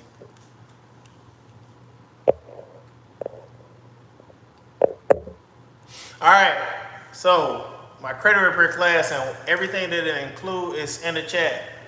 All right. So let me read it. All right, so the credit repair class, you're gonna learn how to properly read a credit report. You're gonna learn how to properly structure your credit report in order to receive personal funding. You're gonna learn how to virtually remove any negative account on a credit report. You're gonna learn how to remove hard inquiries in 24 to 72 hours. You're gonna learn how to dispute check systems, early warning systems. You're gonna learn how to make 25,000 to 100,000 a year selling trade lines. You're gonna learn how to dispute accounts with the factory dispute method. And you're gonna learn the 609 method, of course. You're gonna learn how to remove late payments like a boss. You're gonna learn how to get big credit card limits. You're gonna learn how to get any American Express card. And you're gonna learn how to set up your business to properly receive funding. You're gonna get 2 out of 6 of my credit building products at random with your purchase. So, like I said, what I tried to do is I wanted you to get your money's worth. Okay, I wanted you to get your money's worth before you even take the class. So that's why I'm giving away two credit building products at random with your purchase.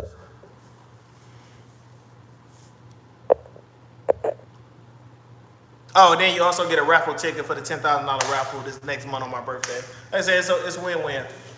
It's win-win. The class is only $1,000. The class is only $1,000.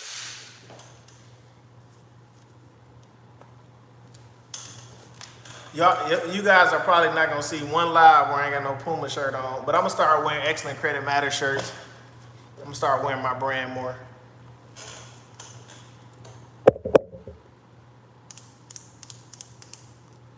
If you guys want to sign up for the credit repair class, it is July the 30th at 7 p.m. Eastern Standard Time. All right, July the 30th.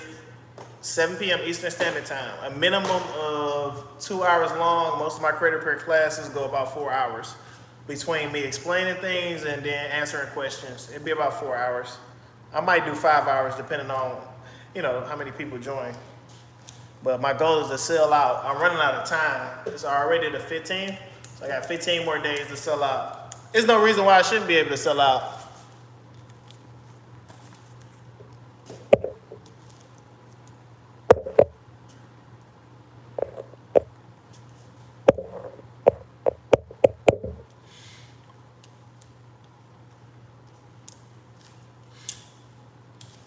We got 4 people in the chat. Anybody want to sign up for the credit repair class? Hey, drop my Zelle and Cash App again. Drop my Zelle and Cash App again. If you want to donate to the channel, you can do so right now. If you want to sign up for the credit repair class, my information is in the chat. If you need credit repair, my information is in the chat. If you need hard inquiries removed, my information is in the chat. I'm gonna reach out to my guy Mello tomorrow. I think I got his email, so I can get a topic on this live I'm gonna do tomorrow. But yeah, like I said, I'm gonna be doing a live every day, but the 17th. Like I said, when I go live on the 17th, it will just be like me showing you guys my immediate family. And then on my birthday, I'm probably not gonna be live either. I got my business credit class the day before my birthday. And then I got my birthday, so I know I'm not gonna do, be on live. If you haven't donated to the channel, like I said, my Cash App, my Zelle is right there.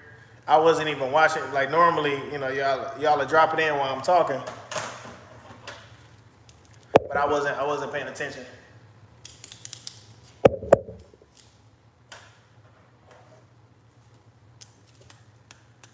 All right, I gotta hang with my son. I've been doing lives all day, so I'm about to hang with my son, hang with my wife. I appreciate you guys tuning in. I'll see you guys tomorrow at 7 p.m. Eastern Standard Time. The topic of the next video will be up by sometime. Give me to about noon or 1 o'clock. I'll have the live preset, so you guys will at least know what I'm talking about. All right, so like I said, we got 21 likes. We got 21 likes. If you're watching me right now and you haven't liked this video, make sure you like it. I will have this live on I will have the replay on my channel. Give it a couple, it normally takes like 30 minutes, but this will be on my channel. But again, my best live was, what are you doing with your money? That's gonna change your life, I promise. That's gonna change your life. Everybody said it was spiritual. Everybody was calling me a pastor after I did that live. All right, I'm not getting off this live until I get 22 likes. I got 21. Give me another one. Somebody ain't like my like this video. Let me get 22, please. If you haven't liked this YouTube video. I was scheduled to do a 3-hour live. I think this is a 4-hour and I don't know, maybe 4 hours and 20 minutes, something like that. One person. I need one person. Every time that I'm about to get off a live, I got people joining. I love y'all, man. I love y'all. Whoever y'all are, whether y'all love me or hate me, I love y'all. It was literally 5 people and then 2 people joined. Again, my live tomorrow will be at 7 p.m. Eastern Standard Time. I don't know what I'm talking about yet, but I will have the topic up by noon or 1 o'clock. I got 6 people watching me. One of you guys did not like this video. Anybody, one of y'all, please like this video. Please like this video. Please, one of y'all. All right, I got one person that just joined. I need one person to drop a like so I can get off this live.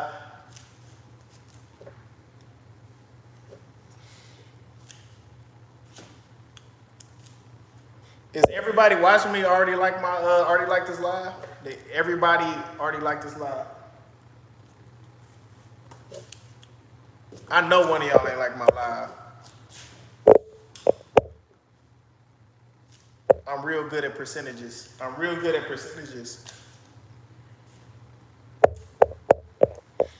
Come on. I'm tired. One person like this live so I can save it and you guys can watch the replay.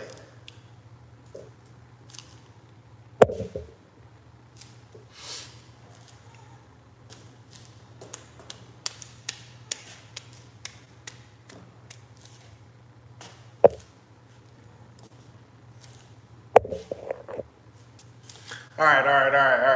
I'm Todd Givens, the owner of Excellent Credit Matters. I approve the message that I gave you guys. I'll see you on the next one.